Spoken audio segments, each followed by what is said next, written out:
to another day, another episode of the Daily Grind. I'm your host, 30 NSG, and on today's show, we're going to be talking about Highguard, and Highguard.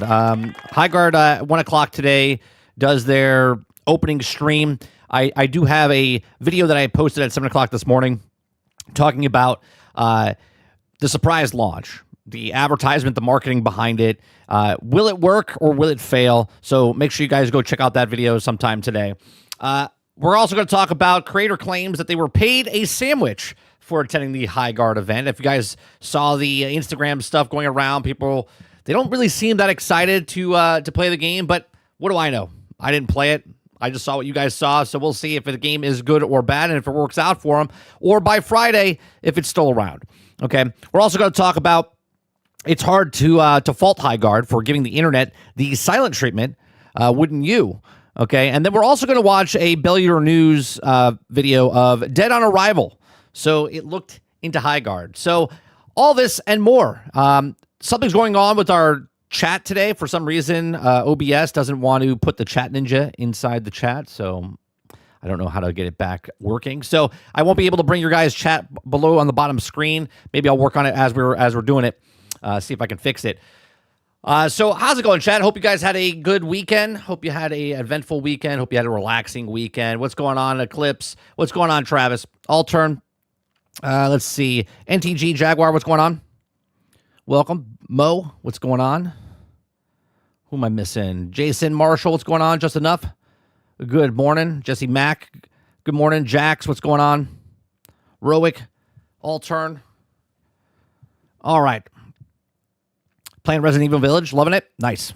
Let me see if I can get this thing working here for a second. What is going on here? If I do this, no, it doesn't let me. How come I can't make a browser source? Yeah, OBS won't let me make a browser source. Interesting. Is there a way to fix it? No.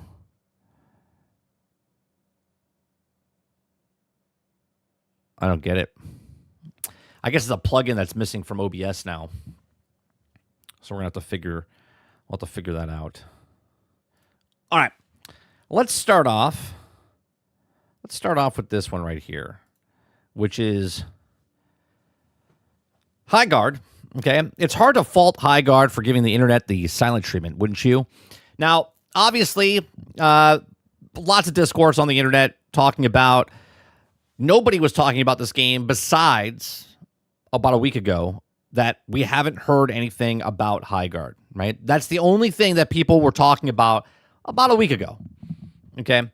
Up until the point of now everyone's talking about it, saying, oh, well, it wasn't, it didn't pay for the last spot. It was given to them at the last second, and that's it. No one talked about anything. But it says, it's hard to fault Highguard for giving the internet the silent treatment, wouldn't you? After the free-to-play shooter game rewards revealed that it roundly mocked, the creators opted to not engage. Can't blame them. Okay, it says, few actually expected last year's Game Awards to close with anything as earth-shattering as Half-Life 3, but it's kind of a huge announcement were going to happen during the show. And then what it would, instead of Geoff Keighley queued up a trailer of an unknown hero shooter called Highguard. It didn't go great. Okay, the social media reaction was instantly hostile, which, yeah, that's not really us. Do you know what I mean, chat? Like, we give shit to everything, which is fine, because not every game is for everybody. So when someone sees a game they're not interested in, they want to talk shit about it. Just the way it is. Okay, although the developer did not pay for the slot, as many assumed, the reveal has also become a case study on how not to announce a game. But what really got people worked up was that Highguard developer did next to nothing afterwards, okay? Now, here's a misconstrued thing, right? Did they not pay for the slot? Now, Real Life Fake Wizard was on the show on Thursday night. We talked about, Paul Tassie's article says they didn't pay. Now, the question that I have, and again, it hasn't been clarified, I would assume they didn't pay for the last spot, but they did pay for a spot. Okay, because if they didn't pay for a spot and Geoff Keighley just gave them a spot and didn't pay anything, and Jeff could do whatever he wants, it would kind of devalue everything else during the show, because if they're just giving spots away to people, then why do other people have to pay anything at all? Which goes into a bigger problem. So I would assume that they paid a minimum right? But they didn't pay for the prime real estate at the end. And I would assume that they were just given that spot. But again, they don't really go into that, okay? Highguard is launching on Steam next week, but the studio still hasn't said anything about it publicly, aside from a tweet today, which was, as of this article, was 3 days ago, okay? Announcing a live stream, which is on today, which is Monday. Okay, start for a new trailer to dunk on the endless competition to win the social media cynicism cup. Posters have had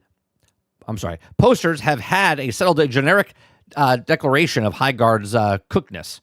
Okay, so it feels safe to say that general distrust of a kind of game it is at all time. Okay, even when I watched that thing today, which we'll watch in a little bit, is like this Instagram reel.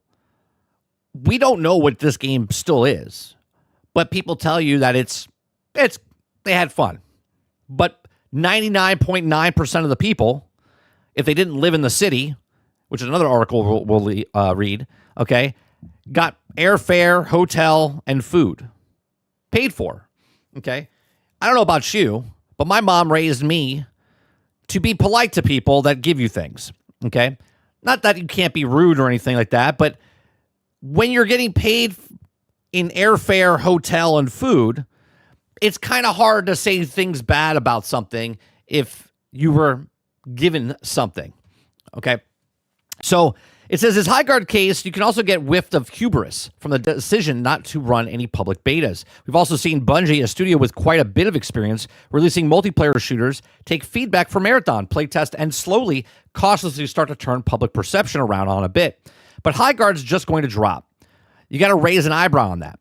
And I have a video that I put saying about surprise launch. And it's not really a surprise launch. It's just like, hey, we didn't say anything for 6 weeks, and now all of a sudden we're letting you know that it's dropping, okay? It says, I can't fault Highguard's creators for not being actively engaged in internet pinatas, though.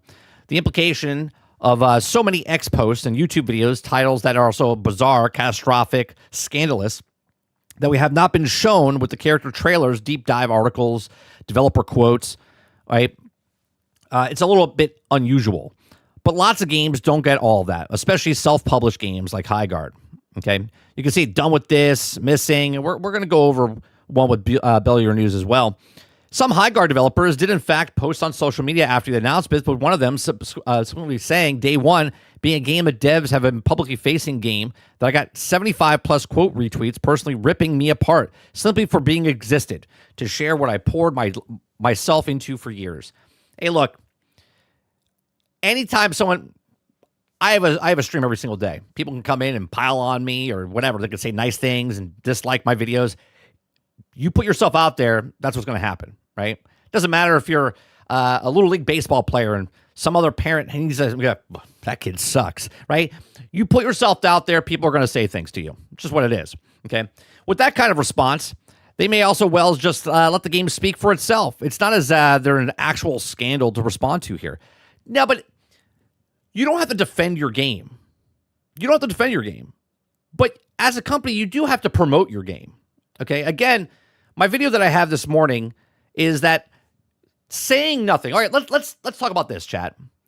If I don't say anything, right? Again, I'll use my YouTube channel as a thing. If I don't tweet out my YouTube channel or promote my YouTube channel, I'm just going to sit here and go, I can't believe no one showed up, right? But if I don't say anything, right? If I don't do anything or I do something, if I do promote it, people will see it. But if I don't do anything, people won't see it.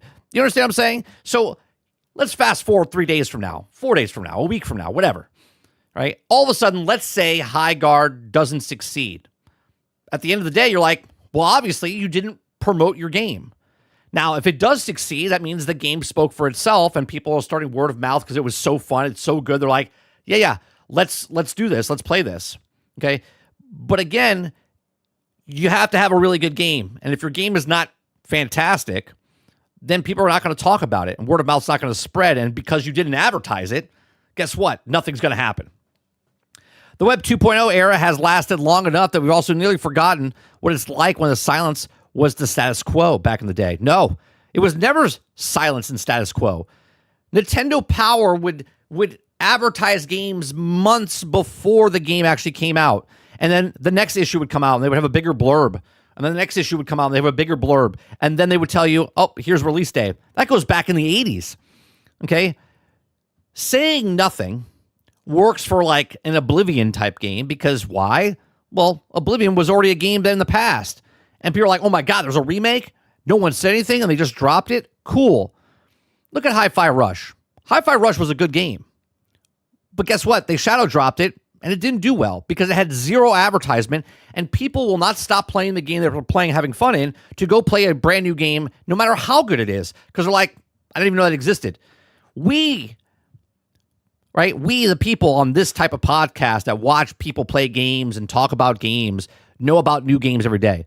The average person doesn't know about Highguard because there's no advertisement. So think about this. If you're the majority of the player base that's out there buying video games, playing video games, you haven't seen one advertisement for Highguard. Zero advertisement for this game. So why would you stop playing the game you're playing to go play a brand new game that you don't even know about? I don't know. Just kind of weird, right? They released games, they played them, and then they shouted at each other about until they released the next one. They weren't required to listen in. Okay? It says, I don't think they're ever headed back to that world where CEOs didn't beef with each other on X all day and hold Reddit AMAs to quell fans' uprising. For one thing, clamming up is just a privilege everyone can also enjoy while chasing a living in games today. Niche games aren't automatically going to be noticed, never mind be featured at the end of a big reward show, and developers or marginalized backgrounds are routinely subjected to personal attacks and threats for seeking out the audience on social media. Okay? But if you can, say screw it and log off. It's hard to fault. But as the X's particularly becomes less and less tolerable, it'd also be well to see developers pull back from we hear your feedback and era more often and just like shouting take it, of course. Okay? It says in this case anyway, the cynical assumption, militant demands of Highguard to explain itself have only made me more interested in riding the horses around. That's probability just reflects rebelliousness against the perceived consensus. Or maybe a silent treatment works well on me. Man, will they play Highguard instead of going on to therapy, etc.? Wizard talked about this the other day, right? He says he thinks it's going to work well if it's a good game. If it's not a good game, he says we can lambast it. All right? He says that the marketing of this is genius because if it works, then it works, right? If it works because they're silent and everyone's talking about it, where everyone's clamoring, going, what's going on with this game? We are advertising this game. And if it works, well, then that's genius. But if it doesn't, what's going to happen then? Okay. Whatever happens next week, I really doubt that it hinges on whether or not they did or didn't feed us enough marketing. People will try it, and they'll like it or not, and they won't, and the whole knot and scandal will just scroll away into the past. I mean, that's really easy to say, but if the game doesn't play well and they don't advertise it, are we going to even talk about this or care? And then they'll blame us for being sexist, racist, and misogynistic, or didn't give it a shot because it looked like another game. But here's my thoughts. Let me know yours in the comment section down below. Please make sure you share, like, subscribe, and if you like what I do here, check out some of our other videos. Thanks for watching. All right. Unfortunately, I can't bring your guys' chat up, so I just have to read it. Jason says 8 was already... I can't click on it. 8 was already one of the least favorites. Think 9 was potential to be one of the best ones. What are you guys talking about? Oh, Resident Evil. I see. You guys are talking about Resident Evil. Eclipse says, I mean, they paid to be at the Game Awards. Maybe they didn't pay for the last spot. Right, but they don't really say that. Oh, the thing's not even popping up. The chat's not even popping up. Interesting. Can I change this?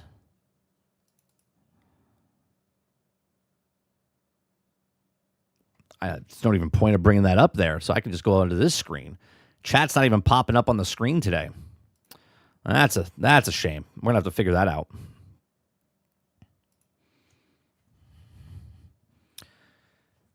Let's see here. What's going on, Michelle?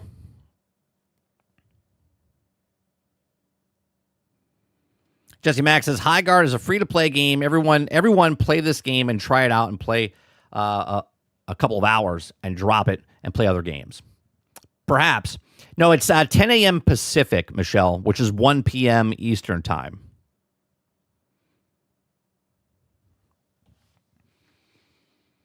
Highguard had a price over free-to-play. Everyone wouldn't buy it anyway. Jason says, design the art style look ass. So easy pass for me. What's going on, Al Dente? It worked. It worked. If it works, they'll have millions of inflated advertising prices. What's going on, crowd?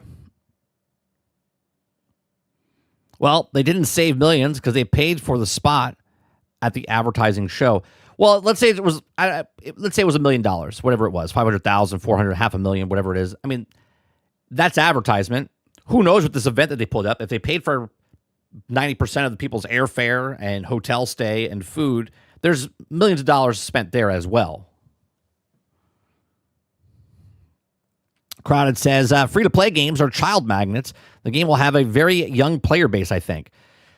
Well, let me find, because on Twitter, there's a bunch of people talking about it, right? There's this little snippet of people playing Highguard, and they give like this connection or interview, I should say, about talking about it.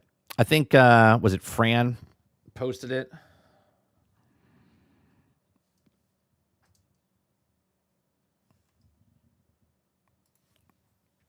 I think he posted it. Let me see. That's trophy list. Yeah, okay. So here it is. Completely different from... Okay, so this is 1 minute and 27 seconds. Okay, so this is just people at this event that played the game. Okay, so maybe we'll hear what this game's about. Let's see. Ready? You just played Highguard. What are your first impressions about the game? My favorite thing right away is the feel of the gunplay. Completely different from any other game I've played in terms of battle royale or extraction shooter. It's kind of none of those things and then all of those things. The hell does that mean? What the hell does that mean, chat? The gameplay is different than any other game I've played before. That's pretty high standards for expectations, right? And it's all of these things, but yet none of these things. It's an extraction, it's a battle royale, it's a PvE, PvP. What the fuck does that mean? Let me rewind that again. I've played in terms of battle royale or extraction shooter. It's kind of none of those things and then all of those things all put together. So far, what does that mean? It's none of those things and all of those things. Okay. Game's been pretty fun. I mean, I think it's like battle royales are, but like it's just constant action. They can't tell you what it is. These people are playing the game and they can't describe what it is. I already tell it's going to be super, super competitive, and I pray for those who are going to be playing this game. Sort of. So she's saying it's super competitive. Just constant action. I can already tell it's going to be super, super competitive, and I pray for those who are going to be playing this game. Sort of scratching the fast-paced FPS that I've always been like looking for. The game mode at first was something that I definitely had to learn to get used to, but now that I'm a person that looks at body language. Every single person that we look at can't look at the camera, first off, okay? And they're constantly looking around with their eyes to pull words, right? They're like, it's really fun. It's an FPS. It's a thing. Like, but they're saying words, but it doesn't really sound like they're saying anything. I've always been like looking for. the game mode... Again, let's go back to her for a second. Most of the time, I don't know these people, okay? Look at her eyes, right? Right? Let's look at her eyes for a second. I can already tell it's going to be super, super competitive, and now she's looking over here. It's super competitive. What am I looking at?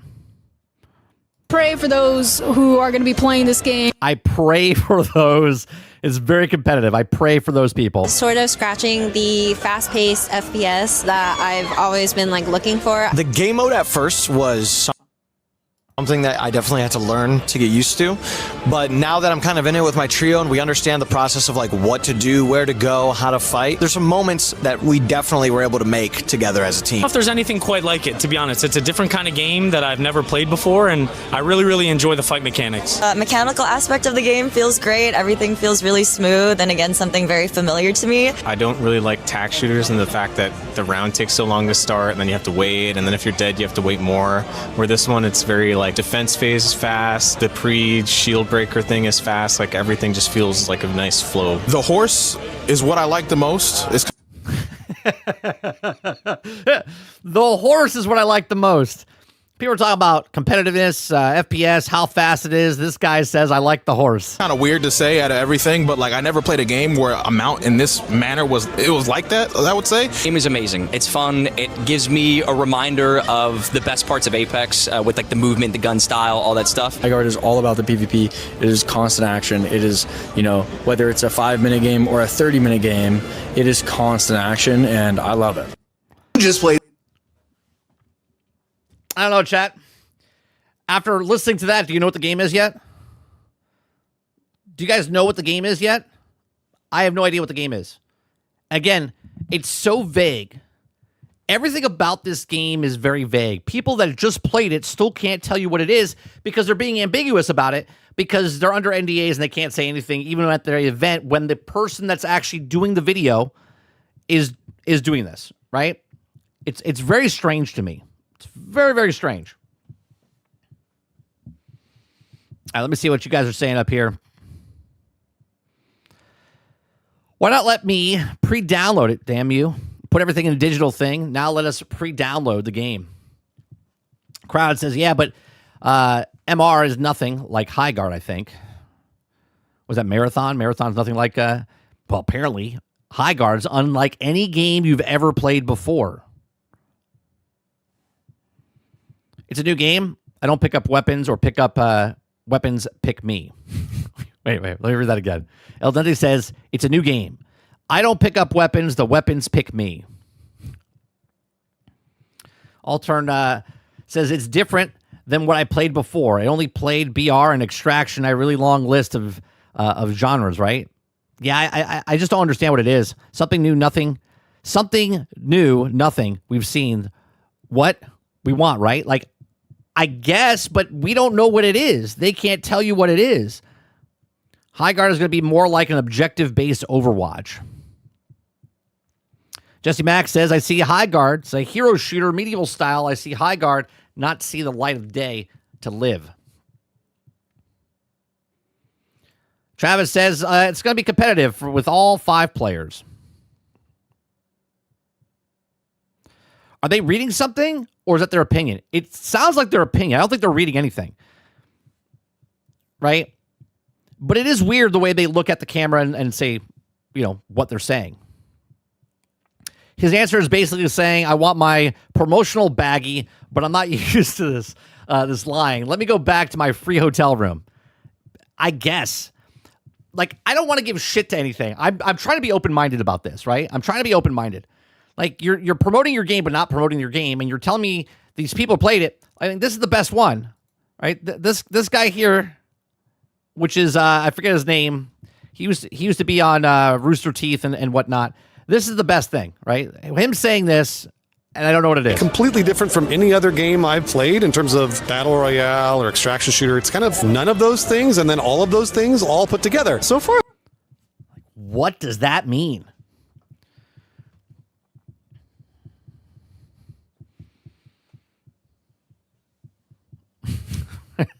Yeah, I don't know what that is.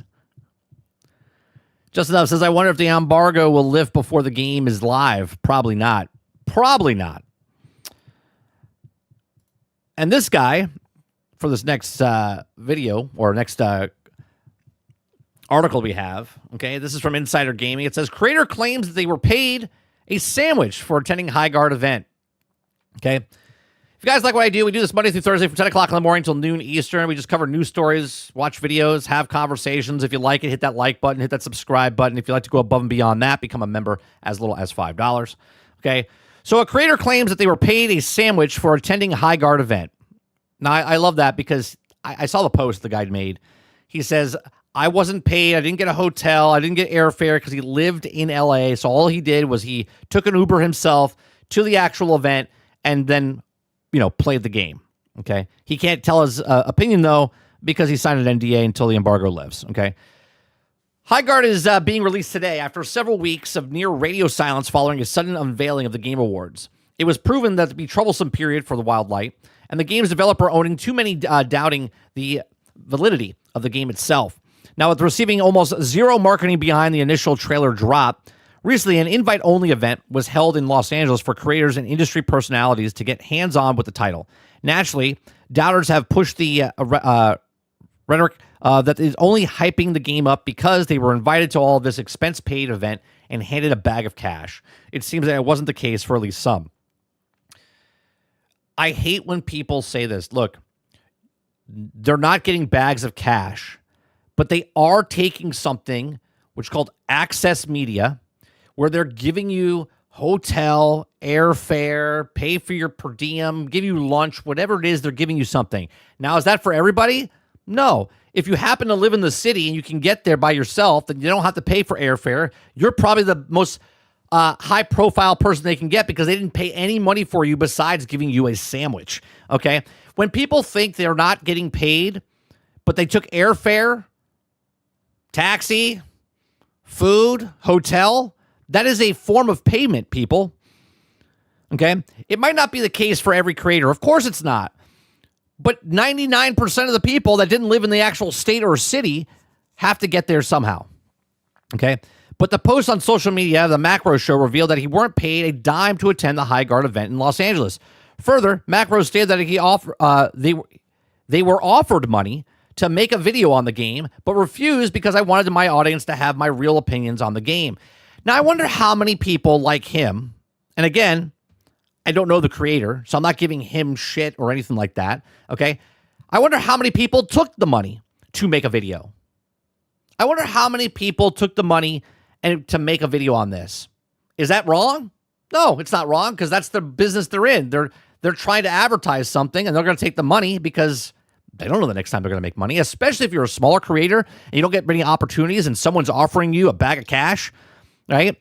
$100, $200, $250, $1,000, whatever it is to get paid to make something. Cool. Now, obviously, he's probably not in the position where he needs their money. He'd probably be better off if he didn't take the money. Okay, and he also lives in the actual city. Okay, it was then claimed that Wild Light didn't provide a flight or hotel or even Uber for the event, and that only compensation received was a sandwich during a lunch break. Macro wrapped up his statement by stressing that he was generally had fun playing this game. Okay, so Macro, the Macro Show, says, I did not get paid.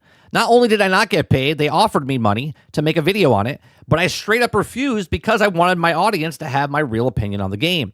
Now, he's admitting right there, okay, that he wants to give you his real opinion. And the reason he's giving you his real opinion is because he didn't get paid, which then now throws everyone else in front of the bus because they are getting paid in some way, shape, or form, and they're not giving you their real opinion. You see what I'm saying?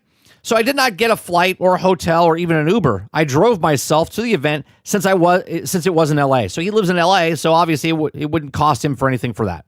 Okay? It says, my only compensation was a sandwich during the lunch break. I hope it was a good sandwich. Was it a good sandwich?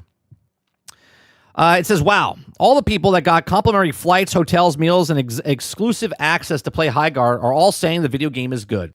Couldn't imagine why. Remember the analogy I always say, guys? Because I live in Florida, you look at a body of water, and you're like, there's a gator in there, right? When people are at an event, you just assume that they got paid. And then when they come out and tell you they didn't get paid, cool, right? 90% of them, 99% of them that don't live in the actual city that it happens to be taking part in were paid in some sort of compensation. If that was hotel stay, driving there, gas money, hotel, flight, whatever it is, and lunch, right? These are all payments. Unfortunately, his comment was mostly lost Okay, a sea of messages from the creators far and wide, all pledged their allegiance to Highguard and declaring it a phenomenal game. It echoes Jeff Keighley, who has also been one-man marketing team for Highguard since they hosted the game's first trailer and the Game Awards. Wildlight has also chosen to take one of the more controversial inorganic approaches to marketing Highguard. It's something that's fast becoming depised of gamers worldwide and focused entirely on hosting creator-backed events and campaigns to promote the game at launch. You know what I just thought of as I read this part right here?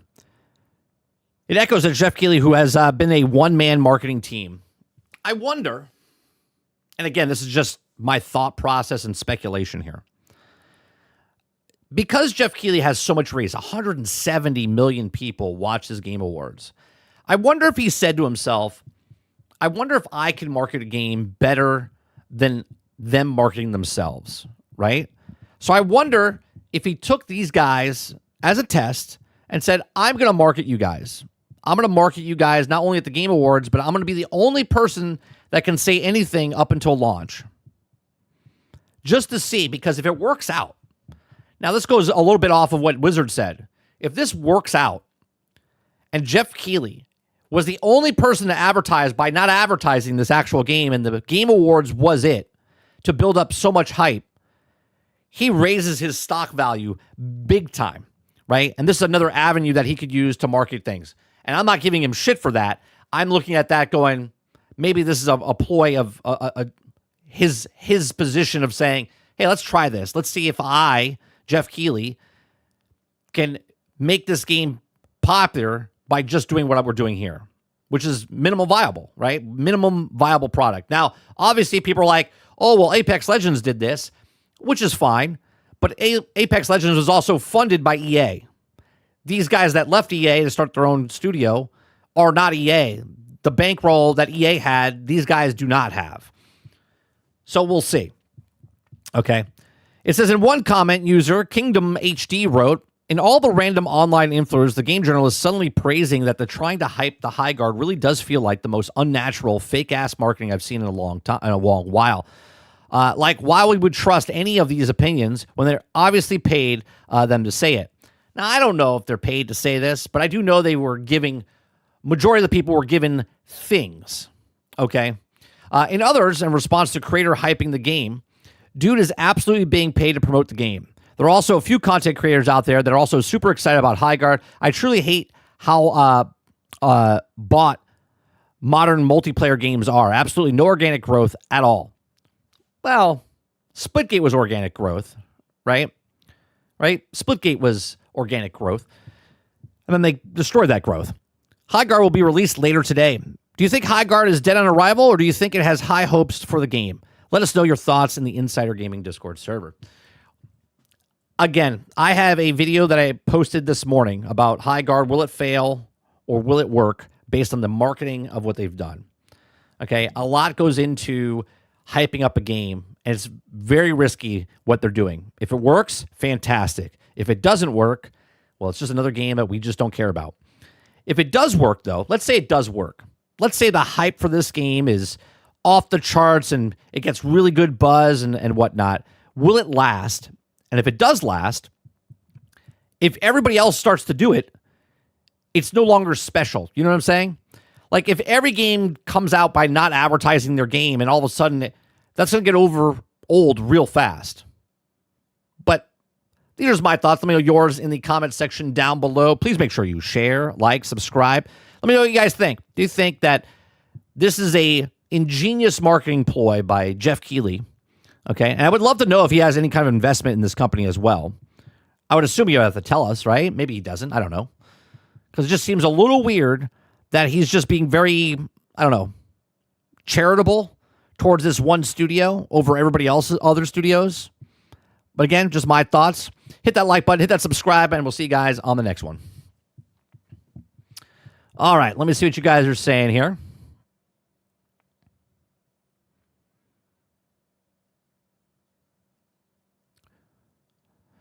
Travis says, 30, does this last longer than Concord? If so, we'll be definitely in hell. I mean, it's the last hell. It was also, well, but still. This is free to play, though, Travis. Concord was $40. So I think it does last longer, but we'll see. And remember, gameplay's it. If the game is good, it'll last. But the problem is, if it takes a while to get a hold of what the systems are and how to play the game, a lot of people are playing Arc Raiders. A lot of people are going to be playing other games that are out there. And why are they going to leave to go play this game? I don't know. We'll see. We'll see. Ray says they were confused. Crowd says that's a non-answer. Eclipse says they're having a showcase before the game is live, right? Apparently it goes live, and it's live, and the showcase is on at the exact same time. I believe that's what they're doing. Let's go on PS5.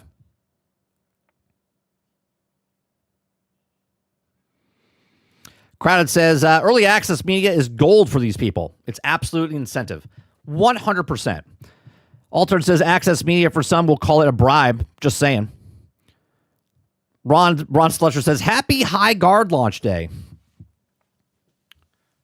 Jesse Mack says, shit paid a sandwich to play Highguard. Wow, that's a great payment. $1,000 back then.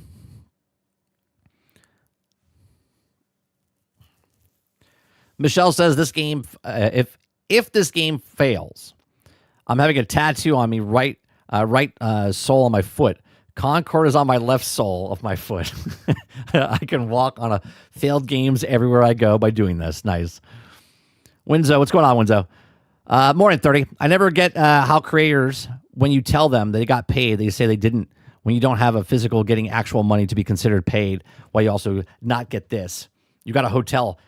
I don't understand how people don't understand that. Like I totally understand it. It's not charity, right? You didn't go to a convention that you paid for yourself, and there's not booths that you went into and played for free because you paid money to be there. That's different, right? Because you're paying for your hotel. If a company gives you something, I'm not talking about a gift bag either, right?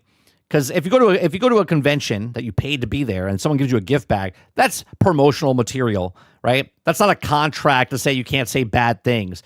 But when you get flown to an actual event to play the specific game, and they put you up in a hotel, airfare, and gave you food, and then you say, well, no, they didn't pay me to say anything. Imagine walking into someone's house, handing them a bottle of wine, okay, and they pour that wine. Now, obviously, there's people that will do this and say, oh, this is shit wine. They'll just say, even if they don't drink, they'll take the wine and say, oh, thank you so much, right? And if they don't drink, they'll open it up and pour it and give it to other people and whatnot. They accept the gracious gift, and they're polite to their faces. And then afterwards, once they leave, they're like, can you believe that Ted gave us a bottle of wine? Doesn't he know that we don't? Like, that's completely different than someone of a business, right, giving you something. You're like, wow, they gave me something. I feel bad now, right? Because as a person, you feel obligated to be nice to someone. You're like, oh, my God, they gave me a bottle of wine. Thank you so much, right? It's the same thing as when you go somewhere and you play their game, like, oh, cool. They flew me here. They put me up in a hotel. I'm hanging out with these people. I got to play this game early.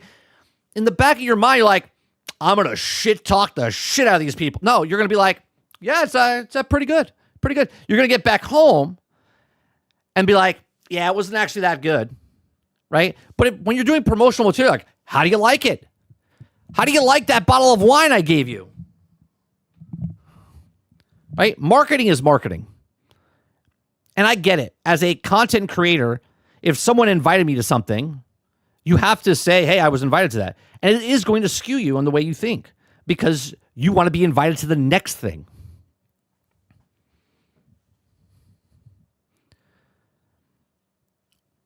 Waterbear says, well, to be honest, nobody would even care about the game if it wasn't the last game shown at the Game Awards show. So he may be onto something. Sure. And I think he is doing something. I think he is doing something to see if the non-marketing marketing will work, which gives him more credibility in the end. It works out for Jeff. And if it doesn't work out, no skin off his back.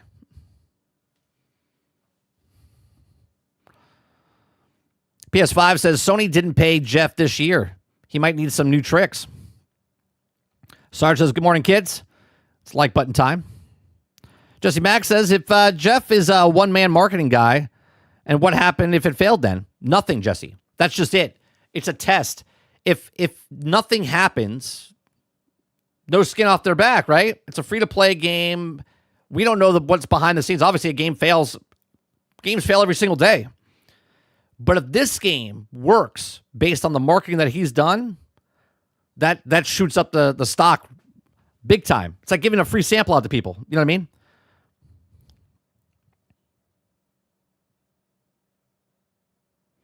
Waterbear says, as a gamer, do we want this to work or not work? I think if it works, it doesn't work for very many games after this. Because think about this, Water. If every game comes out and there's no marketing for every game, it just drops, you're going to get real fed up real fast as a gamer because you're like, I just started playing this game and all of a sudden this game dropped. Oh, well, now I moved to this game and then this game drops. And then right? It's like so on and so forth. It's like, why am I going to drop this other game I just got that just shadow dropped for another game that just shadow dropped? I don't know, man. Look at our Discord. How often do you guys post, look at this game. This game's coming out in a week, a month. Oh, man, this is good, right? Like, you talk about it. It builds up the hype. If it just drops, I don't know.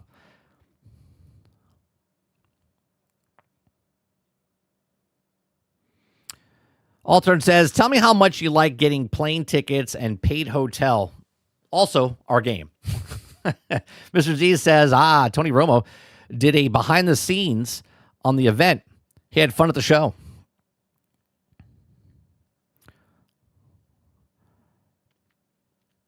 Exactly. Winzo says, exactly. I was just not going to say that they wanted to keep getting invited. Therefore, they want the free stuff given to them. Right. And I totally get that from a content creator point of view, right? If you're a small content creator, right? If you're a small content creator or a big content creator gets invited to all the stuff. And they're like, oh, I got to market, right? It's credibility to them. So when they talk about a game, they're like, yeah, I was invited to this game and stuff, right? It works for them, right? If you're a small content creator and you get invited for your first event, you're like, oh my God, this is so cool. Oh my God, do you see that? That's that content creator I watch on YouTube. Oh my God, that's the pro gamer over there, right? Oh my God, I got a hotel stay. This is cool, man. This is cool. Oh no, I wasn't paid. They didn't give me money, right? You're going to say nice things because you want to get access to the next thing. This is the whole problem in the movie industry, right? Journals used to pay to go see a movie and then give a review of the movie, right? And then they were given show tickets to go see the movies because the industry was like, hey, if we give them tickets, they're going to come see the movie and then they'll talk about it, right? And they'll give reviews. And then they own the review companies, so they can just stop certain ones from showing, get the good ones, silence the bad ones, so on and so forth. Hell, even YouTube does this, right? People can silence people that say things on my YouTube channel or anyone's YouTube channel, okay? They can also, they take away the dislikes so you can't see the dislikes. Why? Because that'll hurt your feels, okay? I don't give a shit, right? An interaction's an interaction in my book. I don't care if you hit the like button or dislike button.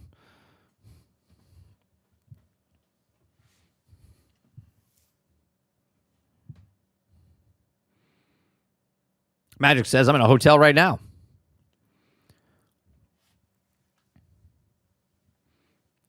All right. We've got the next thing. It's all Highguard based today, guys. All Highguard stuff.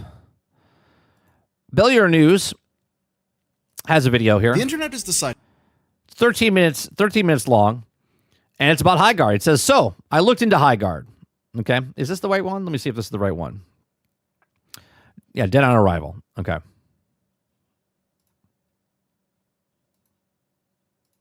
The internet has decided.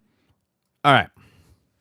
Let me put this in the description down below. We'll watch this and then give you my thoughts and opinions on this as we go. And again, if you're just coming to my channel and you're here for the first time, we're not here to give shit to Highguard. Okay. What we're here to do though is to talk about the way they promoted it or not promoted it. Okay. Everyone says, bad any publicity is good publicity, right? And I don't know because again, the game itself has to be good. And if it's good in the next couple hours when it comes out and people can actually play it, you'll be like, wow, it's actually really fun, which is great. But then after you play it, it's how does it get you back? Right? How does it get you back into playing, later today or tomorrow or Thursday or Saturday when you're also playing all these other games that have come out? Okay? How does it capture you? As the videos that we just saw, one said it's really competitive, right? It's really competitive. I pray for the people, right? That's what she said. The other person said, it's like a battle royale. It's like an extraction. It's like all of these things, but none of these things. Could work out for them. Maybe it doesn't. Maybe it does. Who knows? We're all going to find out together, right? So this is not me talking shit about the game because I don't know anything about the game. But it is me talking shit about the marketing behind the game leading up to release day, which is today. Okay, let's watch Bellier News. If you like it, the link is in the description down below for Bellier. Let's watch it. We'll stop it along the way. If you want to watch the original video, which came out 4 days ago, you can go to his channel, watch it uninterrupted, because I will be pausing and whatnot, giving you my thoughts. The internet has decided that the game closing out the Game Awards is already a failure. The game is called Highguard, and I think it's fair to say Titanfall devs revealed new game immediately branded as Concord 2. That is the joke, right? Concord 1, or just Concord, was looked at like Overwatch, right?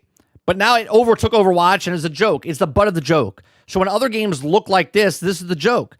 Developer by former team members who worked on games like Apex Legends and Titanfall, Highguard is an upcoming PvP raid shooter that could generally be groundbreaking for all we know. Unfortunately, the footage shows us off in the trailer has really failed to capture the imagination and gather the audience. And they have already started comparing it to Speculation of Disasters as a Concord, right? Because their promotion material wasn't very good. currently it's the most death-flagged game out there. Highguard could be dead on arrival as gamers fear a flop is inbound. Wouldn't be any different than any other game that comes out, right?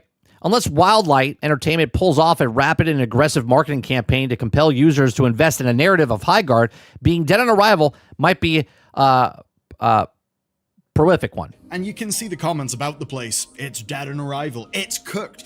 And since that controversial reveal ending the Game Awards, it's basically been radio silence. And for some, this is just another bit of damning evidence of the state of gaming.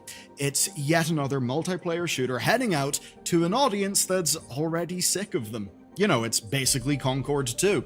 So, to those critics, it basically looked like Highguard blew their entire budget on that final big spot of the Game Awards. We don't...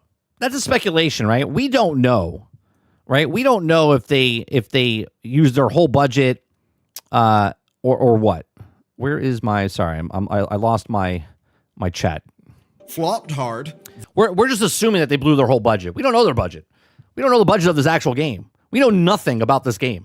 Then went radio silent and pretty much immediately gave up. That's the common narrative out there, but it's not quite what's actually happened. $1 million.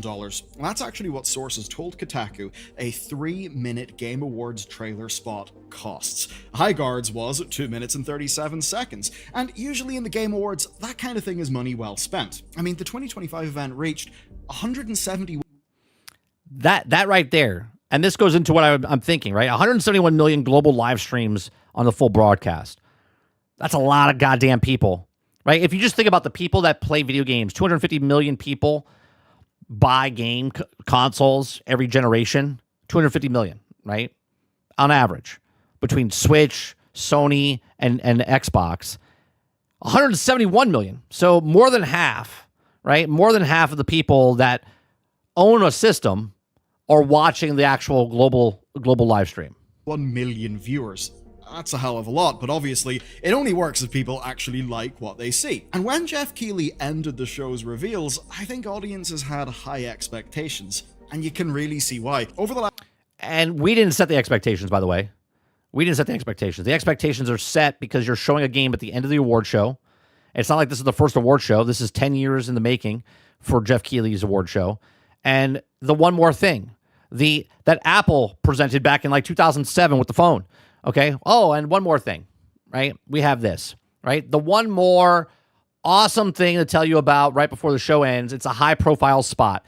By showing us this, You are stating, you're putting the spotlight out there saying, this is the game that you guys should be watching. This is the game that you guys should be playing next.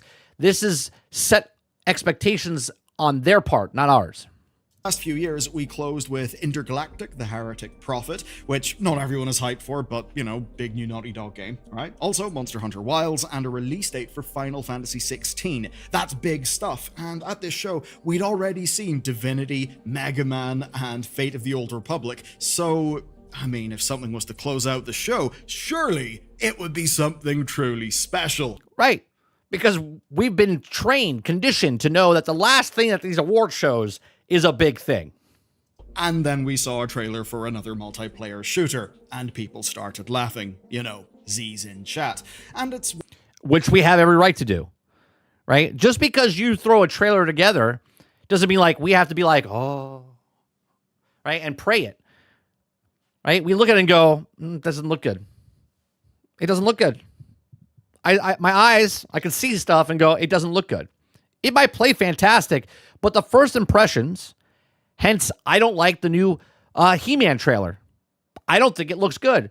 Some of you might think it looks good. The majority of the people will find out when the movie comes out if more people went to go see it and if it's profitable or if it bombs the box office and it's not profitable. One with a familiar fantasy meets guns aesthetic. People are sliding, there's destruction, there's hero powers. It all seems familiar even though it's saying a new breed of shooter. Because they say it's a new breed, but we kind of recognize all the constituent parts. And from what we could tell, the largest difference was that you could ride horses and bears, which obviously we've, you know, all been gagging to do in our hero shooter games. So the vibes were bad. Hell, even the game's name sounded like someone just ran Overwatch through a thesaurus. That is true, which Highguard brought up in his video, right? Highguard, what's the difference of Highguard and high over? Okay, guard, watch, Overwatch, Highguard.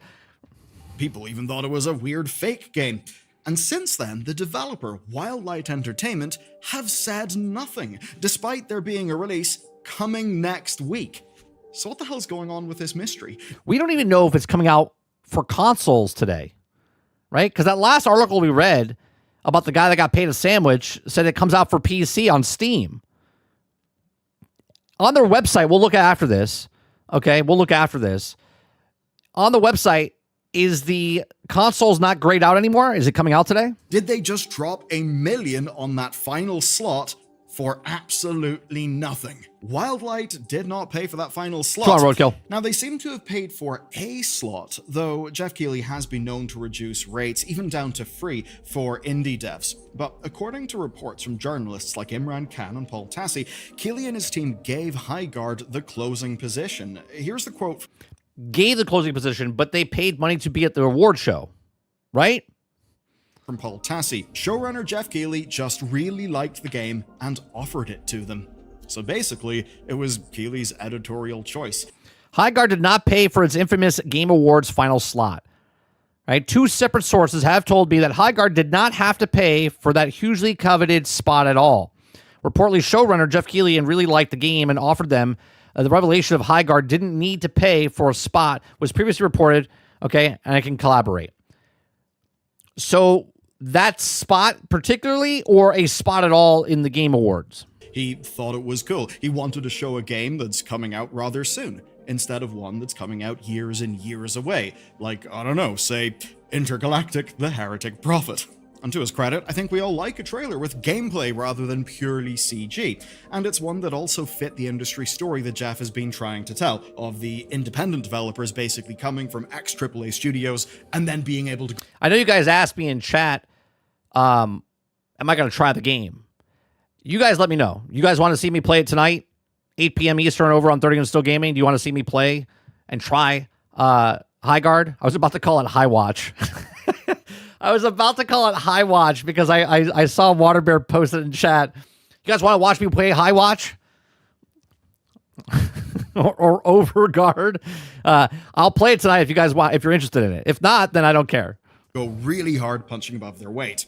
That's clear from both his introduction and the trailer. So, the intended selling point for Highguard basically comes down to one framing, and it's this: from the makers of Apex Legends and Titanfall. Jeff said that up front. It's 61 devs who kind of just went and made two of the best 61 devs, 37 of them worked on Apex Legends. shooters of the last decade, who are now free from EA's clutches to just make whatever the hell they want. That's the same trick that was used in the first reveal of the show for Fate of the Old Republic, which ended with the return of the original KOTOR director, Casey Hudson. It's just that for Highguard, it didn't really work. That pedigree just didn't give viewers enough confidence in what they were seeing. So now that... Well, here's the thing. If that one girl had said, I pray for those that want to be competitive, it's going to be very competitive, that is a niche community. Now, maybe the niche becomes a little wider because it's free to play, but there's just so many questions that people have for this. We're a week from launch. Why the hell has it been radio silence, and what's going on with this game? First, there's the expectation, basically, that it's either been delayed for a rework or that they've just given up and are hoping to quietly drop the game somehow. But part of the silence is actually simple logistics. You see, if you're a studio doing a marketing campaign for a multiplayer game, I think it's fair to say that 2025's last few weeks basically would have been the worst time in years, because you're fighting Arc Raiders, Battlefield, and COD. Can you imagine if Grand Theft Auto came out in November? Could you imagine the landscape of gaming right now if Grand Theft Auto already was out? And of course, you can't launch your game the week before Christmas because the holidays would just kill the momentum, which basically means the game kind of had to come out in January. Perhaps that makes sense. I mean, Hytale went for a similar strategy, and they've absolutely... Yeah, but Hytale literally advertised their game every single day since they bought it back from Riot, which is the complete opposite of what Highguard did. Monopolized a very quiet release schedule. But Highguard isn't Hypixel. It doesn't have the positive vibes. Hell, it doesn't even have the neutral vibes. People basically are dooming on it already. Obviously, the reveal was meant to go better than it did, and the hostility of people's reaction has firmly got them in negative territory, which basically means they have got to overcome all of that. So, think about it this way. If Wildlight had spent the last few weeks dropping trailers and blog posts for characters, explaining powers and mechanics, right, which they didn't do. They didn't even tell you, like, oh, you have this many characters to pick from, right? You have this many weapons to pick from. There's these many maps to pick from. This is different than anything else you've ever played before. Nothing. They did absolutely nothing. Then there would have been one overriding reaction, criticism, where, fair or not, every ability... And the reason Apex Legends, let me be clear about this. The reason Apex Legends worked, you got to think about the time frame that it was. People were coming out with battle royales left and right. There were so many battle royales back years ago when Fortnite was at its peak. We knew when it came out and it dropped, okay, right when it dropped, they brought the most competitive guys from all different streams, walks of life, competitive gamers, professional gamers, okay, and they had an event and they said, this is the battle royale you should be playing. This is it. Now, you could say that that's what they're doing right now with Highguard. But the difference is that Apex literally shadow dropped. There was no question beforehand of, is this going to be good or not? Highguard showed a trailer a month and a half prior and said nothing. We still don't know what this game actually is, okay? And it comes out, I'm not wearing a watch, it comes out in like 3 hours. Would have been contrasted with Overwatch, Apex, or any other shooter. I mean, the original trailer was leaning into familiarity. It was meant to feel like enough of a known quantity to, well, be something you could immediately pick up and play, safe in the knowledge that it's Apex and Titanfall people, which would appear to be the strategically sound. If we go by the same structure here, because these guys made Titanfall and Apex Legends, we should look at Mind's Eye and give it a much better shot. All right, because Mind's Eye was made by the producer who created Grand Theft Auto. Right? What you've done in the past doesn't mean anything for what the present is. Right? What you did on your last game and your next game comes out is completely different. Play. I mean, for an example, we've seen with Dreamhaven, which is a whole bunch of ex-Blizzard people, that, yeah, you can be famous devs with big pedigree, but if you step outside your known... What happened to this game? Right? This game looked like it was fun. Anybody talking about this game? They gave it away for free on Epic. Genre, people just may not give a shit. Of course, the problem here, That's right. They just don't give a shit.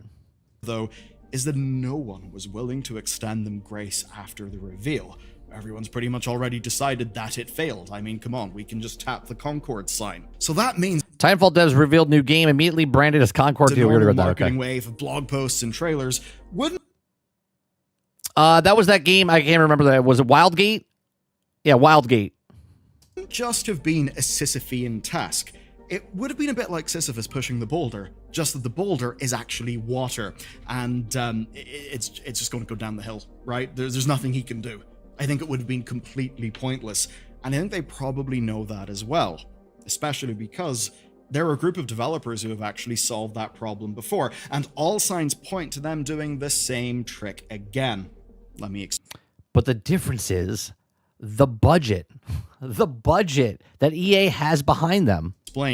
Per leaks to Insider Gaming's Tom Henderson, there's already been a marketing event for Highguard. Probably not on the same scale as, say, the Battlefield event of 2025, but it allegedly did happen. You just haven't seen it yet. And that's because everyone involved is under embargo. And that's because Highguard can't get a mulligan on their reveal. But the plan is to make sure that the next time you see it, it is in your hands, or at least that it could be, and that you can see a bunch of streamers and press. Basically, it's the same people who did the Apex Legends Shadow Drop. And I think you could argue that maybe the Game Awards was a bit of a blunder. So the next game that Hi-Fi Rush developers Tango Gameworks comes out with, if they shadow drop something, are they going to use that in the marketing material? The guys that shadow dropped Hi-Fi Rush with their next game, they drop. You see what I'm saying? It only works if it works. Apex Legends worked. Could they be 2 for 2? I don't know. Again, this game could be fantastic, but we wouldn't know because they're not telling us anything about the game. Maybe this would have went better if it was a pure shadow drop. It's hard to say, but with my point exactly. If it was a pure shadow drop, maybe it would work better, but we know about it for a month and a half. The Game Awards not going well, it seems that a big day one push is basically the next best option for them. As much as the reaction has been hostile, we have seen new multiplayer games make it, even relatively new IP. Arc Raiders and Marvel Rivals both broke through last year and have got stable audiences. Good examples, right? Marvel Rivals broke out at the end of 2024 into 2025. Free-to-play game. Arc Raiders, $40 game, broke through. The finals sort of did that in 2020. Tyler Reed, I'm not too sure. I'm not too sure. Some people in chat say it's coming out on all platforms, but an article that we read said it's coming out on Steam. So after this video, I'm going to go to their website and see if it's actually ungrayed out for PlayStation and Xbox. 3. Now, obviously, not every game makes it. There's Spectre Divide and Fragpunk. Those are ones last year, which, again... What happened to that game? And were brand new IPs from indie teams with a lot of experience, but they simply didn't last. Yeah, look at that. Spectra. Wasn't that Shroud's game? Wasn't that Shroud's game? All of them, though, were built in... Jesus, that cratered fast, huh? What are those two people playing? Who are they playing against? They have to be playing against bots. There's not enough people in the game. Just 1v1. The same principle. That principle was that making a good game is only part of the conversation, and that the rest is marketing. And that is a truly high mountain to climb. Let me explain here. So, there's a recent study from a Mo says Fragpunk was fun, though. That's great, Mo. A game could be fun, but as a business, did it succeed? No, it didn't. It doesn't matter if you like a game. If the game company can't make money off of it, then it's a shit game because it wasn't successful. It's just what it is. Marketing firm called GameSight. Jesse Max says 30. It's still blacked out on console. I just checked it out. Thank you. And it showed that players need to see, get this, 141 hours worth of coverage before they'll buy a premium. Data suggests that your game should cost between $20 and $40. Report analyst data from GameSight platform users drawing conclusions about the best methods for attracting, retaining, and capturing players' interest. Games that cost over $40 have an average conversion time of 217 hours, and games priced between $0 and $10 have an average conversion time of 142 hours. So you have to play this game for 142 hours to convert? What? Game. I've got to be honest. Let me a second. Hold on. Let me hear what he has to say. Game site. And it showed that players need to see, get this. Oh, they have to see 100. So not play. You're not playing. So you have to watch 147 hours of content of that game to go, yeah, you know what? That's something I'll be interested in. 141 hours 42, 142. of coverage before they'll buy a premium game. I've got to be honest with you. That seems absolutely mad to me. I don't think that's ever fit me buying a game before, though I can see the number making sense if we're talking not just about watch time. It could just be seeing trailers, being reminded of them, seeing reveals, conversations, even memes, community stuff. Now, free-to-play games have actually got a lower barrier, but according to them, that's only down to an average of 111. Data suggests that your game could cost between 20 and 40. Game site concluded analysts hours converted. For games in a different genre and a different price point, hours to convert represents an average amount of time between when a player learns about the game to the moment of purchase. Conversions time needed for free-to-play games, which clocks in at an average 111 hours. So you have to watch, as a consumer that's thinking about playing a free-to-play game, not to buy it yet, or not to play it yet, most people have to watch, stream, commercials, gameplay, whatever, have to see 111 hours before they convert. Hours, and the total conversion rate is often only 2.07% of the total addressed market. Obviously, for premium games, it's even lower. And that 2.7% conversion rate. Woo! That means that to break through to you, the player, devs have got to spend millions trying to get into your head. But that won't be enough for a multiplayer game like Highguard, the type of game that really does need a network effect to actually take off. I mean, playing the multiplayer game only makes sense if lots of other people are doing it, and eventually you all get a ball rolling and you feel like you're part of the new thing. So, the plan now appears to be, for this game anyway, a large barrage of information just before launch, right when there are as few barriers. This is 4 days ago. A large thing. So they're going to try to cram that 111 hours into today, right? They're going to try to bombard you with stuff today to sell you on this game. To entry as is humanly possible so they can capture as many people as possible. Essentially, they're doing a very different rollout to the one that we saw with Concord. Maybe they're thinking that with No, Mr. Z. He's saying that the person conversion rate, so not that we saw it a month and a half ago and now 111 hours pass and it's like, oh, no, marketing-wise, meaning you saw commercials. So if you went to the theater or you saw a commercial on YouTube or you saw someone playing it or you saw someone talking about it, right? So technically this would be part of that 111 hours. Someone watching me right now is taking information about Highguard. That's part of the 111 hours. Concord, all of the marketing that was pretending that Concord was already a massive super hype franchise, probably just made them look like they thought they were too big to fail, which obviously will have turned audiences against them. So if I was placing my bets, I think that is what this studio is trying to avoid. If the game's amazing, things could change, and right now the only people who right, all of this goes out the door if the game comes out and it's exactly what everyone describe the game as. It's something that you can't describe, and it's amazing. Are under embargo. Now, there is a vibe out there from some commentators that Highguard almost deserves to fail just for daring to exist. I don't think that's the right way to treat potential new games. Though some of the frustration is understandable. It's the idea that it's taking resources away, developers, from other potential games. Highguard could be dead on arrival as gamers fear a flop of inbound unless Winter Entertainment pulls off a rapid, aggressive marketing campaign to compel users to invest in a narrative Highguard being dead on arrival. Whilst giving people what? Just another free-to-play shooter. I'm sure a lot of people would rather these people worked on something else. I do get that. And look, Highguard could be a total shit show, or it could be the next game from the people who made Apex Legends and Titanfall. It could be an incredible game that looks Unfortunately, Titanfall 1 and 2 were not successful.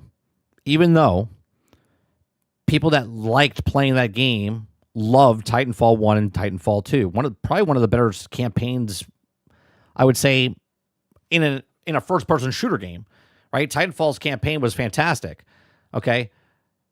But those were failures because they didn't sell very well. Little bit bland before you play it. That's equally possible. Who knows, maybe the Expedition 33 of multiplayer shooters. Because fundamentally, this is the situation that we're actually in. This is not a AAA developer trying to pivot towards a multiplayer game because they are chasing that big money high, which is essentially what Sony were doing with Concord. What this is an indie studio made up of expert multiplayer game developers who are trying to build something that they want to play. I kinda doubt it was either make this or a single-player narrative RPG. No, these people make shooters, so of course they're going to go and try to make a shooter. And if they succeed, well, they're in a tradition with Arc Raiders. If they fail, well, that's just the audience rejecting this specific game. Right. If it succeeds, it could be the next Arc Raiders. If it fails, it's just another game that we don't give a shit about. One indie studio failing won't convince the industry to stop trying to make these games. And I'm sure we don't know about the monetization of this game as well either, because it's a free-to-play game. We have no idea what the monetization is. We have no idea what the roadmap is. We have no idea what the extra content coming out, how they're supporting this game. We know nothing. We'll be back here in a few months with the next game, with another developer desperately trying to reach the small part of the audience that may actually care about the thing that they are making. But I suppose I could say this. In a world where the likes of Arc Raiders are kicking off and offering major competition to some of the big AAA incumbents, well, you know what? Actually, that's good. I think that's the likes of Call of Duty being disrupted. And the more that they are disrupted, well, the more vibrant the FPS space could actually be. So you know what? I do actually hope that they succeed. If there's another game from an independent studio, one where more of the money earned can actually go back into development and not some, nightmare hellscape corporate structure, well, you know what? I think that's a good thing. Yes, I understand the eye rolls, but I don't think we should be overly dooming. I'm assuming, and again, I'm assuming that because it's free to play and the amount of people that have to play the game and spend money, if 20% make 80%, I'm going to say that the microtransactions cost anywhere between $20 and $25, which is going to be a hard sell considering that these are brand new characters, not Marvel Rivals. You know what I mean? Marvel Rivals, you're convinced that I like Jean Grey, I like Deadpool, I like that type of stuff. In this, these are unknown characters. They don't look very good, but maybe they don't look good because they want you to buy the cooler cosmetics, right? When ultimately it's a bunch of ex-AAAs trying to disrupt the AAA market. Like, do you want to look like that, or do you want to look like a better version of that? Something that I think most of us are already fairly frustrated with. So let's just see how it goes. No matter what, I'll give you an update when it happens. But until then, I think you should watch this next because, well, no matter what games you're playing, I really hope you're able to build a good PC. Well, there you go. So there's Belly Eater News. Links in the description down below. Let's see what else we got going on here. Let me see what you guys are saying in chat. Sarge says if they paid nothing to Keighley and they should have done their own drop of their own website, they have cost them $0. They didn't even do that. They didn't even advertise their own. Yeah, they didn't put anything on Twitter or anything like that. Jesse said that they already did that.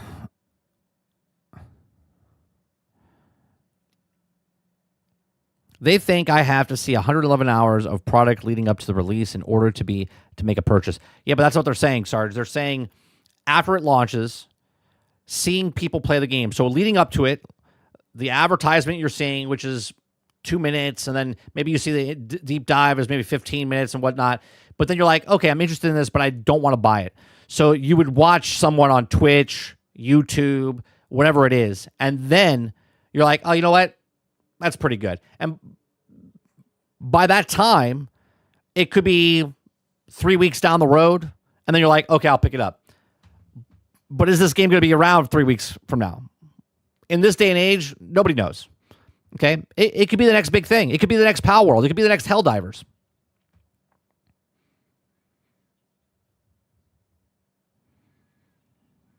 Waterbear says, I don't know. It just screams generic hero shooter number 450. I'm hoping it's fun, though. The character design is extremely mid, and I'm sure the skins to buy will be much, much better. Of course, Water. Water Bear says, make the problem, sell the solution, $20 pop, 100%. Right? All right, let me see what's going on Twitter. We're light on stories today because really no one's really talking about much. Highguard not have a preload. People are complaining about that. PlayStation will reportedly host another State of Play in February, according to a noted insider. So there you go. PlayStation will have a State of Play. Sorry, my brain went numb there for a second. Let's see what else.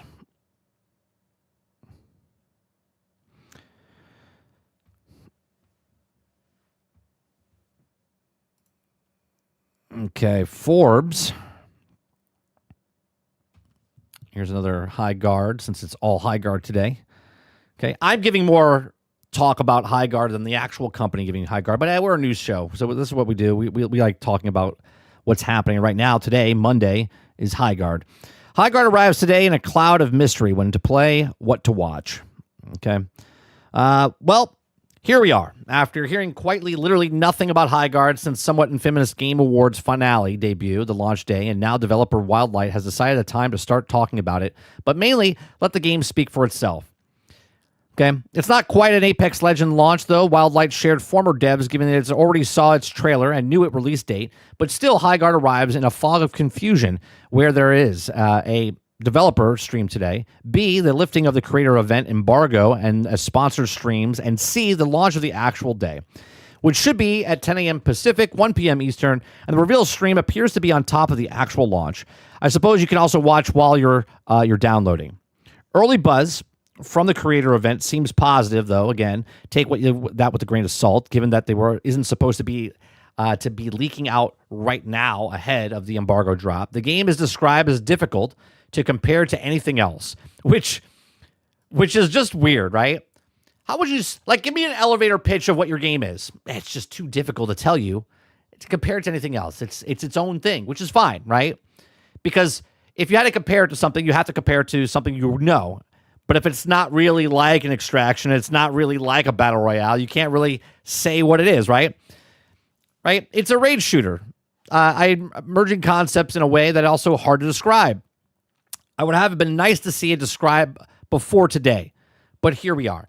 Remember back in the old days, chat, you would go to the video store or the video game store, and you're like, that box art looks cool. What is it? And you would take it and pick it up, and you would look at the back, right? You would look at the back. Right? So, The Last of Us, right? You pick it up, and you're like, oh, what is this? And over here it says, Joel and Eddie, brought together by a harsh circumstance, much survived, brutal journey across the U.S. in a dangerous post-pandemic world. And you're like, well, that sounds pretty good. And you're like, oh, that looks pretty good. I think I'm going to get it, right?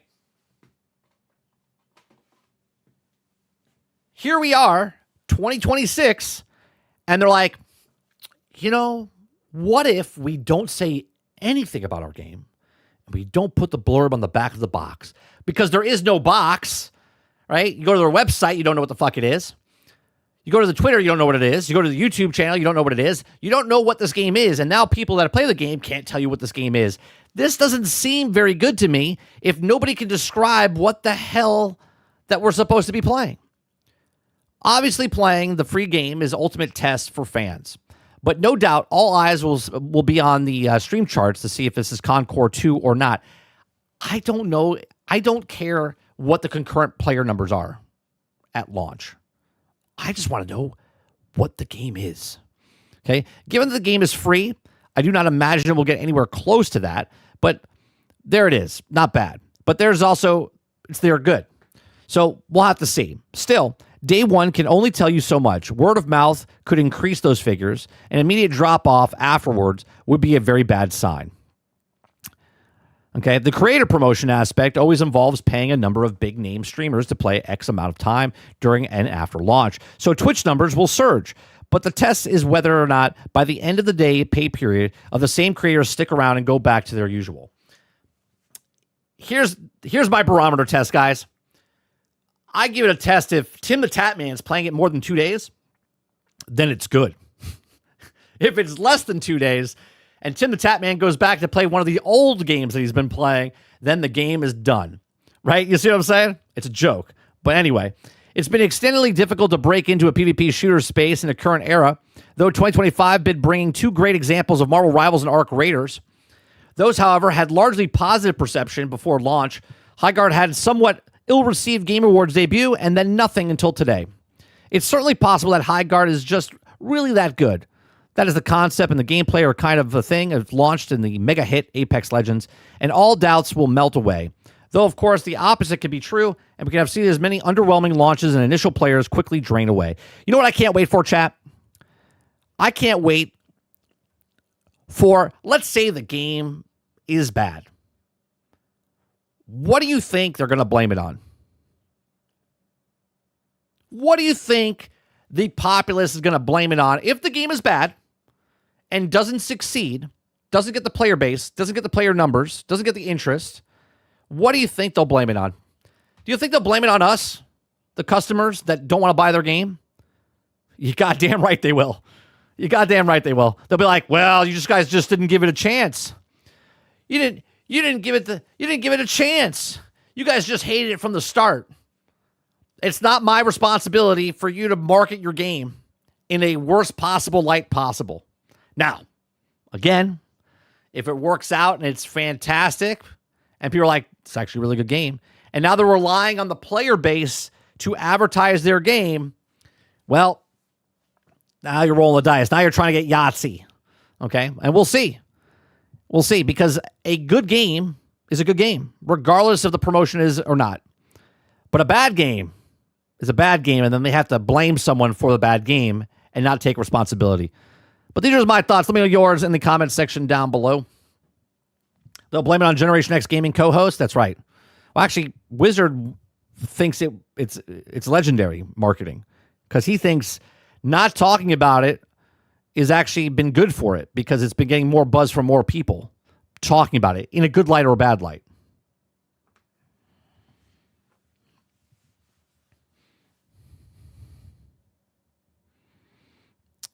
All right, let's see. Kinger's got a new video. It came out today. Live in 30 minutes. Today we're trying out the new shooter Highguard, playing alongside Call of Duty Streamer 2025. What time is that at, though? Are they going to go live before the event? When does the embargo lift for people?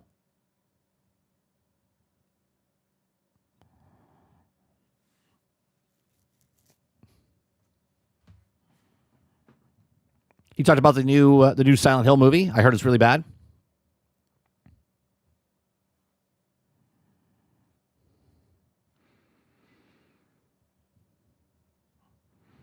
Let me see here.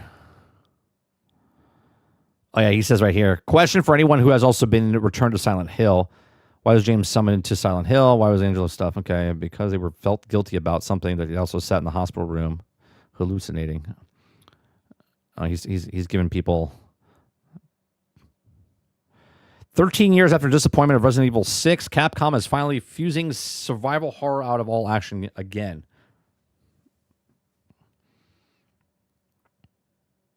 Activision Blizzard announces Blizzard 35 showcase.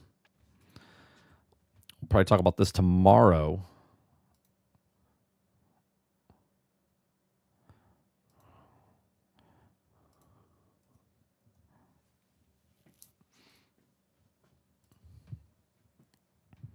Is Mo typing in Discord?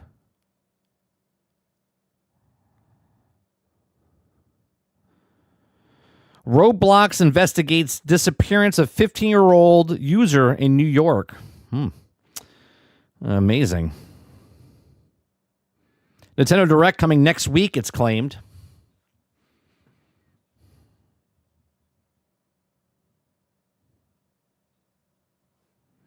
Can I just say I feel bad? I feel bad for people around the world or around the United States because you guys are looking like this in most places, and I'm drinking iced coffee because it's hot outside.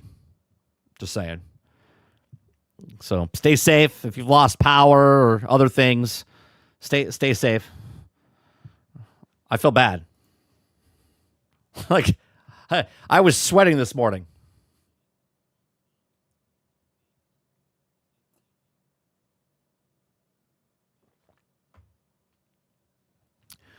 El Dente says, "Don't make me hate you. I can beat you up next week. Are you coming down? You coming in my part of town?"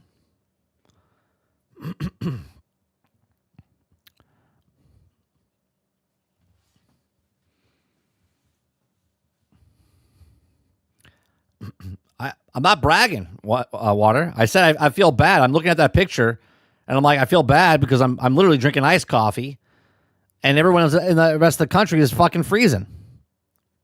I wasn't like, in your face. I'm in shorts. I can go outside. Woo! I wasn't saying any of that.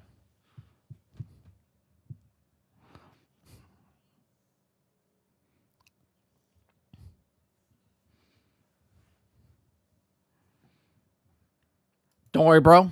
Don't underestimate the power of hate. It melts the thickest snow. Oh. I went out every 2 hours to shovel yesterday. Got 20 inches of snow. Holy shit, Kylo. Mr. Z says, getting my roof done today. Nice weather here. Don't rub it in that you can fix your roof right now, Mr. Z. El Dente says, first of all, I'm in shorts. We'll go outside in 5 minutes and drink iced coffee, all while ankle deep in snow. I mean, do what you have to do. Although when I put my iced coffee outside, it melts. It doesn't freeze into more ice.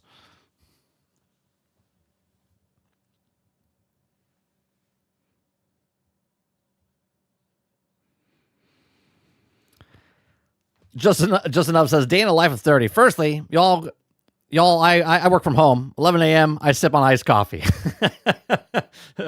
I mean, it's not what I was saying. It's not what I was saying at all, but all right.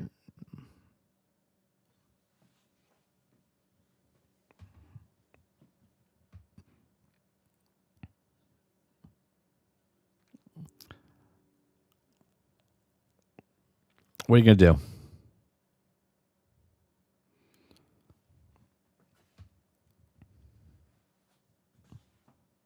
Oh yeah, people up in all right, so I have relatives in Duluth, Minnesota, right? The other day it was negative, it felt like negative 55 degrees. Okay? Negative 55 degrees Fahrenheit, okay? And yesterday it was 86 degrees here. Right? That's a 140 degree difference from Duluth, Minnesota to Central Florida. I was like, holy shit. That's crazy.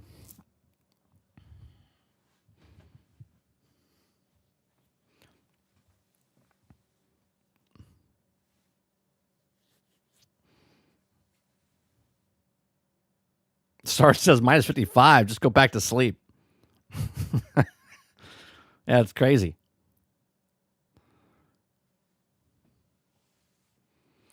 Just Enough says, I just found out I didn't have the right kind of shovel for ice as of snow. I mean, I wouldn't even know what to do. We almost had frost. We almost had frost last week. There was a thin layer of frost on the ground, on the grass, and then it melted in about 3 seconds when the sun came out.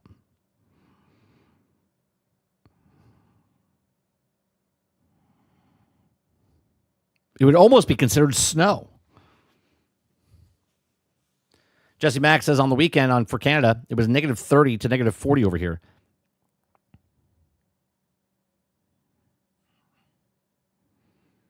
Oh, what? This week, Sarge? Well, it'll be next week because it comes out on the 29th. Space Marines 2, Game Pass. We'll play that on February February 4th for shooting the shit.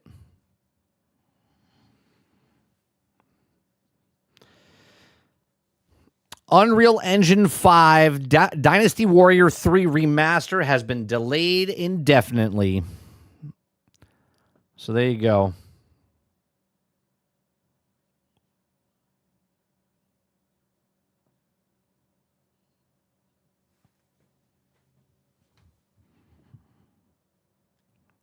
Oh, I saw the trailer for Mario.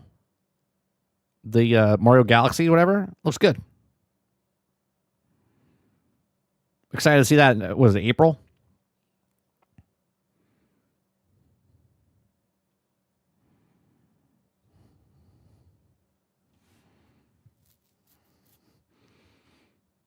All right, let's see.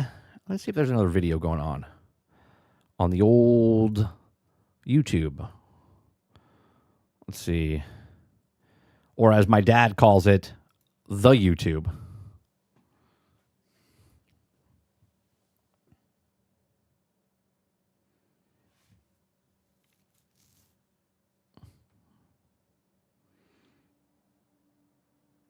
I just saw something, and now it vanished. I hate when it happens.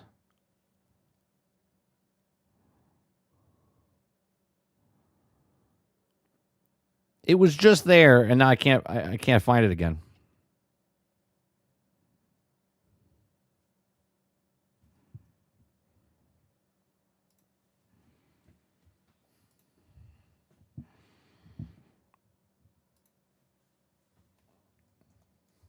Was it Highguard? I know you guys said that the website, Play Highguard, days until launch is 0. Yeah, they don't have. Yeah, it's still grayed out.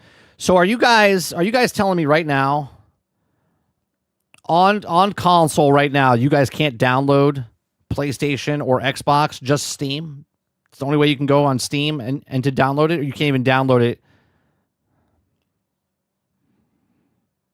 Add to wish list.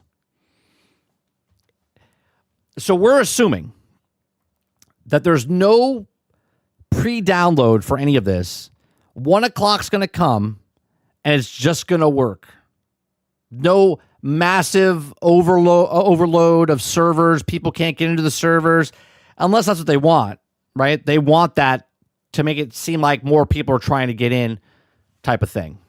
Right? And they're going to show you footage of a thing that was happened weeks ago as everyone tries to download it and make it seem like, oh, we knocked down the servers.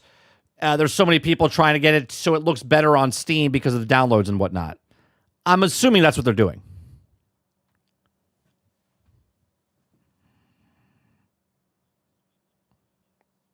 I'm assuming that's what they're doing, right?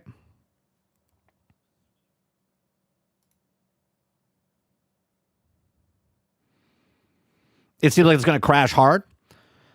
In that case, 100%. If it doesn't, then it seems like they're ready for it, which means they have servers.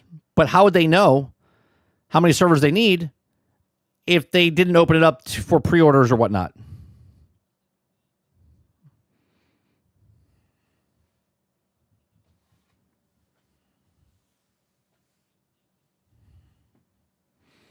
No Highguard in Xbox looked on the app. So it's not there at all. Maybe it pops up at 1 o'clock. So it's only PC only, Sarge's saying?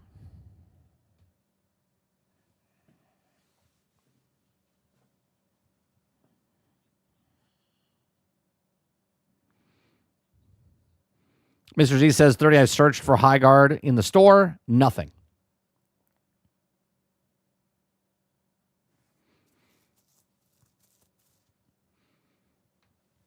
Yeah, I have no interest in trying to download anything at all.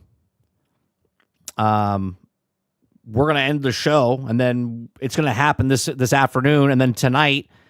If I looks like it's interesting to me this afternoon when they go live at 1 o'clock, maybe I download it. If you guys want me to play it or something tonight, maybe we can play it just to have fun for the night.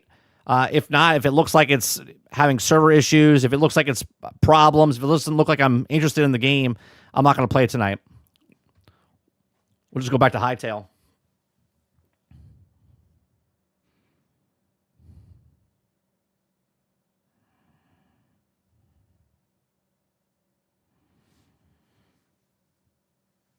Aku says they are fucked. Yeah. Tell us how you really feel. Yeah. Damn, I guess I'll be playing it on Steam then, unlike you console plebs. I'm downloading it because it's the next coming of a gaming Jesus. I mean, that's understandable, Adente. I mean, they did say he was going to return to Earth, and if it's in Highguard form, I mean, there you go.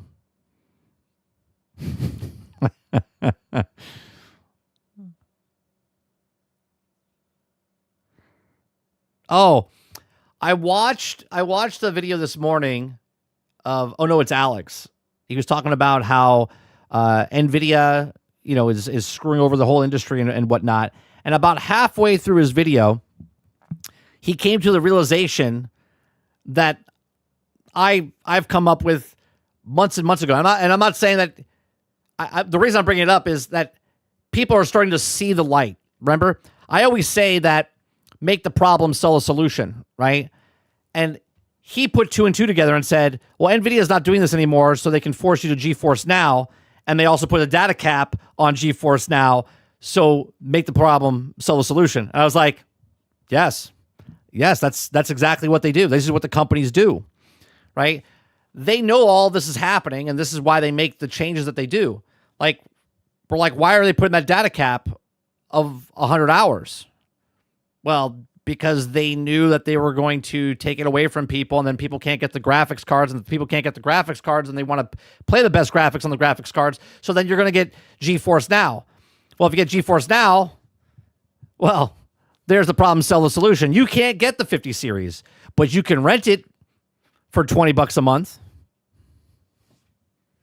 Right? We're not selling these cards anymore, and they're going to be double the price. So if you want to buy the thing, you can still buy it, but you got to pay double the price.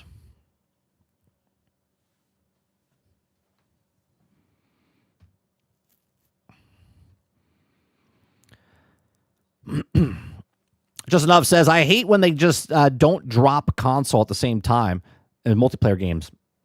It's because they don't know if it's going to make it or not. That's the reason they're not doing it at the same time, I would assume.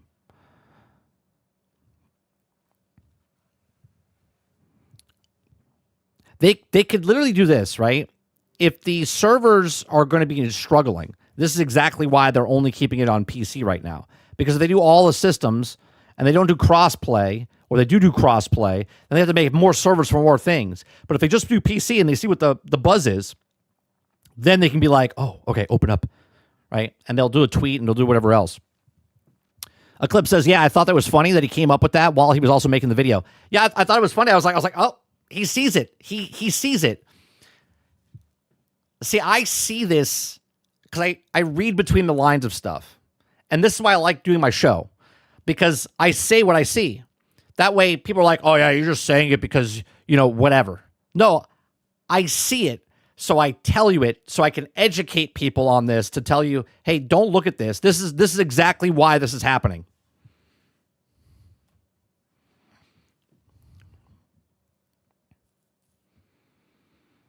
If they delay it in consoles, it's usually for months. It probably won't be for months.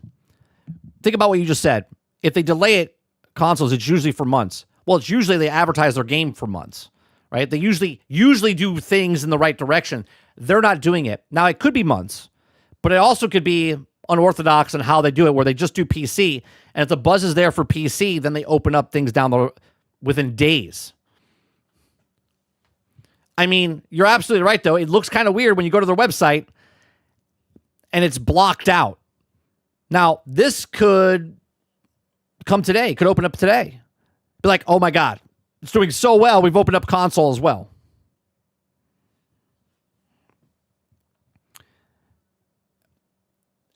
If that's true, though, enough, it took Delta Force a whole year. Let me tell you something. If this game is not good, you're never seeing a console one, because if it's going to bomb on Steam. If it's not good, it's going to bomb on Steam, and you'll never see it on console.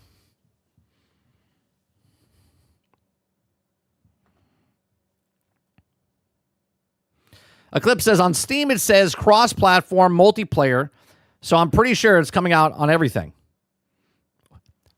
Isn't this the crux of the problem that we have here, Eclipse? We don't know because they're not telling. One says it's cross-platform, but yet here on their own website, which they haven't updated, says coming soon. People can't find it on the store, right? It's kind of weird. It's kind of confusing.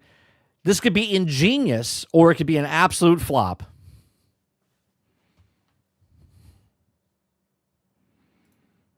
It makes no sense why they're doing what they're doing.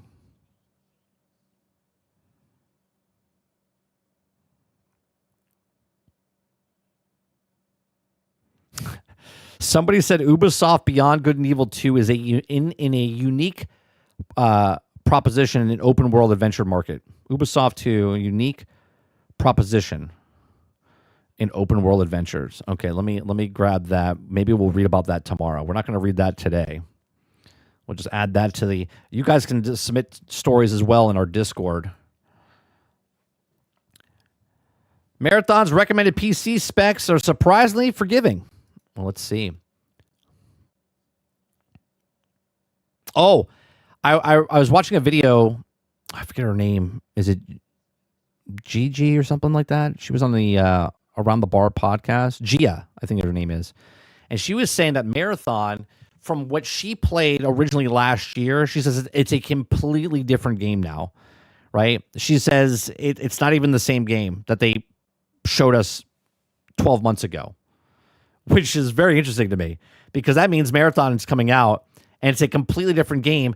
Doesn't it sound like Destiny 1, right? 13 months before Destiny 1 came out, it was a completely different game than it was when it launched. And now Marathon, 12 months later, is a completely different game than when it launches.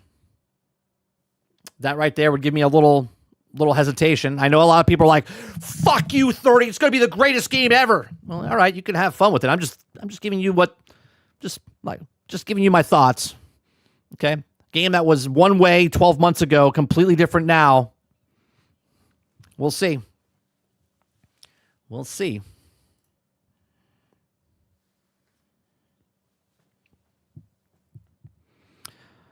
Aku says, Alex likes to defend AMD, but he ignores how they also have completely fucked over the industry by forcing the government to give them information about IBM. They can also compete instead of innovate.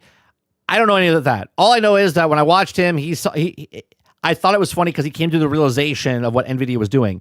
Make the problem, sell the solution. He literally came out with it as he was making the video. I was like, he sees it, which is another example I always say. When you peek behind the curtain and you see the wizard, you can't unsee the wizard.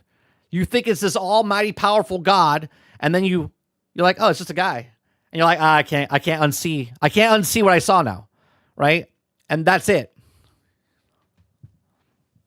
Right? I don't know any about him talking shit or not talking shit. All I know is I thought it was interesting that he came across the realization, not live, but while he was doing the video, it was like, wait a minute. It was like a light bulb went off. He peeled back the curtain and saw that, yeah, make the problem, sell the solution.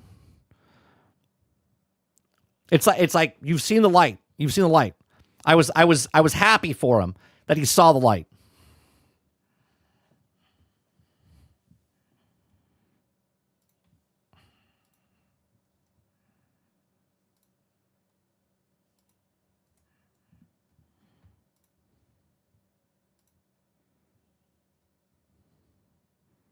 I was talking about, oh no, it's Alex. I watched the video today, just enough. In the video today that I happened to watch, he was talking about NVIDIA and NVIDIA, what they're doing and what they're stopping people from buying their graphic cards.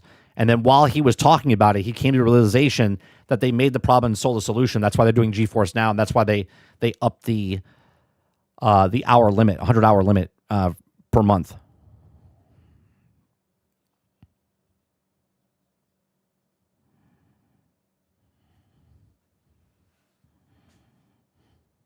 Well, that upped it. Well, up the price and lowered the data.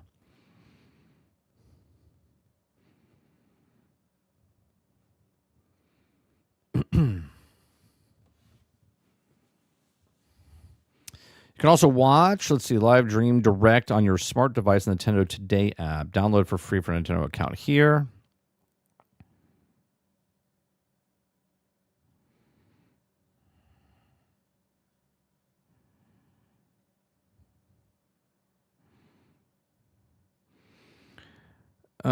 Transfer to destroy shell. What is this? Marathon. 43 minutes ago.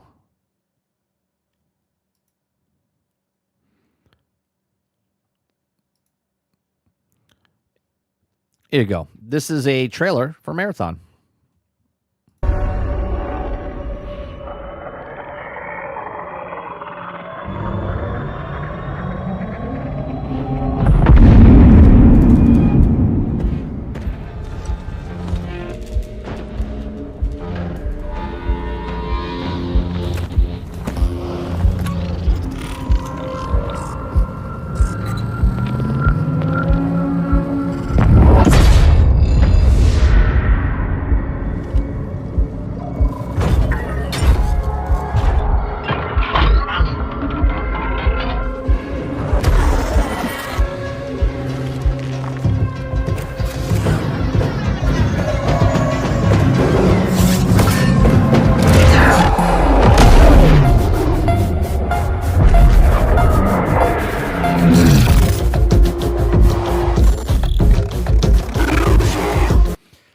See what Marathon's doing. Say what you want. Say what you want about Marathon or Bungie.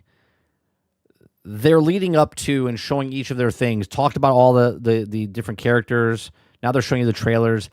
Bungie knows how to hype a video, which is the complete opposite of what Highguard is doing.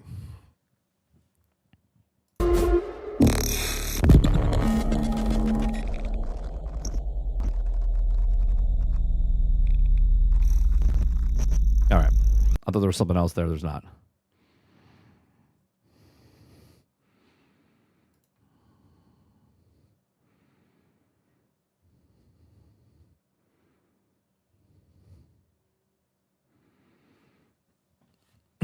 It's official, made by Bungie, March 5th.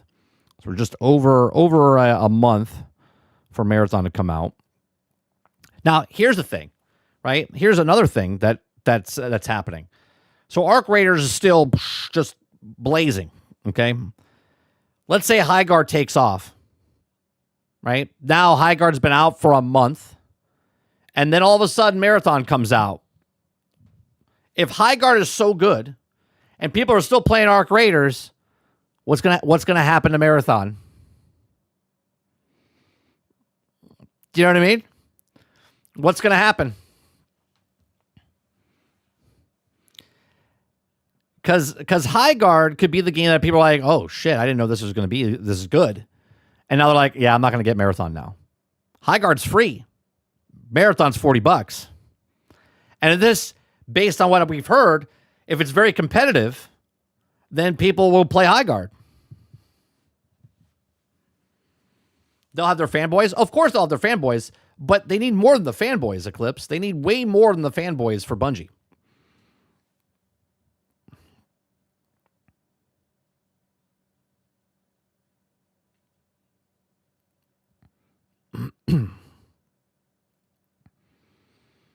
All right, let me see.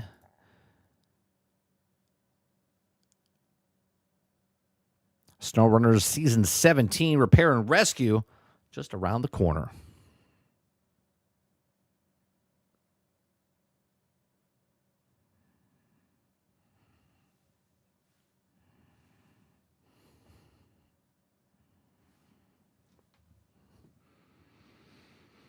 Let's see. Let's go to YouTube real fast and see if I can find another video. The Bungie fanboys aren't like Apple fanboys. They aren't going to survive with just them. Marathon will be fine as long as they are on top of the updates, and I think they will be. Again, though, Crowded, if Highguard is a good game, Arc Raiders is still good, right? Still people playing Arc Raiders. People are now playing this Highguard extraction battle royale new thing that people don't have to pay anything. They just like the game. that's pulling away from people in Marathon. And people saying that's a completely different game than it was 12 months ago, good or bad, I can't tell you because I didn't play any of it. That would hold me back from paying if I was still a Bungie fan and I'm hearing that this game is a completely different game than it was 12 months ago. I wouldn't purchase it right away, personally.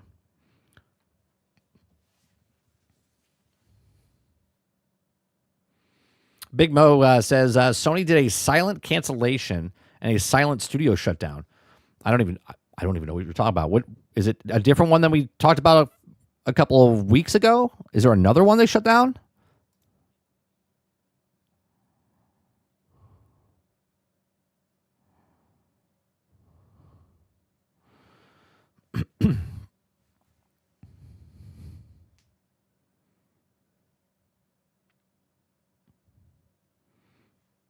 I love how content creators they have like Highguard as their thing, and yet they're playing a completely different game right now. Just Enough says, if Highguard and Marathon are equally good, Highguard will have more players, in my opinion, not just because free, but because of extraction. I kind of agree. Right? If Highguard comes out and it's a really good game, Just Enough, then it wins over Marathon because now you've been playing that game for a month. And if it's as good as they say it is, then people are not going to stop playing it because they're going to want to play that over the next game, right? Like, think about this. If I'm a content creator and Arc Raiders is booming right now, and then all of a sudden Highguard comes out and that's booming right now, right? Now I have two games that can bounce back and forth from. And now you're adding Marathon. If Marathon's good, am I leaving Arc Raiders to go play that next game, even though I'm still doing good in Arc Raiders? If I'm doing great in Highguard, am I leaving Highguard to go play Marathon? I don't know. It's going to be a hard sell. Crowded says, again, people fall off free-to-play games quickly. Fortnite would like to have a conversation with you. Marvel Rivals would like to have a conversation with you. There's plenty of free-to-play games that people still play. Warzone, Call of Duty Warzone, all right, for years had players. If it hooks, it hooks. If it doesn't, it doesn't. There's more to that, though, Crowded. If you're talking about yourself, sure, but then there's the public persona of if a game is good or not, if it plays. If this game is doing good, they're not going to leave to the next game because this one's still popping. Yeah, Clip says top 3 games are free-to-play games every month on console.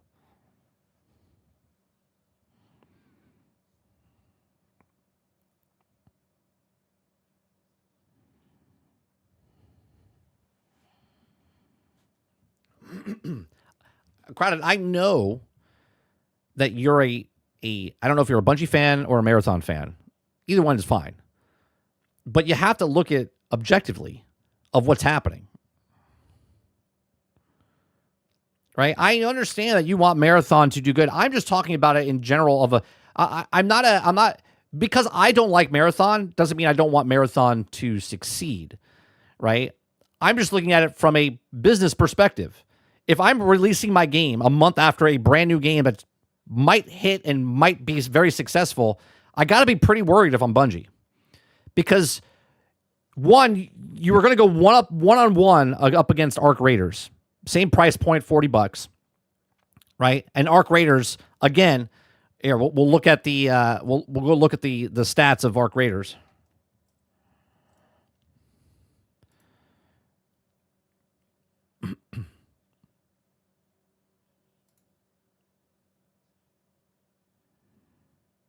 Right now, Arc Raiders has still got 220,000 people playing right now. Monday morning.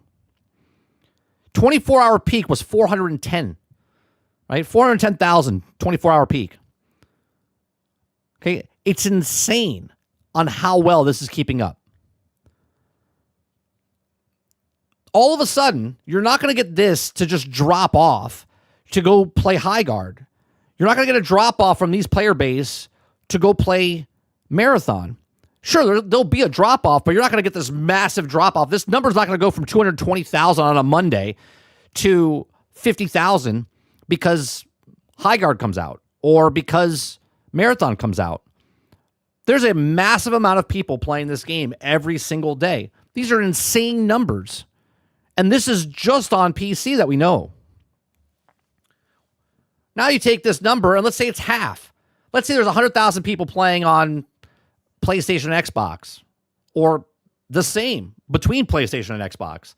Right? Those people are not going to go over to Marathon. They're not. They're having way too much fun with this game. The average person buys 2 to 3 games a year. And if you're going to buy the same game because it's an extraction shooter, you're probably not going to buy another extraction shooter if you're playing an extraction shooter that you're enjoying. But you will go try Highguard because it's free to play.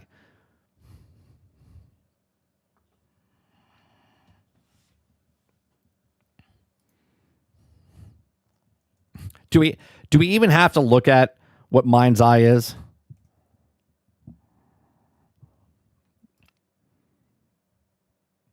Let me ask you, Ron, without looking it up, if you've already looked it up, what do you think the player number is? It's actually much higher than I thought it would be. It's much higher, but they are. We did read an article last week that they're still paying people to play this game. Altern says 10. Ron says 200. Shut up. 200. Shut up. That's not even your real guess. You think it's 200?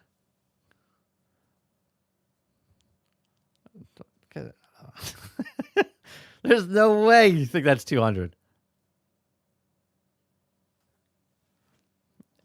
There you go. There it is. 12. That's 12. 12 on a Monday. 12 people on a Monday.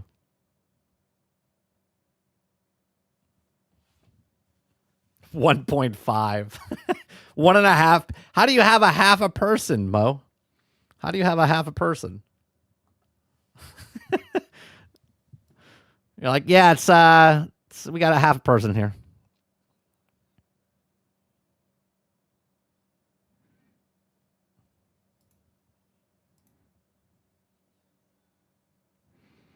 And then you have this. It gets sadder and sadder every day.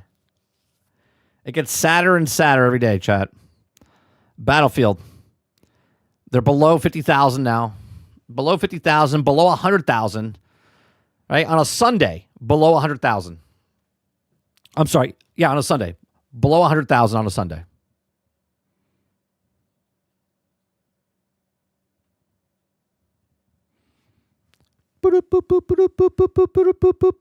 Battlefield check-in.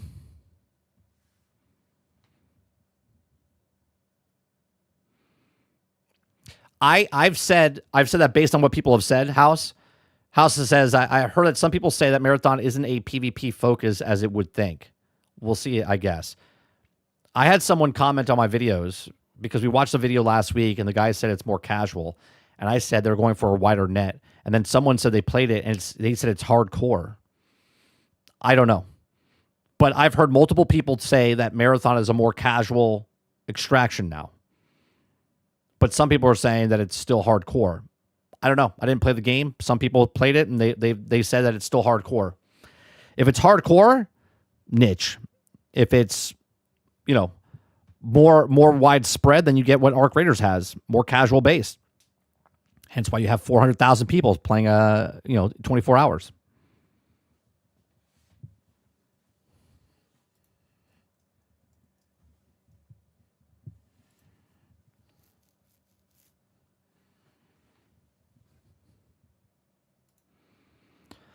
Mo says, how many people are playing Concord? 0. 0 people are playing Concord. It doesn't exist anymore. Titan says, Battlefield Studios already moving on to the next Battlefield game. Apparently, they have a big update coming out. They're gonna finish it. Here's a video from Luke Stevens. He says, "The crazy gamble." Let's watch it. It's actually happening, guys. Jeff is doubling down on Highguard, saying in 48 hours I'll be accepting. Oh, this is funny. This is funny. I posted this in Discord. Jeff Keighley wrote, in 48 hours, I'll be accepting your apologies. You've got to admit that he's got something to do with this game. Come on. Now, it's a great joke. I think it's great. But he's got to have something to do with the game, right? Accepting your apologies. And this is because the embargo for Highguard has lifted. And a bunch of people have been sharing like their badges and stuff, Jeff included. Well, no, the embargo hasn't lifted because no one can say anything until the actual event. We've got Staycation, Moxie, 100 Thieves, Anita, Noko, I think it is. And before you ask, no, I was not invited. Did anybody like really think there was an odds of that happening? No. But basically, it sounds like a bunch of creators, a lot of streamers. What is his shirt that he's wearing? I'm gonna be a dad. Oh, that's what's her name from Last of Us and Game of Thrones, right? I don't know the actress's name. The odds of that happening, no. But basically, it sounds like a bunch of creators, a lot of streamers, specifically from like the FPS genre, like Apex streamers a lot, and especially, they were invited to this event in Los Angeles at some point later last week, it seems is when most of them went out. Jeff alluded to playing it over the summer and then again at this event, but it's most likely something that happened later this past week. And there they got to do all sorts of stuff, like having a catered breakfast and meeting the devs and from the King of Queens. Okay. Talking to some of the voice actors, for example, but then they actually played the game. And of course they can't talk about it yet. But I love that. I played the game. Did you play the game? Yeah. How is it? I can't tell you. It's good. They're not going to say it's bad. That hasn't stopped some people from trying. Like, I'm sorry, I saw this one snippet from Staycation, and he's trying very, very hard to not break the embargo. I don't know why he made the video. Like, you can't talk about it yet. So, like, this is the level of detail we got. I had a lot of fun at my desk at the event. What does that mean? Now, obviously, he's doing this because he's saying, I had a lot of fun at my desk. And at the desk were PCs, and on the PCs were software. What are we talking about? Like, I get it.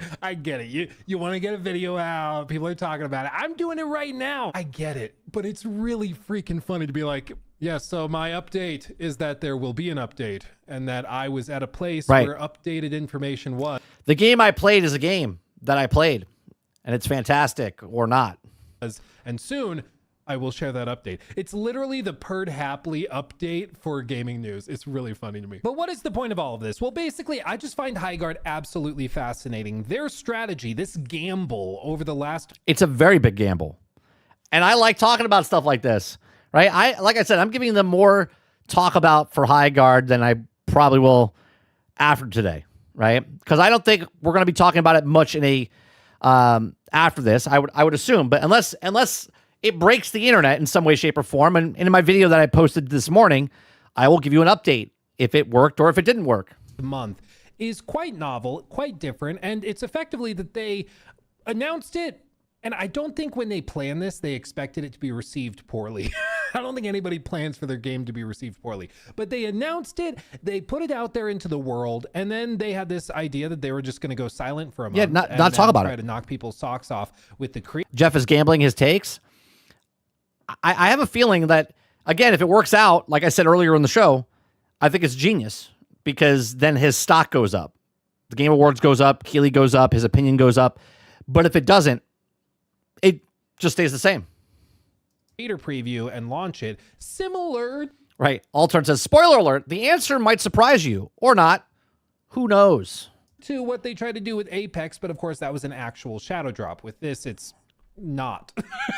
But they're trying to like come in and make a big splash when there's that first big drop of information. Then they're hoping that kind of creates a tidal wave that then carries players into the game. I wonder, Rose. It snowed in Jacksonville last week because there really is not another game I can think of that has had this many eyes on it, but specifically this many eyes on it from a negative point of view. And so it's going to be fascinating to watch. Like, to this day, we still don't really know anything about the game. The achievement We know nothing about the game.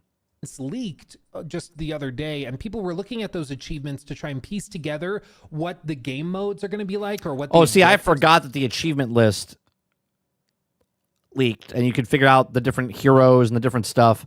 But that's not advertisement. Within game modes are going to be like, because that's literally all we've had to go with for a month. We've got absolutely nothing. So they really are banking that, for one, the impressions from this preview event were positive, and that creators are going to communicate that, and that communication will have an impact. And two, they're hoping that that communication from creators is going to be so overwhelming that people jump in and try to play it day one because the hype is there, right? And they're hoping that that hype outweighs the negativity or suspicion. Aku says 30. Concord and Highguard are games that only, are games that only the creators can love around the game. And I think that there's two key elements to this. For one, the fact that the game is free, that helps a ton, and that cannot be understated. Like Concord being $40 and Suicide Squad Kill the Justice League being $70, that really hurt those games, because even if you were interested sort of in those games, the fact that you had to put so much cash up just to try it at launch, even if you were morbidly curious, really prevented that from, I think, getting that first wave of players that actually would help it stand a chance at survival. Secondly, and this is perhaps the most potent and powerful thing for Highguard right now, is the morbid curiosity. People like you and me. It is true. You're like, what is it? Like, what is happening here? Who are like, what the hell is going on? Yeah, because you as a person, not that you want the game to fail or succeed, you're just like, what is it? Like, I want to know what it is. Like, just curious. Like, what is the game? You know, like, we are watching this and we find it utterly compelling. The fact that Jeff has continued to double down and triple down every step of the way is fascinating, especially because like everybody else is like, what do you see in this game? We don't see it yet. It makes you wonder if Jeff has some sort of stake, if he has some sort of stake in the company, or if he just really likes the studio. As you can see, like Nick Tech, Jeff is the whole marketing department. Kind of was, dude, like, honestly. Synth Potato, I and pretty much the entire gaming community still does not understand what you see in this game. I'm afraid that if it's not much more than what was shown at the trailer TGA, it won't last very long. Sure, I think a lot of people don't know what the game is because they haven't shared it. And then the super... Yeah, but to be fair, Sarge, you have no curiosity of this game because you don't play these fucking games anyway. So, coming from you, that doesn't mean absolutely nothing. Super ultra double triple down from Jeff that he's going to be accepting apologies from everybody. Yeah, this is a pretty ballsy statement. In 48 hours, I'm accepting all your apologies. In 48 hours. You know, this double down, if the game ends up being phenomenal, it's Concord 2, it's Overwatch 3, like if it's that level of just smash success, it is going to be fascinating as a story and as a sort of study case for video game marketing and stuff, how even negativity can bring eyeballs, and it will really be the encapsulation of any press is good press. But as of right now, we still just don't know if the regular gamer is truly interested or even aware of this type of game. Like, are they interested? Do they even know about That's so true, Altern. Altern said Jason Schreier said the same thing about owning the Chuds. How did that work out for him? It's very true. about Highguard? Are they going to play it because their favorite streamer is playing it on Monday? Time will tell. What I do know is that historically, big streamers playing live service game does not inherently save it. It's not like a one size. Yeah, here's the thing. Let's say today it comes out and it's phenomenal. People just love it, right? They have that new car smell. People are just hyped up about it. They're like, oh, Highguard's actually really good. A week from now, 2 weeks from now, right? A month from now, if people are still playing it, where does it go from there? How are they supporting this game going forward? Right? What is the roadmap? What is the future of this game? Fits all fix. Like Shroud, for example, was paid to play a lot of Suicide Squad. He played it at a preview event where he played with Tarek, I think it was, and Dr. Lupo of chess.com fame. And he played the game and like they played for 3 hours or 4 hours and then moved on with. That's exactly right.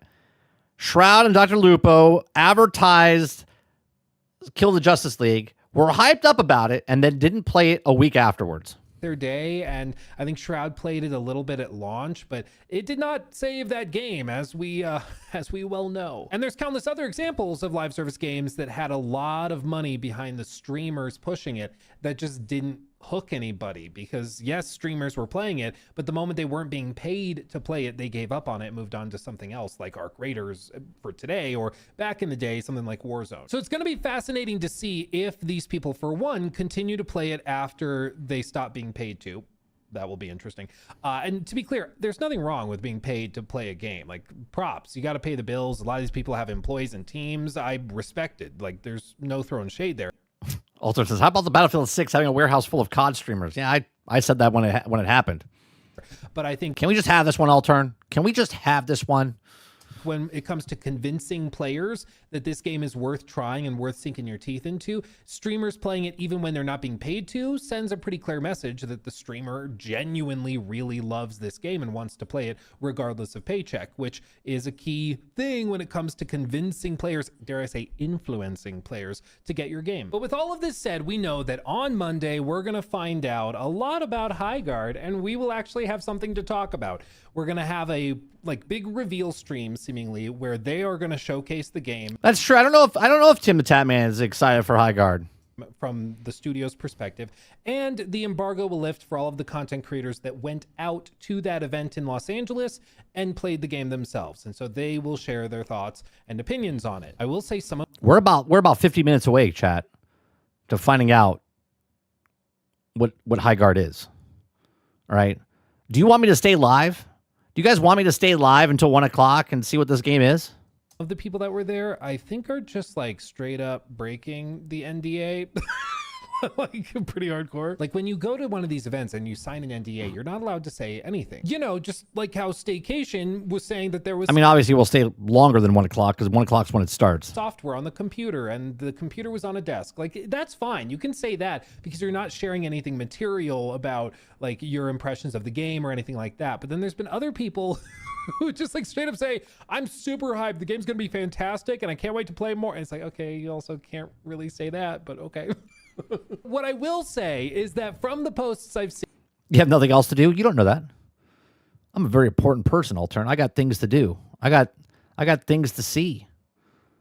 Of people that may or may not be breaking embargo. It seems... Who are you going to watch? I'm going to watch the event. They have their own event on their channel.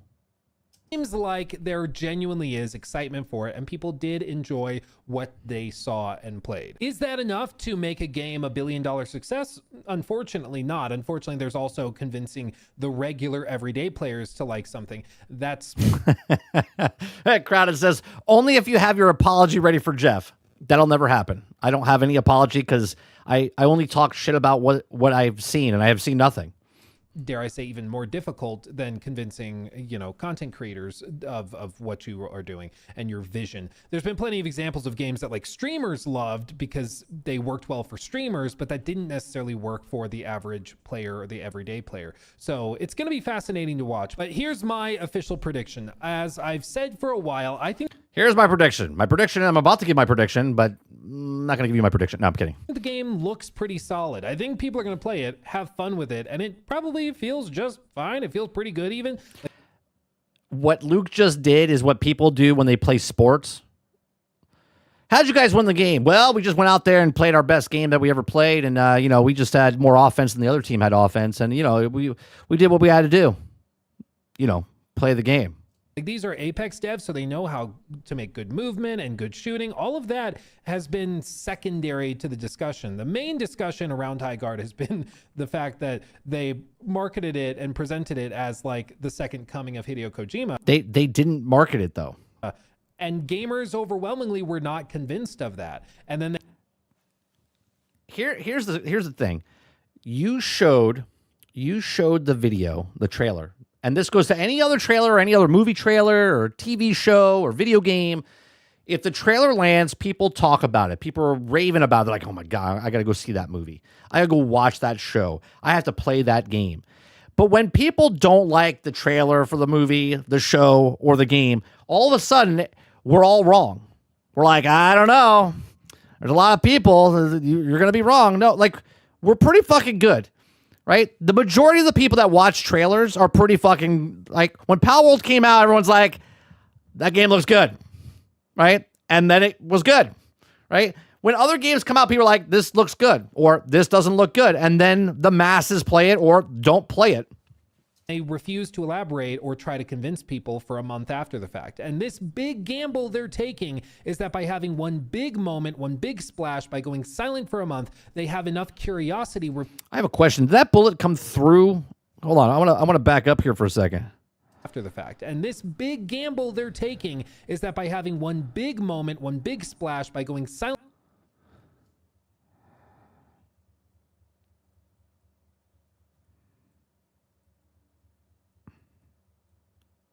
Okay, it shot through, but it looks a little late. What broke that before? Okay. For a month, they have enough curiosity where people just decide to download it and try it. And I think, and this is the second piece of my expectation, I think their day one player count is going to be pretty damn high. Well, yeah, it's a free-to-play game. That's not the problem. The problem is no one's not going to play the game when it comes out. It's a free-to-play game.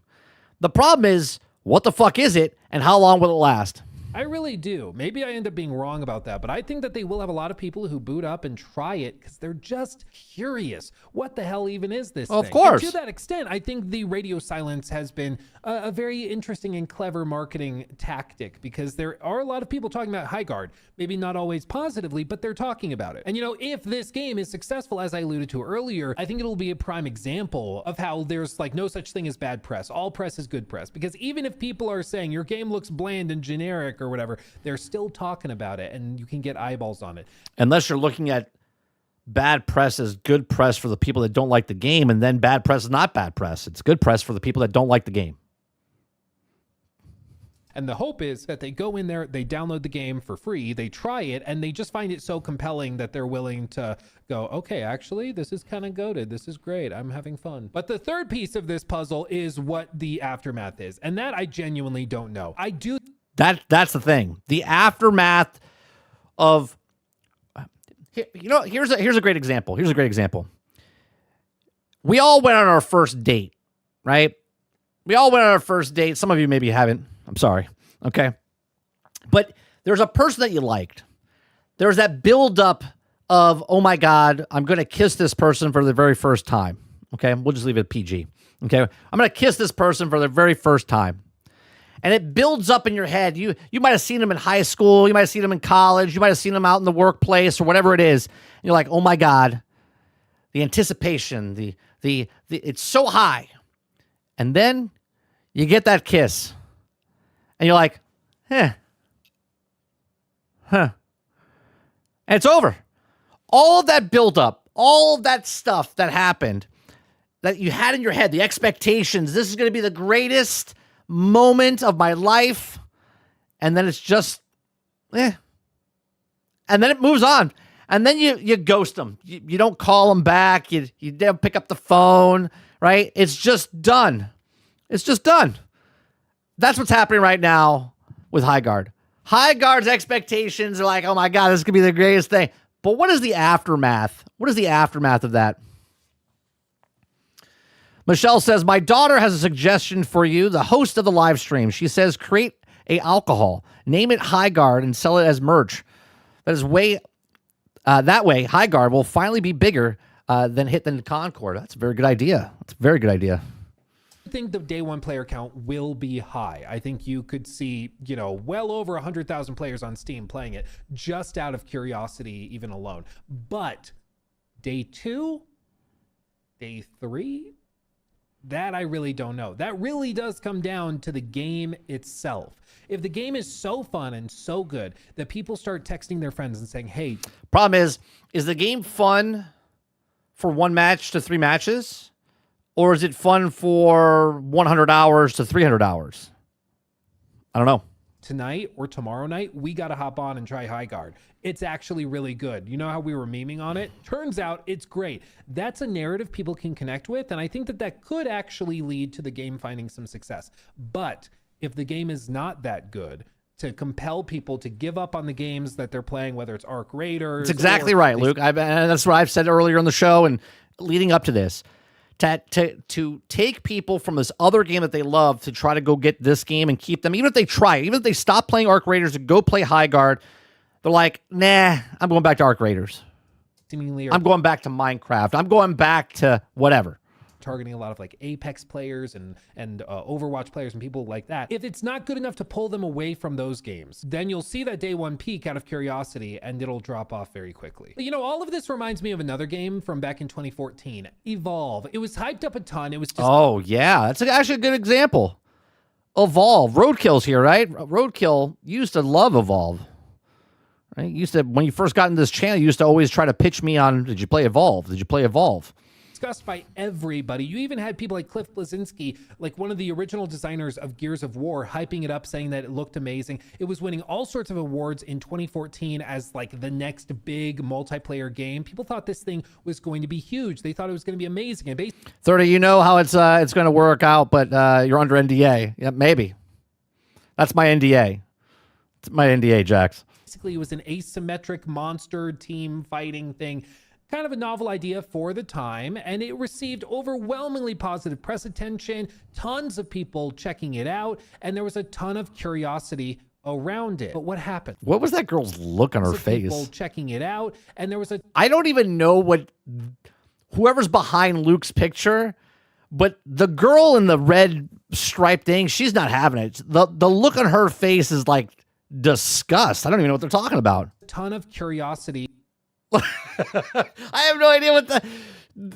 She's like, I don't know. I would love to know what this conversation is right here about Evolve back in the day. Around it. But what happened? Why have you not played Evolve in the last year? Or Evolve 2, dare I say? Well, because something very interesting happened. And it's showcased at the end of Krobikat's video, where you can see that day one, there was a massive spike of people What is this? playing it because they were curious. Oh, Evolve. Media was Yeah, Evolve. typing it up. This is Evolve when it came out in 2015. Right, there it is. Craters. It's not a lot of people, though. 4,917. People playing it because they were curious. The media was hyping it up. Content creators were hyping it up, saying it was amazing. IGN, I think, gave it a 9 out of 10. Yeah, right here, right? Of course they did. Right here, look at this, look at this. Fun game to just, grind out. It's supposedly just like Left 4 Dead. Evolve is a deeply rewarding multiplayer experience that It's supposed to be like Left 4 Dead. It was nothing like Left 4 Dead, except for the dead part. packs both brains and brawn. They give it a 9. No, fucking give it a 9. There is absolutely no fun factor. And so immediately, even though like the press loved the game and media loved the game, regular everyday players, they booed it in and they just found it wanting. They tried it on day one and it fell off a cliff very soon after that. You can tell it didn't fall off a cliff.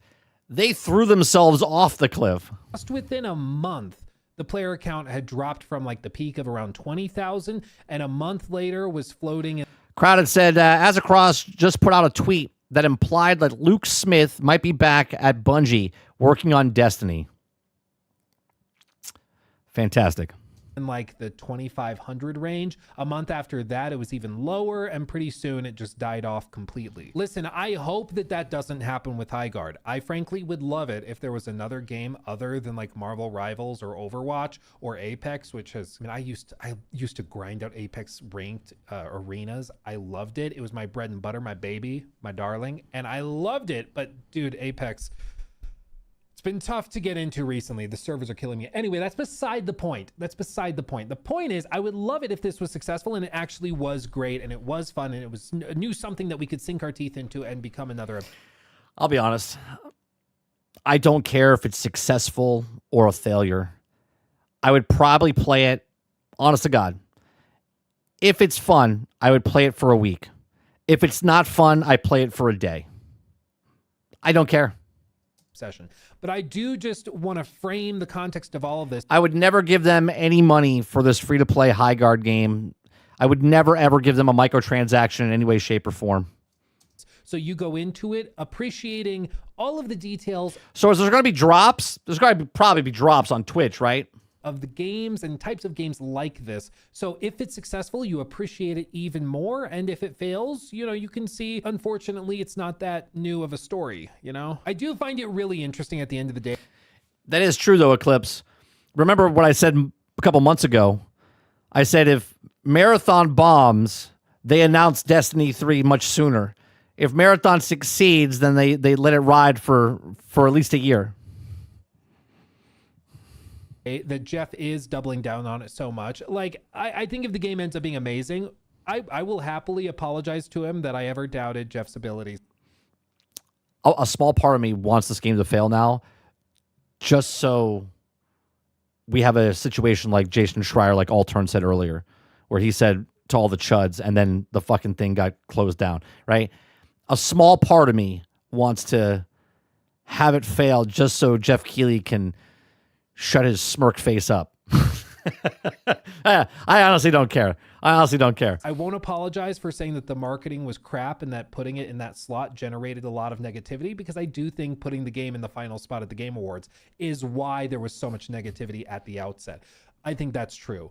I've always said that I think the game could be very, very good. Whether that's enough to overcome the negativity remains to be seen, but it looks like we're going to see that outcome on Monday. So we'll find out soon enough whether the Highguard gamble paid off or not. But let me know in the comments what you think the peak Reopened my Twitter and I just typed in, I'm waiting for my apology, Jeff.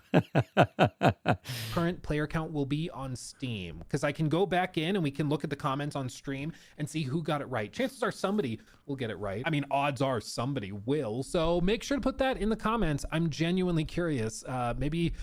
Maybe we'll do a giveaway or something if somebody guesses it right. I don't know.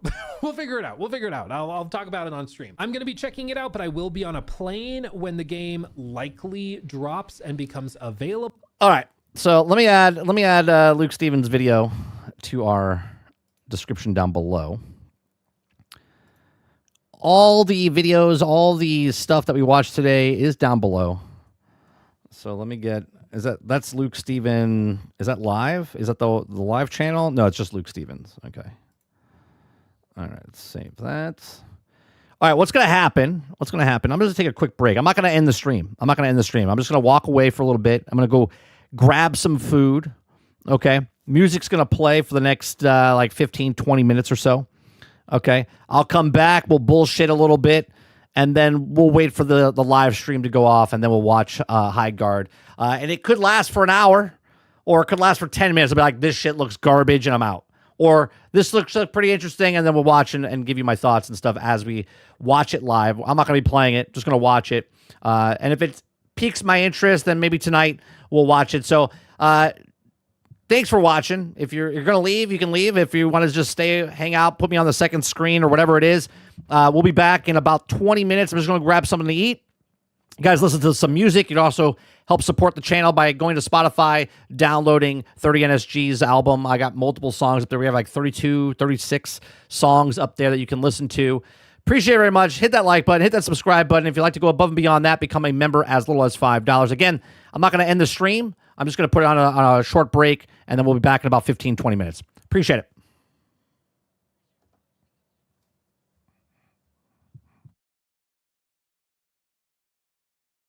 Yo. Yeah,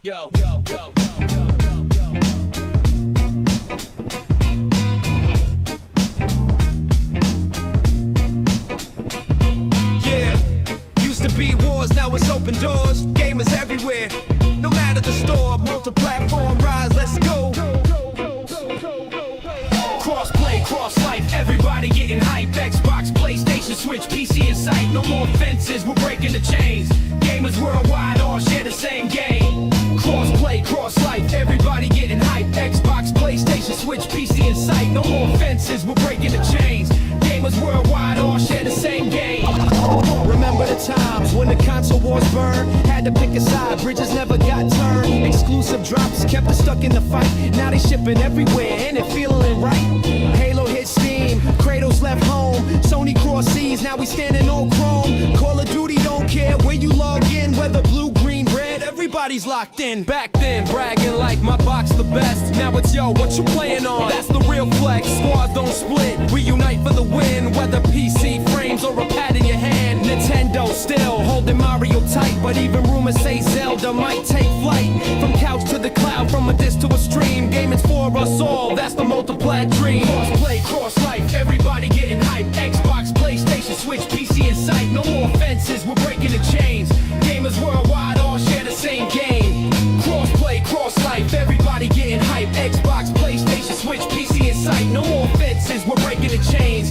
Gamers worldwide all share the same game. Game Pass rolling, making deals on the low. Sony dropping ports, watch the fan base grow.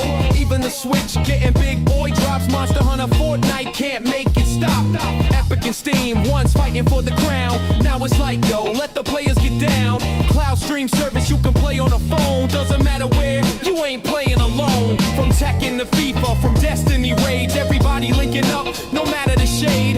Fanboys crying, but the world too loud. Gamers stand tall, multi-platform and proud. Imagine back then if they saw this day. Master Chief on PlayStation, Kratos on Game Pass Play. Sonic and Mario shook hands long ago. Now it's every IP learning how to grow. So no more division, the culture's too wide. We gaming together, controllers collide. This is the future, man, it ain't pretend. Every platform, every player gaming won't end. Cross play, cross life, everybody getting hype. Xbox, PlayStation, Switch, PC in sight. No more fences, we're breaking the chains.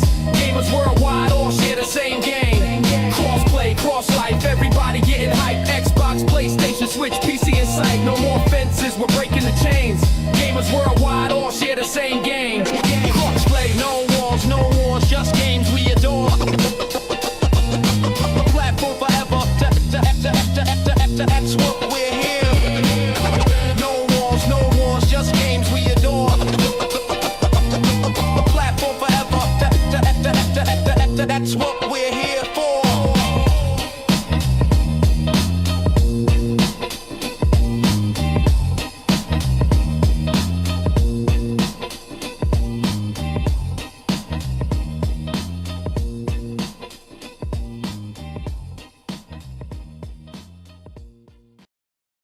Oh yeah, yeah. Stay tuned. Everybody stand up, yeah, like I stayed up. We been away, yeah. It started in the movies, Katniss with a bow. The Hunger Games planted seeds we didn't even know. Kids on Minecraft servers built a game to survive. Chest spawns in the center, only one walks out alive. Blocks turn to bullets, squares in the skies. A new way to play, a new way to rise. From mods to modes, the idea caught fire. One winner standing, that's all we require. Battle Royale, the good, the bad, the craze. You rewrote the rules, you changed the arcade. From hunger in the mines to parachutes that fall. Now every game dreams they could have it all. Battle Royale, the good, the bad, the craze. You rewrote the rules, you changed the arcade. From hunger in the mines to parachutes that fall. Now every game dreams they could have it all. PUBG made the drop, Fortnite built the stage. Apex brought the speed, Warzone brought the rage. Even Tetris tried it, stacking lines to survive. Now every dev out here thinks BR keeps them alive. The thrills in the circle, the storm closing in. The heartbreak of second, the glory of win. But for every highlight a burnout waits. Too many clones, can't seal a game's fate. Battle Royale, the good, the bad, the craze. You rewrote the rules, you changed the arcade. From hunger in the mines to parachutes that fall. Now every game dreams they could have it all.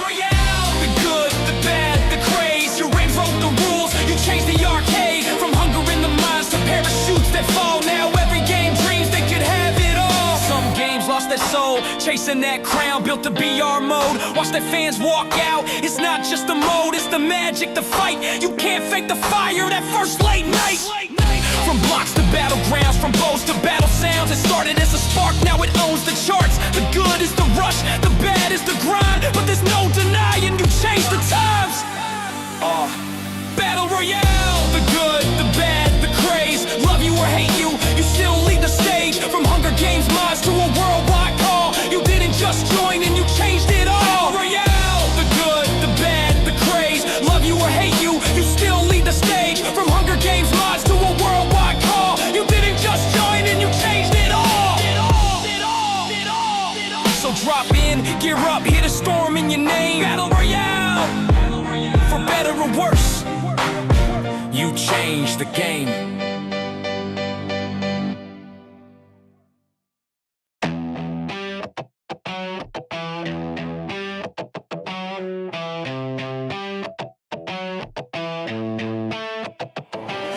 remember the nights, the red dot sights, heartbeat racing in the flashing lights. Back in the days it was fight or die. Now it's all skins just to look fly. No more teamwork, just solo cues. Every match feels deja vu. We had grit, we had soul. Now it's battle passes with no control. We used to drop in with purpose, now it's all surface. No heart in the fight, just noise in the furnace. They chase trends, forgot the roots, lost the boots. Now it's flashy suits, Call of Duty. What happened to you? You were the fire, now you just fumes. From modern warfare to a neon dream. You lost your edge, forgot the team. We used to fight for something real. Now it's all about that highlight reel. Oh, Call of Duty, you lost your call.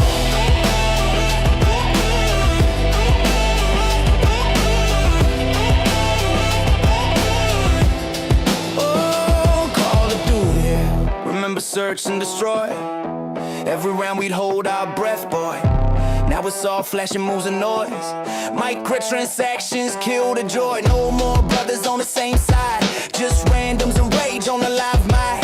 Skill-based match kills the vibe. I miss the days we just drop and ride. Go soap and price had soul. Stories that cut right through the code. Now it's just operators sold. Another skin, another mold. Warzone's fine, but where's the heart? Feels like the end of what you start. Treyarch's Infinity, Sledgehammer 2. Who's gonna bring back the truth in you? Call of Duty. What happened to you? You were the fire, now you just fumes. From modern warfare to a neon dream. You lost your edge, forgot the team. We used to fight for something real. Now it's all about that highlight reel. Oh, Call of Duty, you lost your call.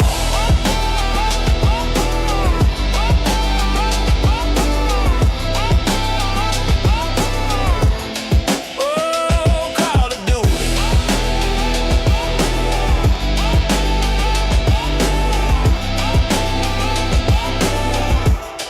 Oh, Call of Duty. I'll still drop in, I'll still reload, but it ain't the same road we know. The legends fade, the heart's gone small.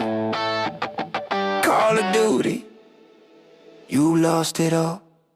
But every time I pull the trigger, it's like ghosts in the smoke. No suppression, no pressure, this ain't the old code. Grinding all night for that scope I need. But every upgrade feels like I'm planting seeds in concrete. Yeah, Battlefield's back, but fix it please. Hey, hey. Battlefield's right, hey, hey. But fix it please. Hit detections while bring it to its knees. Maps look good, but don't play right. Every flank turns into a fire with light. Still we're storming through the fire and steel. Cause damn, it finally feels real. Battlefield's back, but fix it please. Smooth launch, yeah, I can't believe my eyes. Call of Duty players jumping in, switching sides. Jet flybys, tanks on parade. But these spawn points got me feeling betrayed. I want that chaos, that old school thrill. Not running 10 miles just to die on a hill. So patch it up, dice, we know you can. Don't lose your soul to the same old plan. Yeah, Battlefield's back, but fix it please. Battlefield's back, but fix it please. Hit detections while bring it to his knees. Maps look good, but don't play right. Every flank turns into a fire with light. Still we're storming through the fire and steel. Cause damn, it finally feels real. Battlefield's back, but fix it please.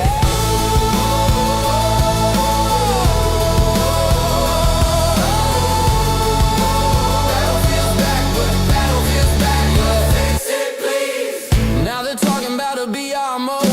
Dropping in hot, another heavy load. We've seen it done, we've seen it fail. Don't chase the trend, stay on the rail. Keep it Battlefield, large scale fights. Don't trade the war for battle lights. We want squads, not loot box dreams. Stay true to the chaos, not stream of memes. From 2D 42 scars we rise. Learn the pain, now we're wise. Portals back, but man, the trash and find the goal we adore. So here's to the soldiers, the fans who stay through every bug, every broken grenade. We're back in the fight, yeah, we won't leave. Just tighten that spread and let us breathe. Yeah, battlefield's back, but fix it, please. Battlefield's back, but fix it, please.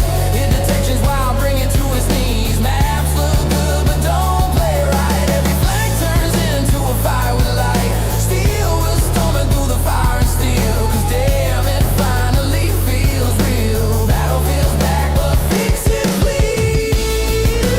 Battlefield's back, but fix it, please.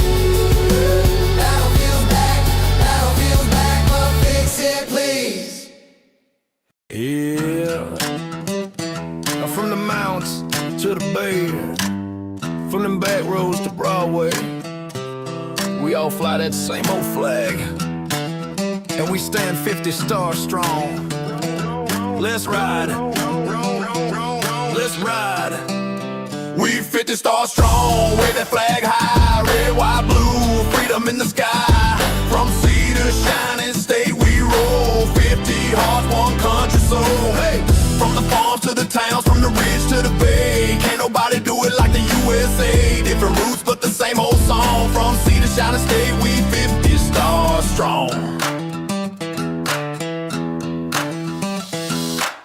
Started in Maine where the morning breaks, down to Georgia where the peaches bake. Carolina charm, Tennessee sound, sweet home roots in the red clay ground. Midwest fields in that southern drawl.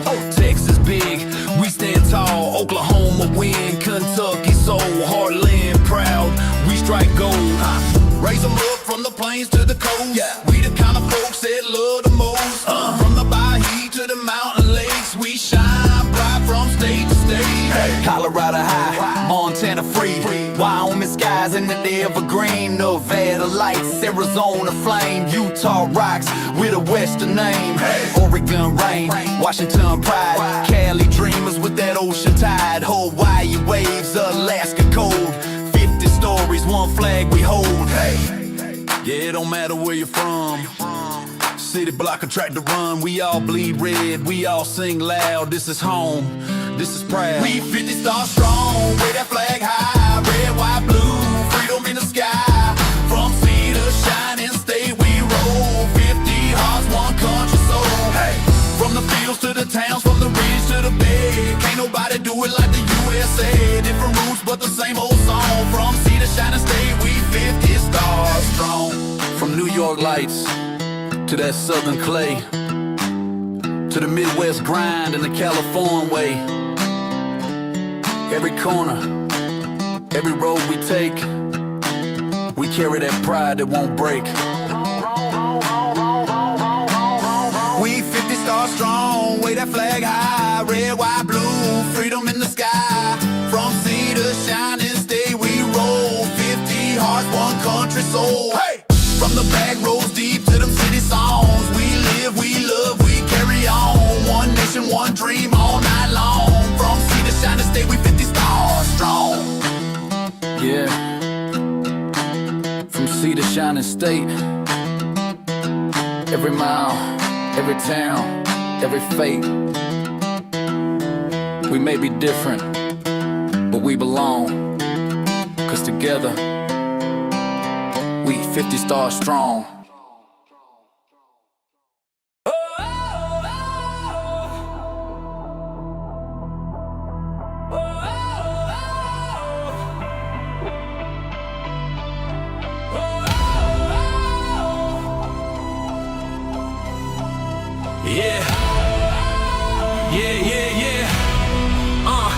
I used to say nah, not my thing. Extraction games, man, they all felt the same. Run, loot, die, rinse, repeat. Leave with nothing but defeat. But then I saw the lights from the sky, metal beasts fall, and I had to try. Booted up our raiders, thought one quick round. Now I'm lost in the sound of that battleground. The dust kicks up, my pulse starts to race. Every drive feels earned, not a waste. Didn't think I'd stay, but here I remain. Embark, built a world that changed the game. I was done with the grind, but they flipped my view. Now I'm flying high with my radar crew. The quality hits, the polish shows. Embark made a game and it truly glows. They didn't fake it, they didn't sell hype. They built a dream and got it right. Yeah, I was wrong, I'll say it today. Our creators blew me away. Our creators blew me away. Every raid, a new story to tell. Blast of fire and chaos. Oh well, the skybox, man, it feels alive. Retro future, keeping dreams in drive. Not a cash grab, not a scam in disguise. They respect my time, and that's the prize. No empty promises, no broken core. Just pure gameplay I've been waiting for. The world feels real, the danger's true. Each fight's a moment that pulls me through. Didn't think I loved this fight, but Embark brought the thunder and light. I was done with the grind, but they flipped my view. Now I'm flying high with my radar crew. The quality hits, the polish shows. Embark made a game and it truly glows. They didn't fake it, they didn't sell hype. They built a dream and got it right. Yeah, I was wrong, I'll say it today. Our creators blew me away. This ain't your average soulless clone. This is skill and passion carved in stone. Embark delivered, they broke the mold. No filler, no lies, just pure gold. Now I'm dropping down, I'm in that zone. One more run before I head home. Used to doubt, now I can't delay. Our greatest all night, all day. I was done with the grind, but they flipped my view. Now I'm flying high with my radar crew. The quality's real, the vision's clear. Embark's the studio we needed here. They made a game and they're selling a game. Not chasing clout, not playing the same. Yeah, I was wrong, I'll proudly say. Our creators blew me away. Didn't like extraction, guess I do now. Embark did it right, I'm a raider for life.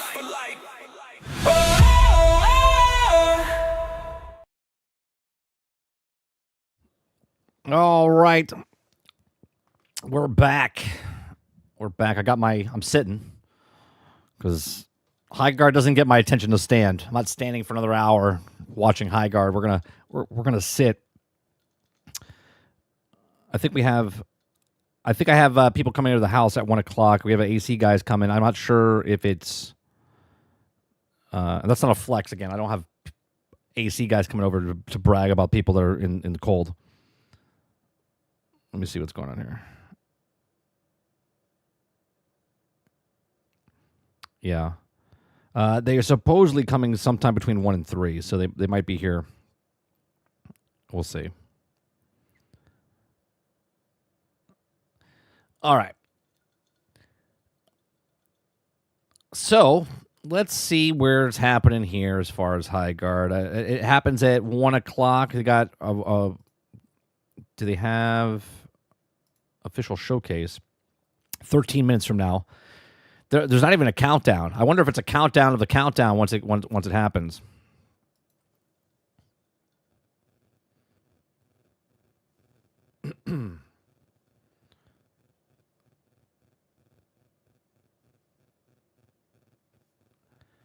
All right. Nope, it looks like it's just this for right now. So we'll leave this here. What's going on, chat?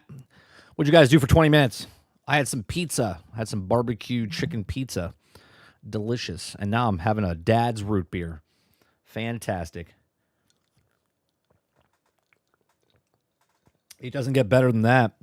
You guys have Dad root beer? Dad's root beer is pretty good. It's not my favorite. It's not my favorite, but it's a good root beer.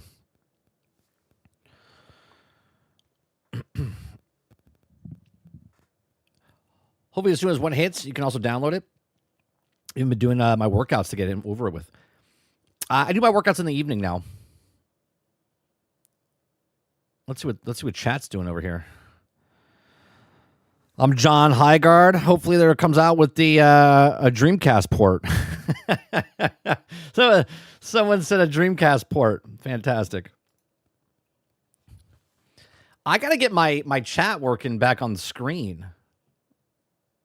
I don't know how to get it back on the screen. Something's up with OBS. They're all like blacked out. It won't let me use the Chat Ninja or anything. So some sort of plugin that's not working. Battlefield and Call of Duty down, thumbs down. Oh, Battlefield 6 and Joy will all make sense now. Oh, they're all tearing someone up in that chat over there. All right, while we're waiting here, I can bring up. We can let the music play in. I'll just lower it.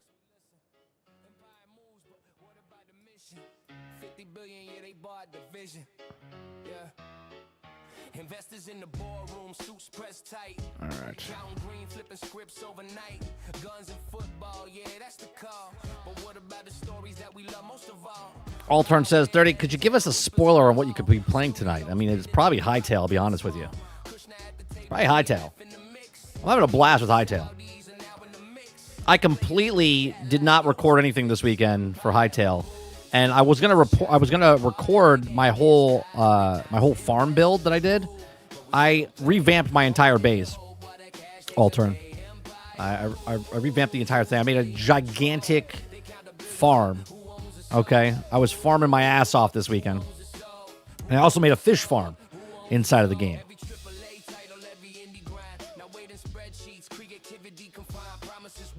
Eric Jones says another day off of work due to snow. Fantastic.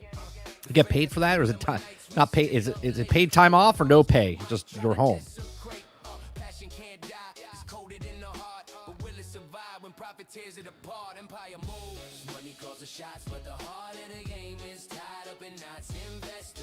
The base on the stream or the base at Pizza Hut base? Pizza Hut. Fucking, I haven't had Pizza Hut in 27 years. Pizza Hut.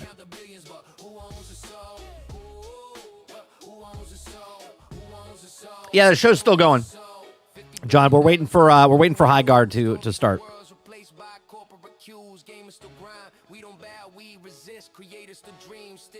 Pushing the twist, legacy over ledger, that's how we survive. The heart of the game keeps the stories alive. Can you guys hear the music? No, you guys can't hear the music. It's like faint in the background. Empire moves, money calls the shots, but the heart of the game is tied up in knots. Investors roll, but we still play. Holding hope while the cash takes a day. Empire moves, but the soul you can? All right. Gamers and creators, they own the soul. Ooh, they own the soul. Gamers and creators, they own the soul. Empire moves, money calls the shots, but the heart of the game is tied. Empire moves. You can call a base. Oh, Pizza Hut building. Oh no. That's a different build. That's a different build. The build that I'm talking about is the one from our adventure game that we went the other day when we went down into the desert. That one.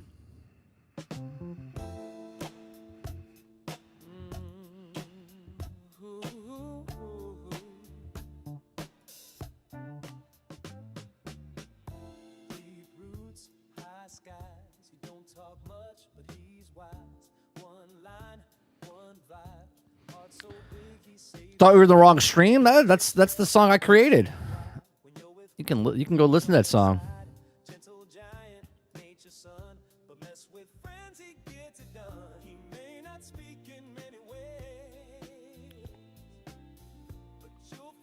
Yeah, that music's created.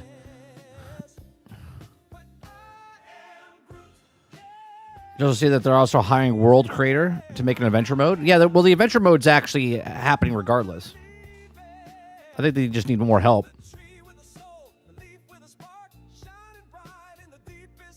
What did I use to make the song? Well, I wrote them, and then I used Suno to make the actual music and singing. But the lyrics I've written, they're based off of everything we've talked about on stream, making fun of stuff and whatnot. If you go to Spotify and type in 30NSG, you'll find all the songs I put up there.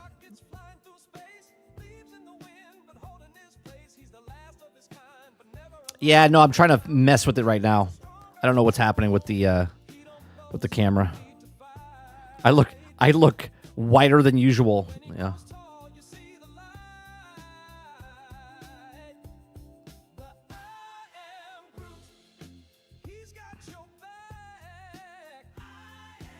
I don't know why. Auto white balance.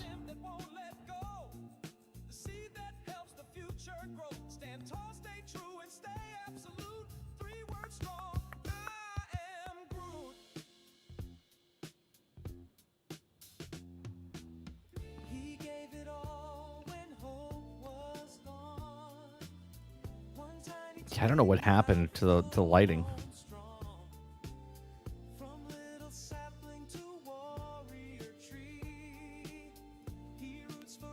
I gotta see something. Is that?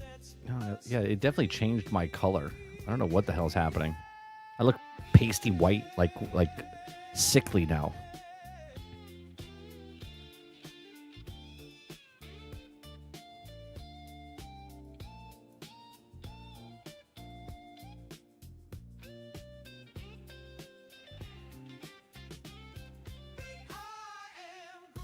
There we go.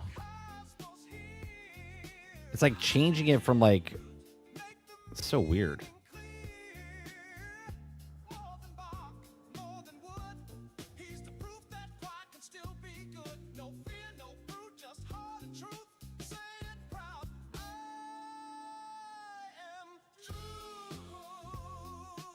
All right, that'll do.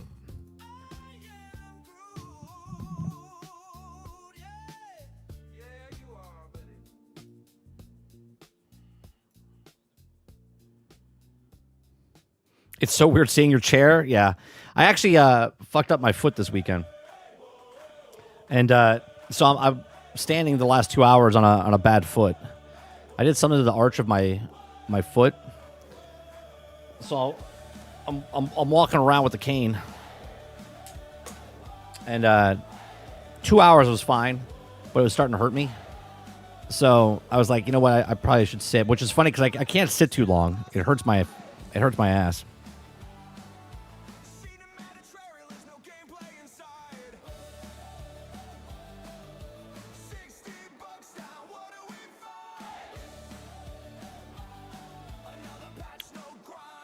I was thinking about making the versions of the song just instrumental.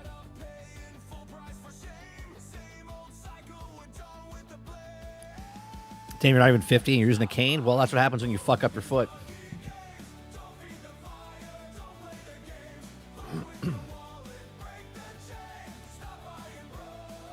Yeah, I don't know if I think I just, like, I didn't fracture anything. I think it's just a bad sprain.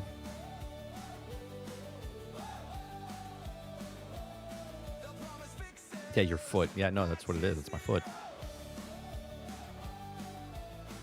And I'm pretty pissed about it, Altern, because I've been, I've only missed 3 days this month of stretching and working out because I started off of the new year, and now this happened, and I wasn't even doing anything like strenuous. It just all of a sudden started hurting. We were at the theme park on Friday, and all of a sudden we were walking, and all of a sudden I stepped on my foot wrong or whatever, and it just started hurting.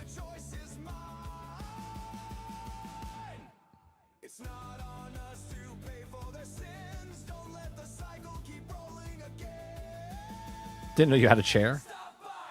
Yeah, I haven't. It's crazy. I've been standing for 2 years. That's the crazy part. And I like standing because I had sciatica problems, which I don't have anymore.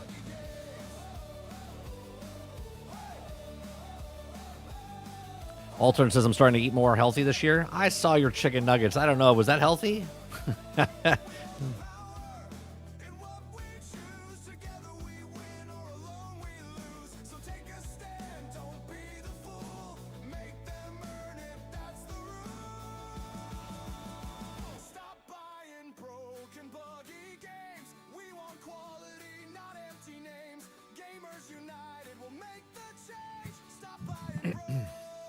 I hate preparing chicken. I mean, look, if you're going to throw stones, just be prepared to catch some.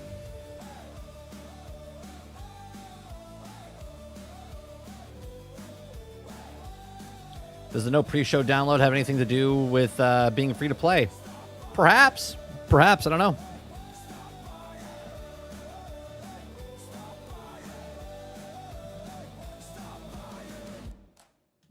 Oh, we were cleaning the house this weekend, and I found my Dreamcast, I found my N64, and I found my PlayStation 1.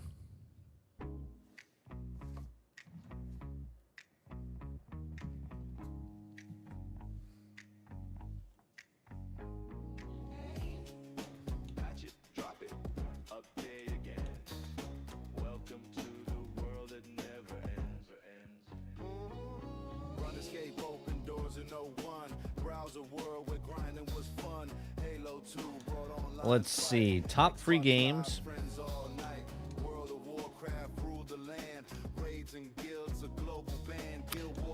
I can't imagine why they wouldn't have it on. If it's not on console, it's not on console. It's very strange. All right, we're 2 minutes away. 60 seconds, it says. Premieres in 60 seconds. John, thank you very much for the support. Appreciate that.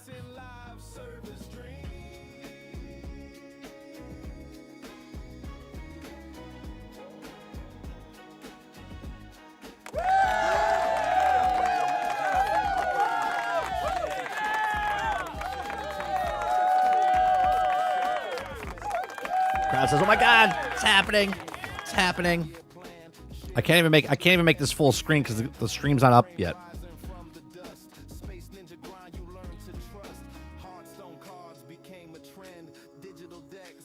I feel like we're all outside looking up at the sky, like someone's standing outside like this, and then we all come up and we're like, "What are you looking at?" They're like, "We're looking at Highguard."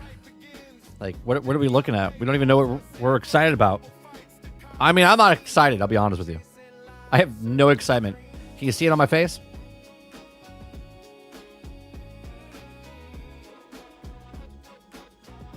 I'm holding my pee for this. Yeah.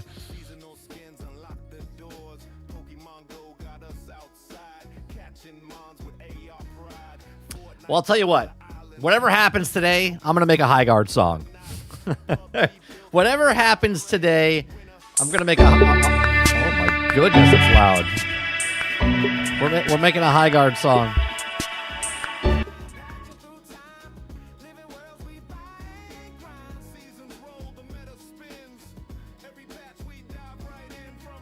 I don't want the chat. Get the chat off of my... Why does it do this?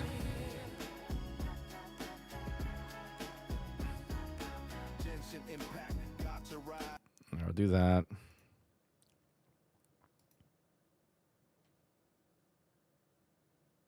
Yeah, full screen, but it won't. It doesn't get rid of the chat.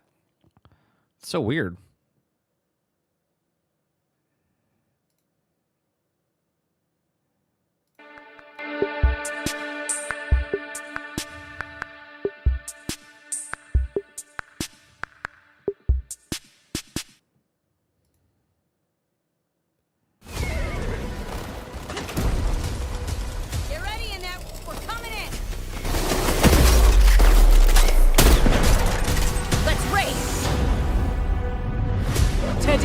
My destiny blooms.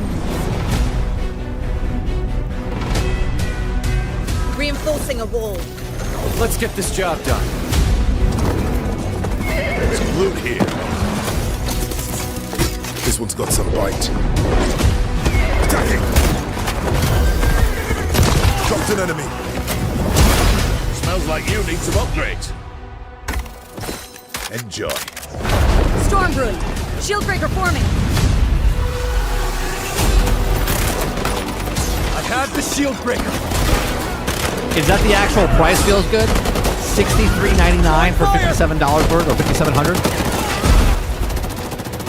I'm gonna lower that for a second. Is that true? This is the fun part. Pulling in the siege tower.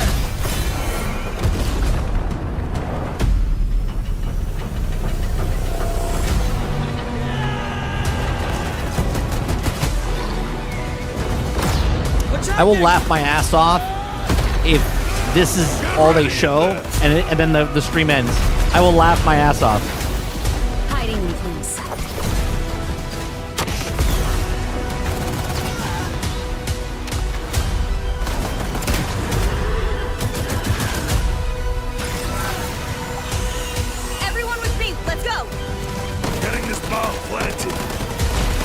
show them who we are.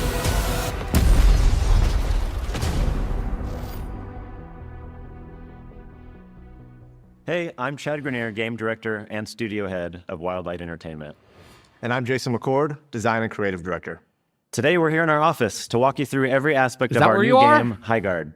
Thank God 4 you years said ago, that. the two of us, along with 60 other veteran developers that have worked It's out together now, for over a Roadkill. decade, Go get it. all made the leap from large publishers to form our own fully independent game studio. From the start, our mission was to be a design-led studio where gameplay always comes first.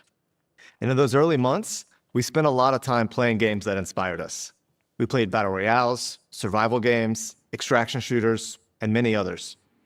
In particular, as we were playing survival shooters, one aspect of that genre that really caught our attention was base raiding. Could we take the thrill of raiding another team's well-fortified base and isolate that into a competitive experience that we could play over and over again? But this isn't a survival game. It's not a base building game. It's what we call a PvP raid shooter. We wanted to utilize our experience making well-crafted first-person shooter maps to design bases that were always fun to attack and defend.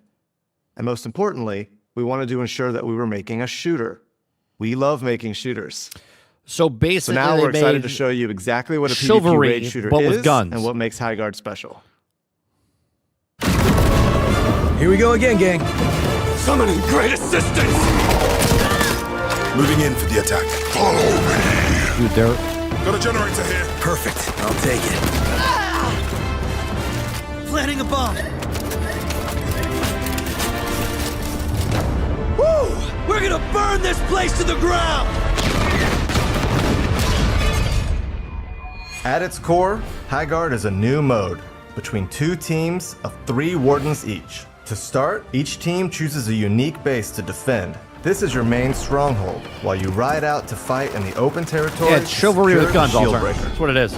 The ultimate goal of the match Groundbreaking. is to use the shield breaker to successfully raid and destroy the enemy team's base before they can destroy yours.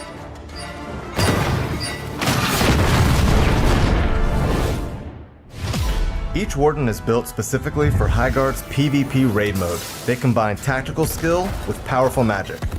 You'll have your choice of characters with unique abilities designed around destruction. Well, yeah, it's 3v3 because they don't know if they're going to have a player base. And resource acquisition. Some Vesper to mine here. The magical abilities of our wardens supplement combat, I swap forms, my friends. but we're still a gun game at our core. You've got your team of wardens, now it's time to choose your base. Prior to venturing into Highguard, you'll be randomly presented with 4 options for your home base. Your team will vote on which one feels like the best fit for you. The enemy team gets the same 4 choices. Each base is the size of a classic small team deathmatch map.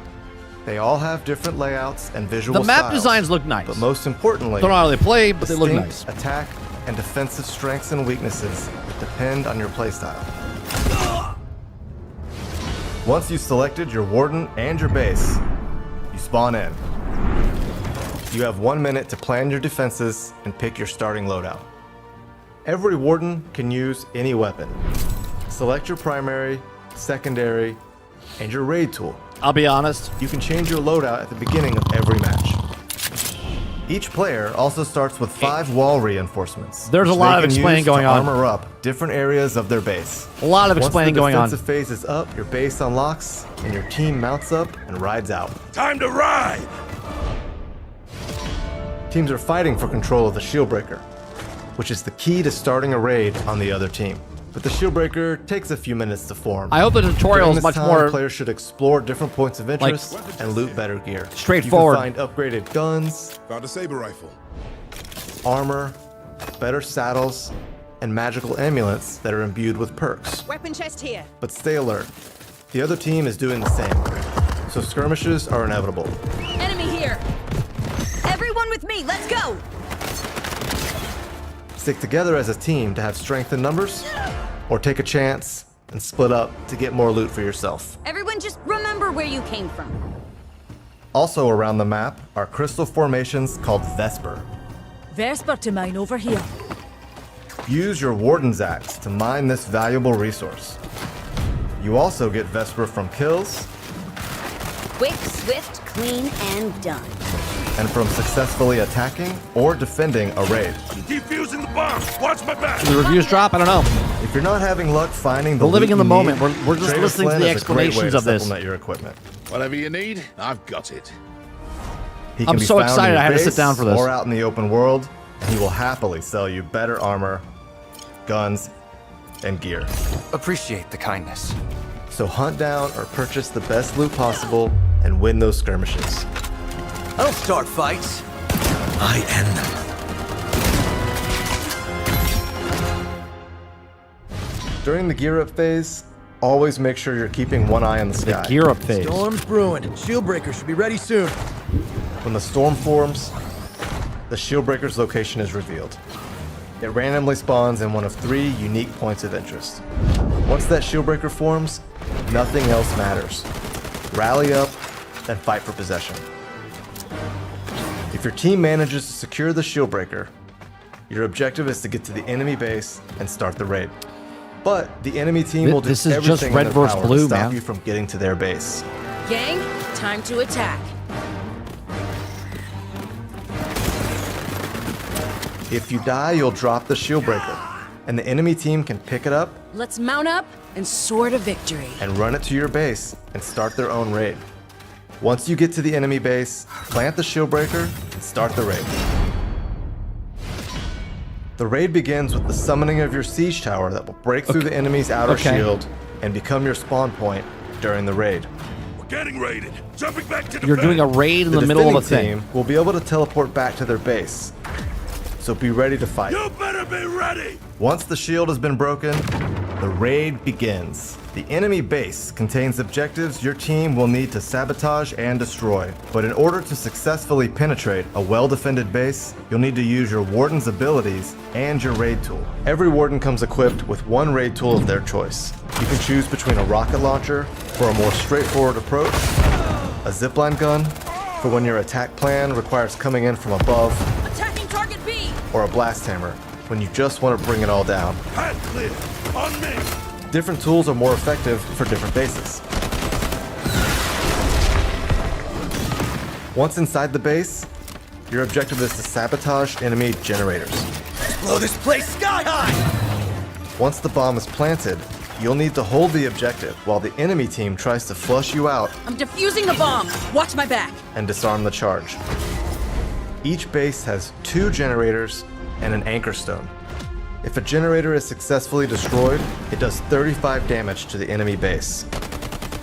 If you can get to the anchor stone, which is harder to assault, more heavily reinforced, and has a longer countdown, it completely destroys the enemy base, ending the match in victory. You know what I Getting the find enemy funny, base chat? to 0 health is how you win the game. This I'm doing a often search, ends in a generator right? blowing up On Xbox. but not always. There are other ways to do damage to the enemy base. And the only thing For that example, pops up- planting a Shieldbreaker and starting a raid will damage the base. Let me show you this And real it's fast. not just about attacking. Successfully defending your own base will damage the attacking team's base, so you can win with a great defense. If a raid is successfully defended, the game is not over. Damage is done to your base, and that base health does not regenerate. Players will respawn at their base and ride out for another gear up phase. Oh my god, dude. Let's ride. As the match progresses, all the loot in the map upgrades. Paladin here. The weapons get stronger, the armor and equipment improves, and the stakes get higher. A match can go anywhere from 1 raid to 4, which means matches can last anywhere from 8 minutes to around 30 minutes, if the teams are really trading raids. Back in the fight. Winning a match will often come down to a clutch bomb plant with a few seconds left on the clock, Someone call for a demolition man. Bomb planted. or a tight team fight with mobility, positioning, and shooting skills out in the open world. So that's Highguard. We're excited for you to try our unique take on this new PvP raid shooter. All you need to know at first is loot up, grab the Shieldbreaker, and raid the enemy base. And stick together. This is a team game. There's lots more to unpack as you start going deeper, but for now, Assemble your wardens, and we'll see you. We're not going to tell in you Highguard. anything. We told you what the game is now on the day it launches, but we're not going to tell you more than that.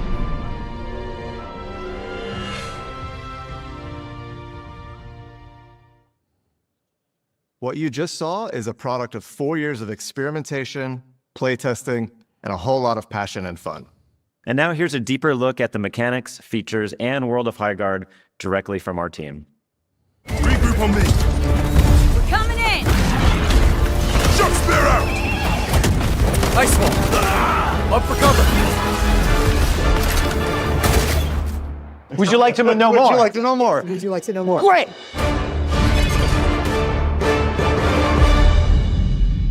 When we started, Guys, we wanted I'm so to make excited sure about this. that we were making something that played can to you our see it? strength. But at the same time, we want to bring something new to I the feel like table. I'm dead inside.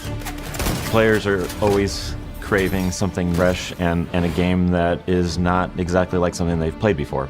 I think everyone was on board with fantasy meets ballistic guns.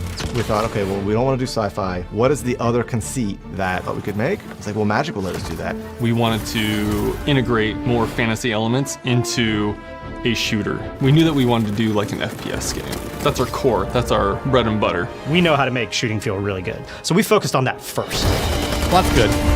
Yeah, it looks fine as We're not going to FPS, make right? another BR. We're not going to make an extraction shooter. We liked the open world. We liked the base building. We liked the survival elements. We liked the mobility on mounts. It's taking all these elements from these different modes and putting them together. And then that kind of transitioned into our prototyping phase. The key is to fail fast, right? Because if you can fail a bunch quickly, you just learn a bunch fast. You can get to the good product. I'm going to pause there for a fast. second.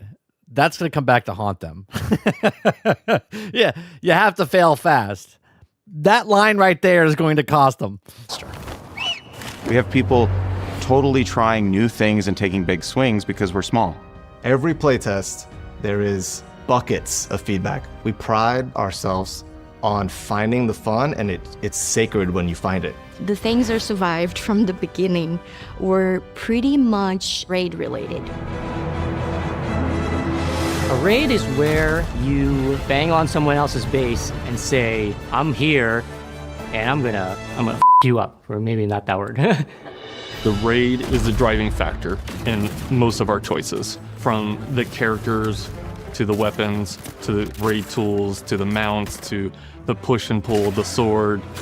It's All I very hear fun, is especially when you're microtransactions. like invading a base. Each base is different. From We the characters, try to give it an identity, skins, try to give from it the like, guns, history, skins, and kind of has from its the, own personality and has its from the own mounts, gameplay. skins.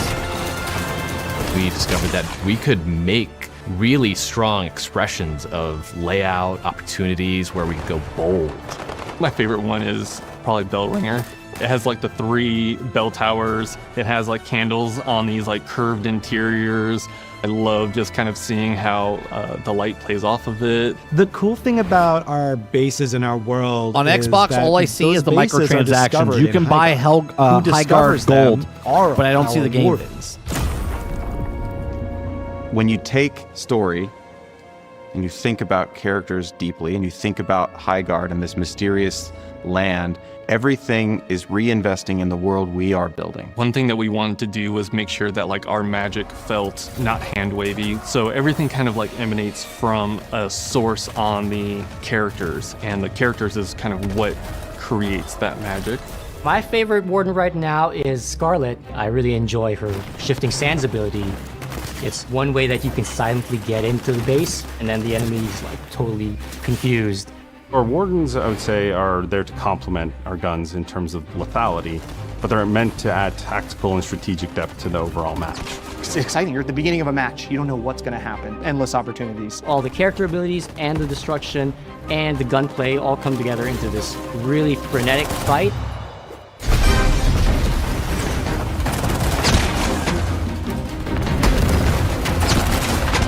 I'd rather play the finals. Philosophically, we are a gun-first game. We want to make sure that gun-on-gun combat is the primary way that you are succeeding in combat. The guns specifically, I was very hardcore about our guns need to be ballistic guns. I want to see people rack it. I want to see all the inner workings of it. When we shoot the gun, we wanted to make sure that there are tons of moving parts. We want to see like animators being able to have their full creativity to like bring these guns to life. So we wanted to start from a really grounded, realistic standpoint. When I'm firing a gun, I'm enveloped in it. I know what it is. That is a 5.1 surround design experience to put you behind the gun and make you feel like it's going to seem pretty quick, it. Sarge, because if you get teleported back to the base and whatnot. So in Highguard, one of our unique things is our mix between close quarters combat and a raid scenario. I would assume it's like world pretty battles, fast. mounted combat. And we have to be mindful of creating guns that are fun in all those scenarios. Base rating is this like intense like peak of action, right? And it's cranked to 11, but we learned that being cranked to 11 the entire time is a lot of fun, but it's not something you can play for 3-4 hours, right? You need some better pacing there. And that's where the open world kind of helped, right? That's where that pacing break came in. What is he talking about? Hold on, I'm pausing because fuck it. What is he talking about? Open world now. We just sat here for 15 minutes telling us about the raid stuff and the 3v3, and now he's saying that you can't play this for 4 hours. We have open world.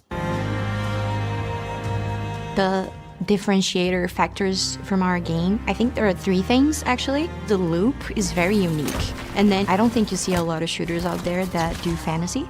And then the third one is mount combat. There's this really strong fantasy of like being on a horse and just like shooting people on a horse. One of the designers prototyped it really quick, and very quickly that became like, oh, this is the sauce. He ended up making a bear, and you're like riding the bear. It was so magical, kind of like running through. The team really latched onto it. I think it kind of set the tone to where everybody was like, oh man, I want to like fulfill that fantasy. I want to play that. Mounts were created for traversal at first, and then we were like evolving it to be more combat. The open world is a totally different animal, right? Cover is really far apart, and it's a different kind of fight. And the way mounts incorporate into that combat is honestly super fun.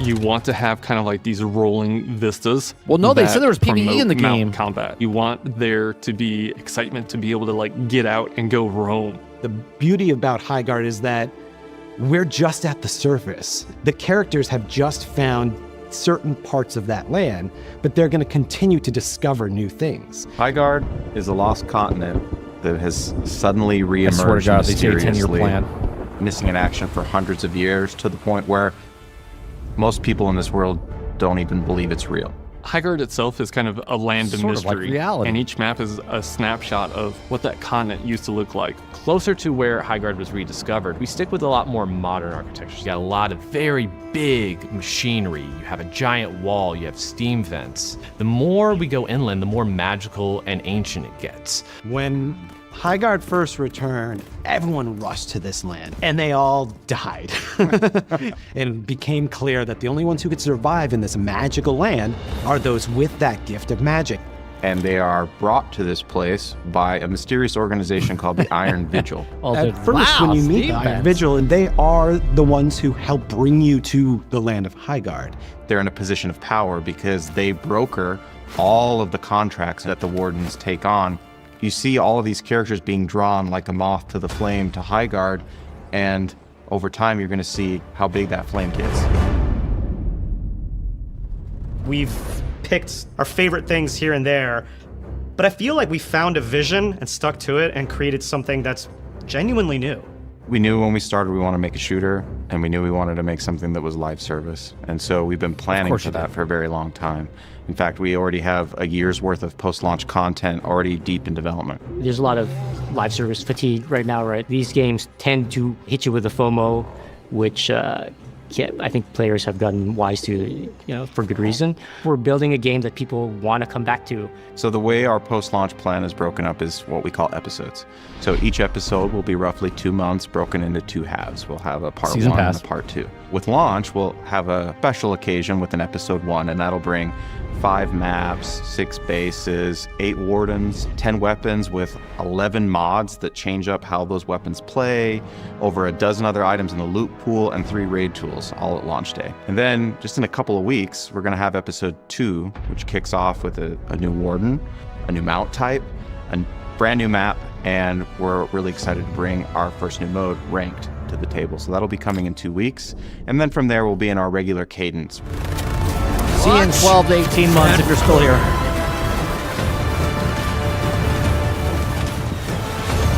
What I'm most excited for people to experience with this game is the care and the attention that went into making the gameplay satisfying and rewarding. You put all this love into a project and feel like you went to battle together, and to put that creative project in front of the world to play and get the feedback and see the joy it brings people, you just want to keep doing that. I love my job. And part of that is I love this team. I'm just trying to have fun. But we want the community to feel like they don't need to read an entire book before they play the game. We want them to feel like they are a part of that book and be a part of the journey as we kind of discover it with them. Going from a blank page to a game that we are excited to play on the weekends. So I'm proud of the game, Jeff. But I'm proud of the team getting to that point. This is the fun part! Make it a ring! Firing! I'm coming for you! I have the shield breaker.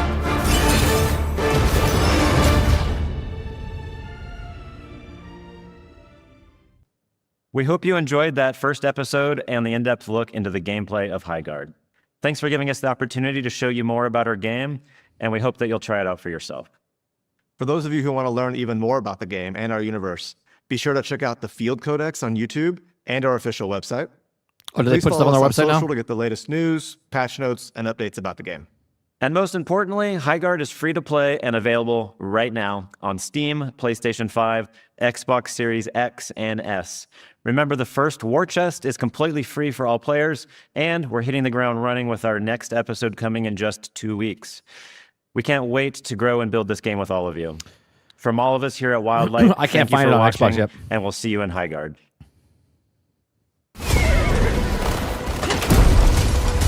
Get ready in there. We're coming in. Let's race. Today, my Yeah, because it's 3v3. As soon as you kill somebody, they have to spawn right back. Otherwise, reinforcing a wall. it would get like this lull. If you have one good guy on your team, it's just there's a team wipe. What are you gonna do? Sit there with your twiddle your thumbs? This one's got some bite. Attacking! Dropped an enemy. Smells like you need some upgrades. Enjoy. Storm Brood. Shield breaker forming. So the shield breaker. you can do upgrades. So obviously, the rich keep getting richer. You know what I mean? Like unless you're rewarded the same at the end of the thing, you get credits for kills, wins, you get more money. Do you know what I mean? Calling in the siege tower.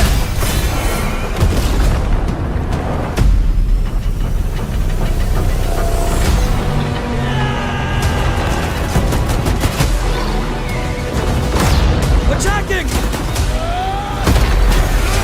Get ready in there! Hiding in plain sight.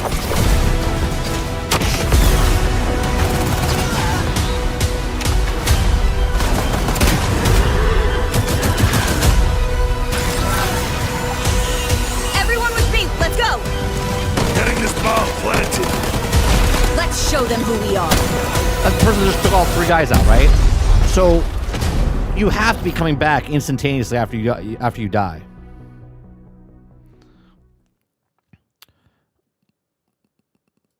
Okay, so this is what I see on my page right now. Let me. Oh, you can't see that. This is what I see. Let me get. That's the only thing that's popping up for Highguard.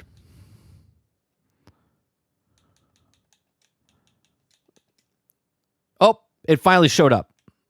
Right? All I was getting was this.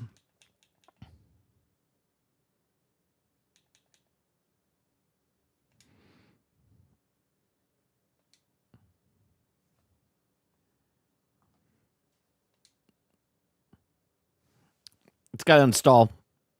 We're going to look at the UI and stuff like that. It doesn't look like it's going to make it. At least, again, and I'm a nobody. It doesn't look that amazing. It doesn't. It looks like it's going to get old and repetitive really fast. Plus, I also don't like they're basically cut the game up. They're not done with it. They dropping it today, and then over the next year, they're completing it.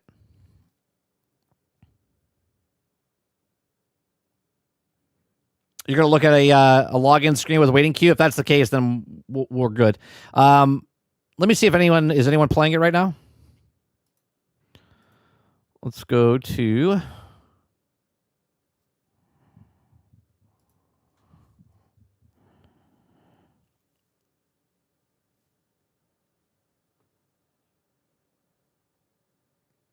No, he's everyone's waiting in a everybody's waiting in a queue. Co's playing right now. Interesting is there's lots of different stages to the game, it seems like, and I wonder how like dealing with that is going to make the game flow feel, especially if it doesn't like structure it into the stages. We'll see. Let's see. I'm gonna be My this guy. mask doesn't hide my trophies. Oh, make sure you guys go check out Co Carnage. I love her accent. I just watching him to see what it's about. Spirits appear to give Una loot. I kind of love that. Okay.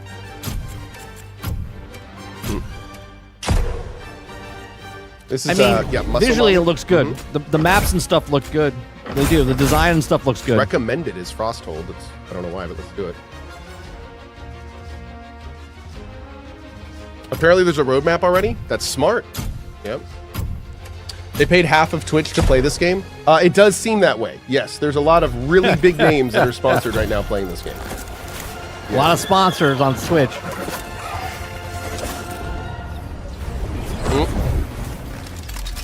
Right, team. Dome shield's almost unlocked. Reinforce the base and ready up. I'm not broadcasting, am I? No. Your Good. people are from the Wildwood, right? Okay, we'll see what I've been there a few times. It's an incredibly beautiful place. Aye. The Wildwood's beauty comes from So where do you get the party banter? the land. If either fades, the other is lost, and the bond is broken. This is Where do you why get the resources and stuff to use that? ensure that You both can of just them reinforce your survive. base? Even the way Is this you sponsored? speak Nope. is beautiful. No, I am not sponsored. Yep. I'm just playing it to check it out.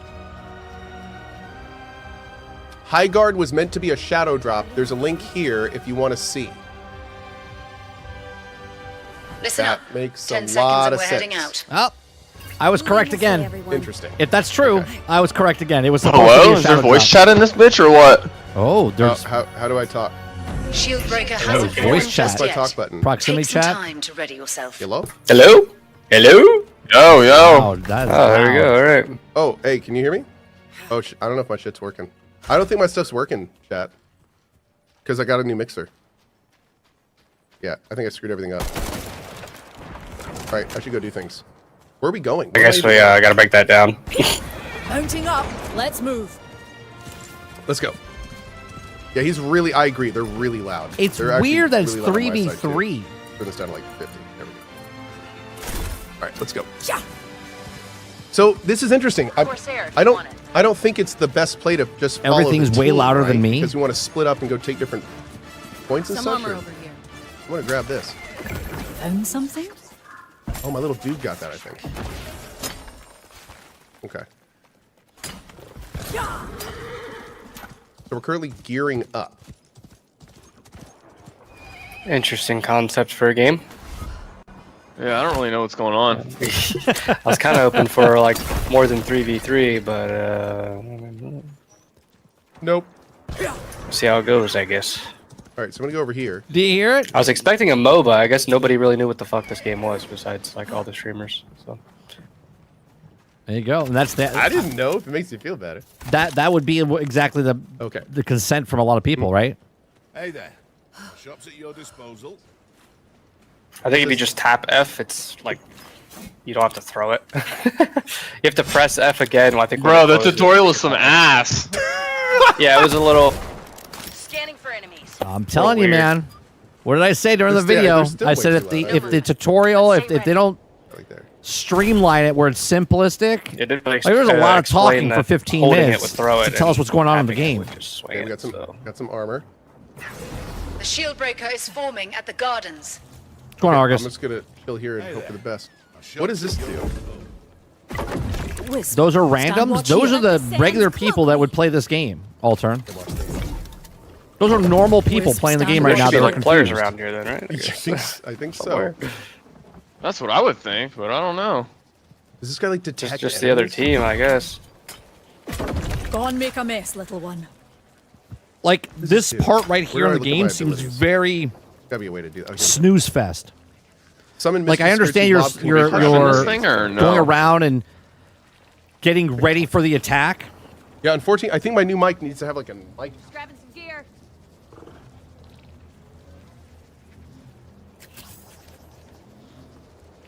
I don't even know if this one has a line out. Wait, but yeah, I guess. What have you found for me, wee Helmet. sprout? doing, kid? What can I get? I'll have to figure it out later. I'm on push to talk. And I don't obviously even have everybody my- right I don't now have is my on the shield same breaker playing into my field, mic. right? But that's now. Unfortunately. I just got a new mixer, and my If- mixer if- is not All right. set up with it. You play 20 Oh, hours no. and you all of a sudden you Are start they the game AFK? and you're higher than everybody else. Yeah. That starts I to doubt it. separate They're people probably even hiding more. somewhere. Maybe they went full defensive. Maybe that's a strategy you can do. Oh, there we go.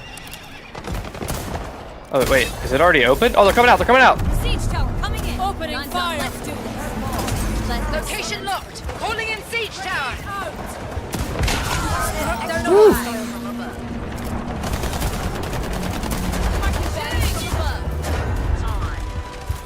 Cracked one. Can you revive your shield? Oh, I So guess it apparently they're not revives. coming back right away. You can regen it if you have extras. I They're think. both I dead. don't There's know. one left.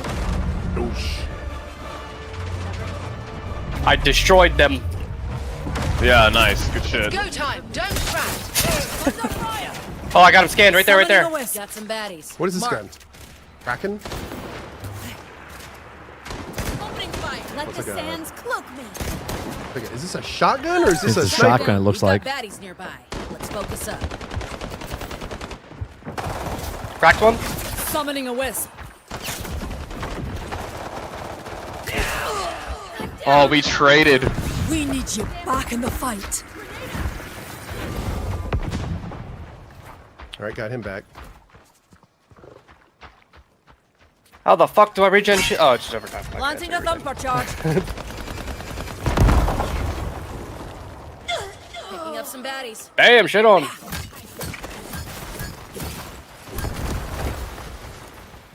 This pistol is some dog shit. There's a lot going on. How did we get in this bitch? Oh, I just scooped her ass. Guys. I'm so sad. We gotta bust through the wall. We gotta bust through the wall. I actually know what's going on here. We have Do I enemies have a nearby. rocket launcher? Get ready. They shot me through the door. They shot me through the door. Hostile silenced. I think he's upstairs. Dead guy right here. Dead guy right here. Yep, right. That's all. ping. Eyes up. Grenade! Grenade! Grenade!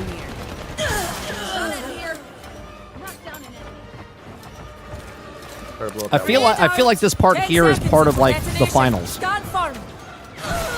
Forest Killed another one. stars. Oh, we're fucking destroying this team. It's gotta be bots or something. Oh, maybe so. Yeah. We're getting there. No, I feel like the bots would have left their base and actually done something in this game. Taking damage. The maps are Wisp summon. quite small. Where did he come from? Oh, she came through the wall. Oh wait, can you revive me? Yeah. Get up. There we go. It's tough out there. Stay prepared. Best to get some stronger armor. Launching a I'm telling bomb all on their of y'all J. it's sad this time.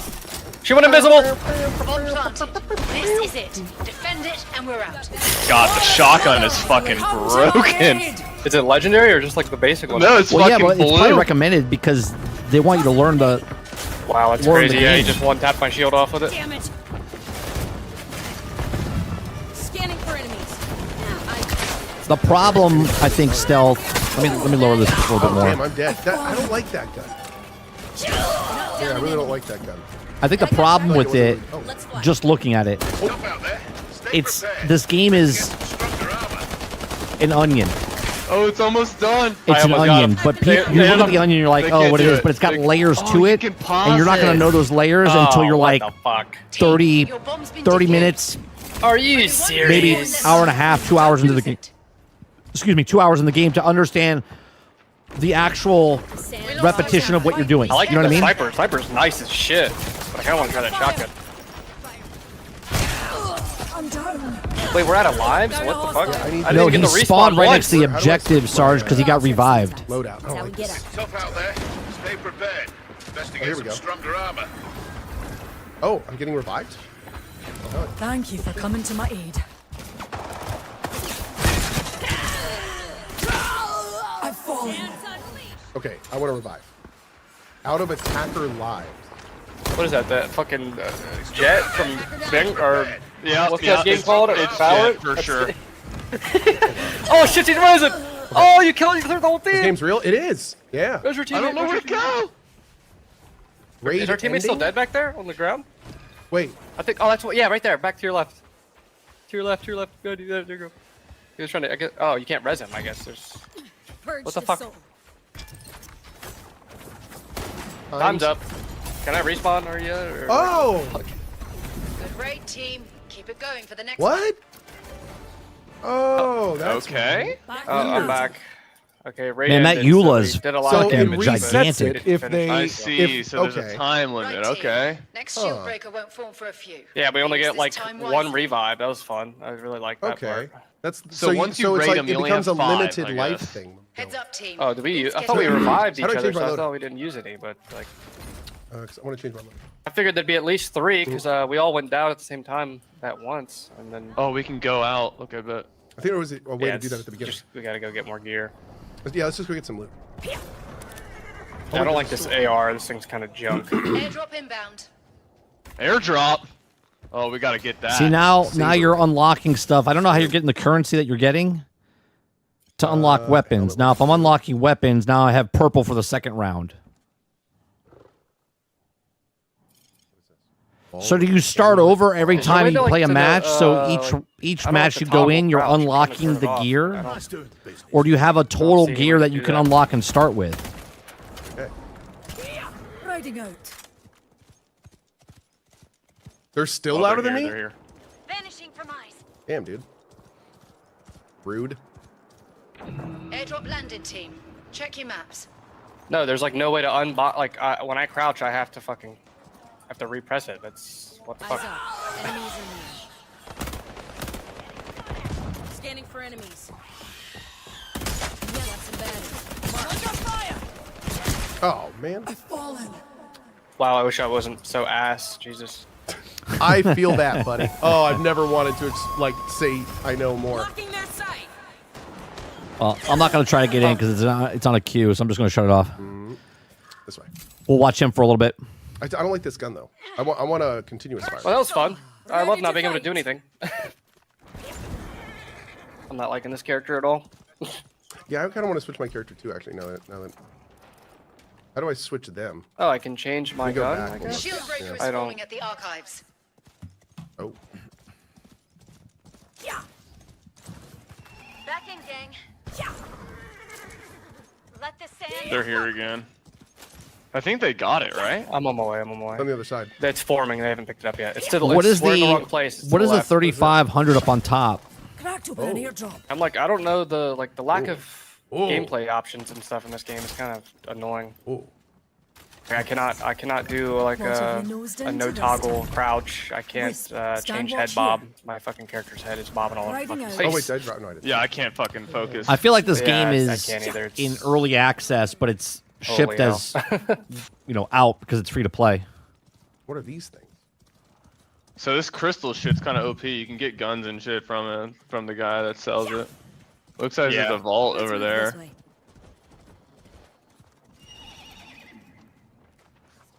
Shield breakers. No, I understand that, Titan, but what I'm saying is you start at 100 and you have to get it down to 0, but like he just killed him and it didn't go down, right? Like 35 is still 35. Like that's not moving. So like when does it move? When you get into the base and we you can get teleport damage? back to our base. Okay, that's what they probably did then when we got the sword. The shield breaker's close to our base. Move in. It doesn't look very good, On the Argus. horse. I wonder if we can stop them from actually putting it in. Eyes up. Enemies are near. Looking for movement. The enemy dropped the shield breaker. Oh, dude, I thought he died. I thought I died. What the hell? What is happening? Fuck yeah. Yeah, see, that's not moving. I have no... That was so weird. Now, see, now it went down. And now... Oh, we got him. 35 is almost completely gone. I need to buy Once it some gets more down, ammo. is that when you can get into their No, base? it's I don't... Healing? Oh, damn. Someone died? No one died when I jumped. When they dropped the shield breaker, it made like a cracking sound. Like I thought somebody... Wait, I can't buy ammo? I can buy rocket ammo. What about normal ammo? Oh. Okay. Well, shoot. Mounting up, let's move. Spawns are locking soon. Only a few seconds before overtime. Like, look, I played a lot of games in my time. I'm trying to figure out what's happening in this game, and it doesn't make sense to me right now. Can you buy the same gun? I am not sure. Is this game confusing? It's a lot to start with. Yeah. I don't know if it'll stay confusing. Oh shit, back up. Wow, he but 3-tapped my it's horse a lot and me. right now. But again, I think it's one of those games that once you kind of learn Might it, be it becomes sniping, pretty I guess. simple. No, a match It was a is, burst they said rifle. I it don't could know be, what the fuck. a whole match could be 8 minutes, or it could be I don't even see 30 where they're at. I minutes, never is saw what it. they said. Spawns. We're in extra time. I head tapped him. I don't have a long range gun. What the heck is going on here? Who's firing at him? Let's go here. Fishing their heels. Oh, man. You were getting sniped there, Co. I thought they were pushing forward. They were not. How do I switch my guy? One's punching you. I hit her. Two enemies Nice. remain, team. Take them out. This is not me, right? Is this me? Head tapped him again. That's the third time. Is this me over Got here? that- Or is this... I couldn't answer that question for you, Crowded, because they didn't explain shit. Drinky time. Wait, what? He turned into a big monster. What the fuck is that? Shooting. I'm reloading. Oh, B is Bender. Like, Okay, he's overtime. still Wait, dead. Wait, no, he's no, one When no. shot. does he He has come one back? health. He has one health. I double tapped him with the sniper. I have no idea what's going on right now. Like, I don't... Watch your left, What there's is... one down This on is the a rocks. major Sniping, I hit her. problem. Am I supposed to spawn somewhere? Am I supposed to... Like, what... If he Am I keeps you, I'll waiting take a for shot. something? I hit him. see Got his head. Respawn Yes. locked He was overtime. fucking trying to teleport back to base. I One right can't here, click one right here. respawn selection. It doesn't do anything. Oh, respawn locked overtime. Cracked, Okay. cracked. Okay. With health, So we with can't health. respawn. So this is the part of the game... We have enemies nearby. Get ready. He's dead. Nice. Enemy team wipe, So now planting we get the shield breaker free on enemy fucking base. throw it So in now there. they can come. He Yes. comes back, respawn brainstorm. anywhere. So- Okay, kill him. wait, we on also... them. Ready. Siege Need the Now dome I can respawn splitter. anyway. Oh, somebody did it over there. How the fuck? So wait, each phase hell? has limited Well, I think lives? since Is that we what Yeah, killed it's them, so we get a weird. free raid on their base, is my guess. Oh, okay. Damn. It looks like Okay. they have Teammate's still dead, 6 like- guys that they there's can a lot going on. respawn. We just have to learn it. You have Take 6 cover, let's back up, respawns back up. on your Maybe get some team. close. Now I can respawn. Here. I want to scan. Oh, our teammates here. Teammates here. To the left. To the left. To the left. To the left. Don't move. Crack the dome. Get in there. So you've got A the first time. I'm gonna flank. Now they're raiding Okay. again to go for B. What was that gun? So now he can respawn. He's got, what was it, a 20-second timer? As soon as he comes back in, they should have 5 revives left So B up is the above. vendor. If they lose all And then I can 5, buy all these 6 in characters, that's a wipe for them, and they lose, basically, and that would be a win for them, right? Killed one. Yes. So he's got 5 remaining for his blue team. Okay. If they get in to get to B, and then take B, that's a second win for Team Blue. If they don't dead. take He's B, weak. then it's a win for them. You have a timer Yeah. for each of the stuff. So there's a timer for the thing, and you can do A and B, but you have a timer. So if they can get in fast enough, see they've lost 2 guys now, Good shit. regardless if he revived him or not. We've got baddies nearby. Let's focus up. So they have to get in and kill the 2 other points. Once they initiate it, they have a certain timer to complete the whole thing. Otherwise, it goes to the next thing. Killed one. Getting shot from behind. Oh, they're upstairs. They're upstairs. We have enemies nearby. Get ready. That's not the respawn for their team. That's that's yours. B.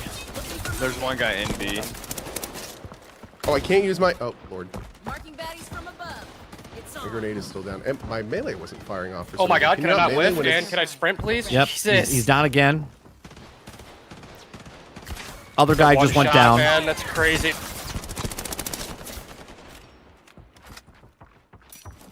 Goes by himself.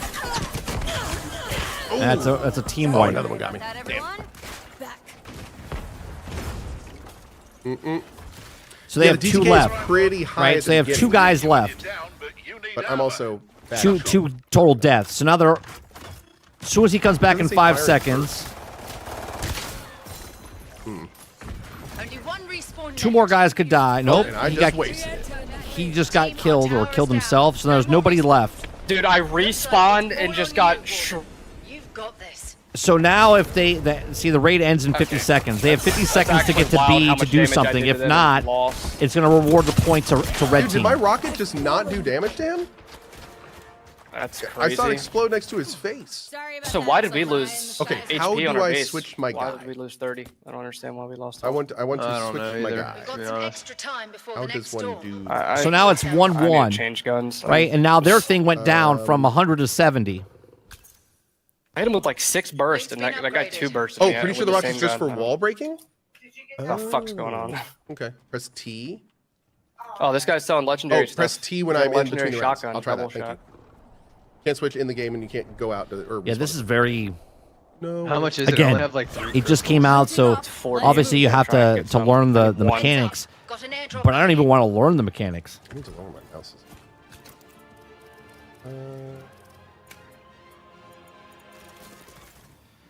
I will give it a shot. I'll probably play it this afternoon, just to see. I can't. I'm not going to play it I tonight. need I don't want to play it on tonight. 69. I'm going to play Hightail. Well, it's not optimal, but fine. Fine, I'll deal with it. Ugh. A purple Vanguard. Okay.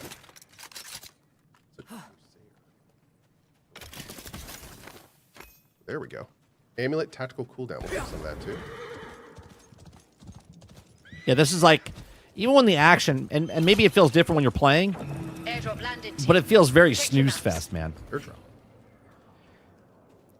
Like, I've been playing a lot of the finals with my son, and there's lull between, like, when you spawn in and run to the point to get the cash, and then it's action, action, They're action. probably on it, to be honest. Right? That feels better than this. What have you nosed into this time? Oh, Wisp, thanks, buddy. Stand watch here. Many thanks.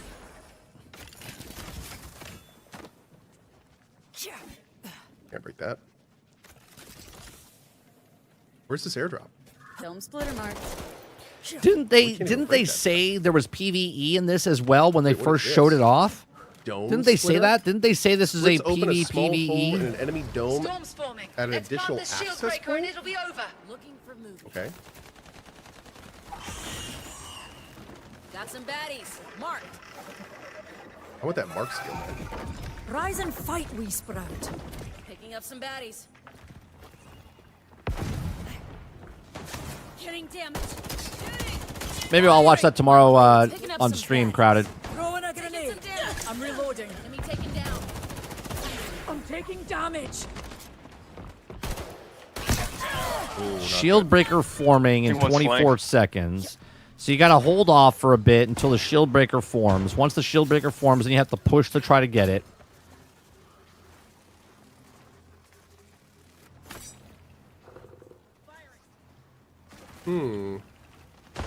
Took one down. Here's my Time to pick a point. fight, you wee rascal. What Crowded's saying right now, right? Because I know Crowded's excited for Marathon. Are we get him? In my video that I released earlier today, if you guys haven't watched it, go check it out. It's about just marketing and advertising and how to get people hyped up for the game, right? Crowded wouldn't be as hyped up for Marathon if Marathon didn't show stuff ahead of time. You know what I mean? Like, this game showed absolutely nothing ahead of time. Magazine or something. Oh, fuck yeah. I Okay. got the shitty legendary pistol. Didn't It's show bad. anything off ahead of time, full so auto no one one? could get hyped. The revolver? Right? Crowded's hyped Opened an airdrop. Or is it the when other auto people are pistol? talking about the thing because he's excited It's for the game because of what he's Longhorn, seen. Double The fuck is this big rig? Why is it pink? Wait, I got a pink gun. What the fuck is this thing? It's an LMG. What the hell? I got a 5-star. You know what's weird? That you have a mount on the game where the maps are not that big, but you have to have It's higher than like 17. Oh shit! Legendary sniper. Yeah, I'm gonna lower him for a second. Teammates fighting. And the reason for a mount is not because of gameplay mechanic to get you around the map faster. I guarantee you it's not. I guarantee you they're like, oh, let's put it in there so we can sell gear in the microtransaction store. That kind of sucks. Oh no. Yeah. Okay. Did I do it? Oh no, I didn't. Damn. I'm coming on. Okay, wait. Now what do I do here? We lost. Before I spawn in. Okay, good. I got it. Respawn selection. Can I change my class?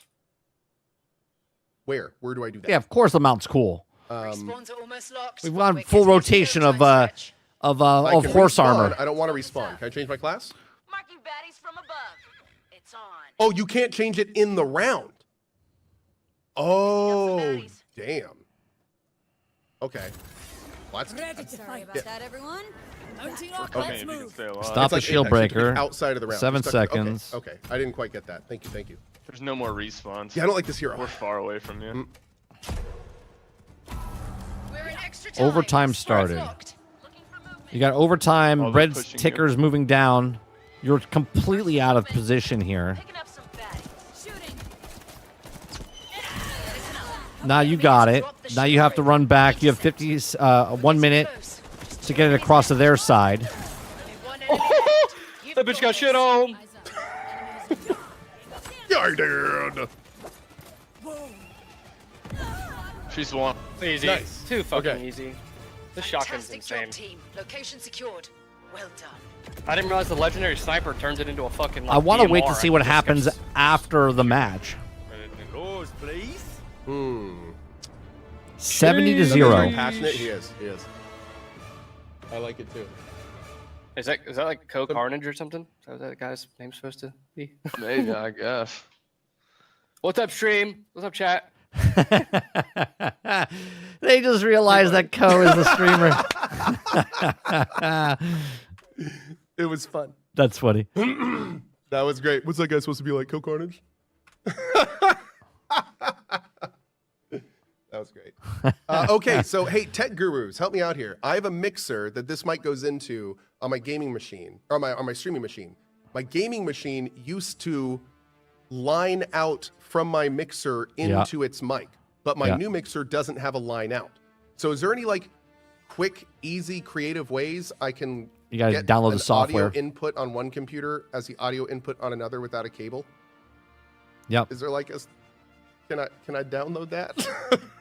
Can I download an input host of some kind?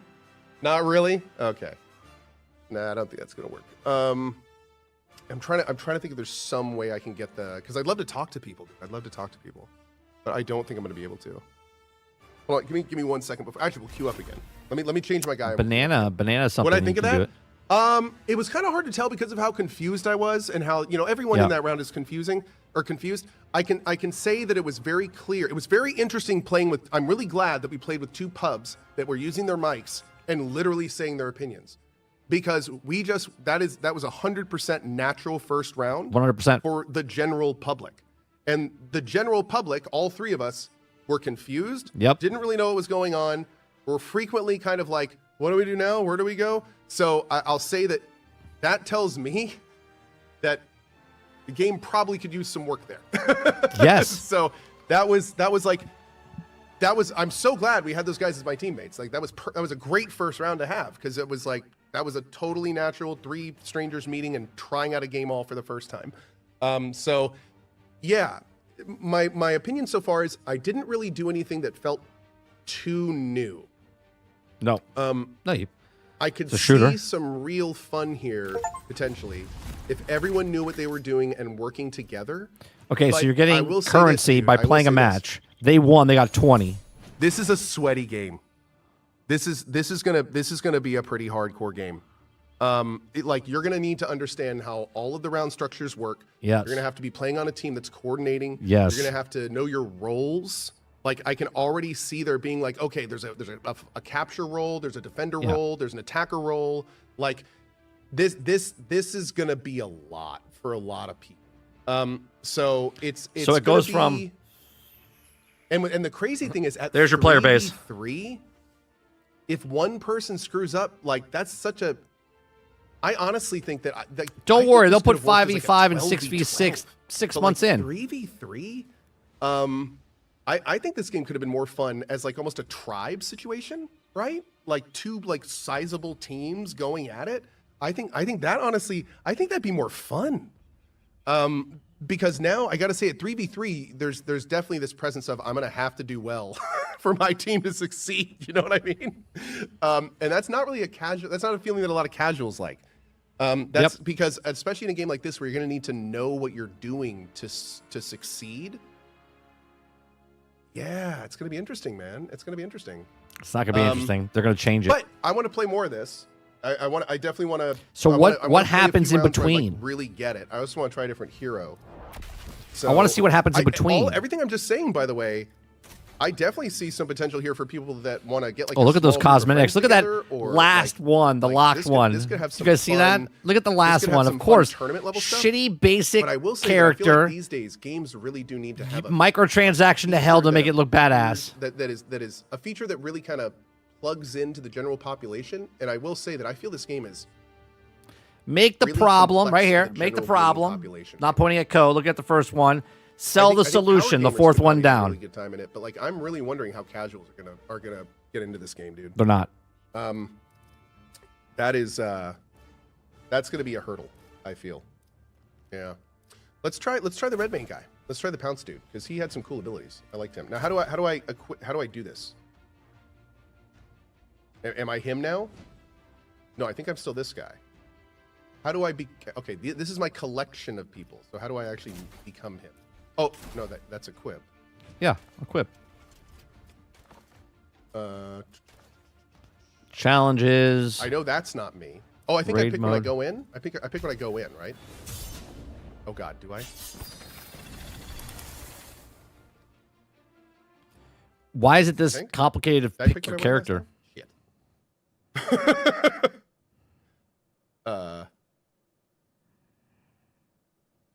Okay, we're gonna find out in a second, I guess. Yeah, you know what, Vox Supra? I think I am just gonna get a secondary mic. In fact, after this round, let me see if no. Waiting for Am I players. the same person? Oh, whoa, Mogwai.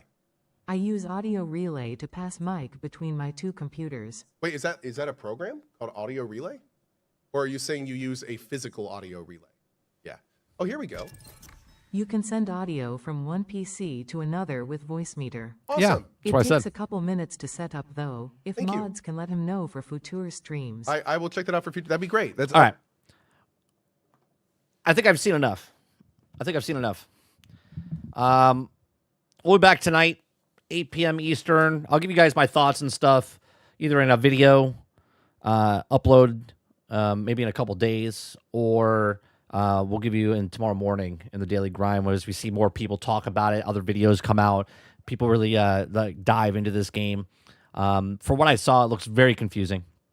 It doesn't look like the onboarding is very, very intuitive for people that are playing the game. Obviously, when you play any game for the first time, you're like, oh, what do I do?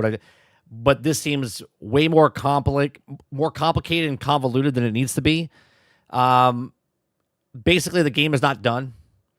It looks polished for what it is, but it's 3v3, and the reason it's 3v3 is because they didn't work on a 5v5, and maybe they'll put that in. You know what I want to look at real fast before I sign off? I want to go back to their other stream, and I want to look at halfway through there was a roadmap. Let me see if I can find the roadmap.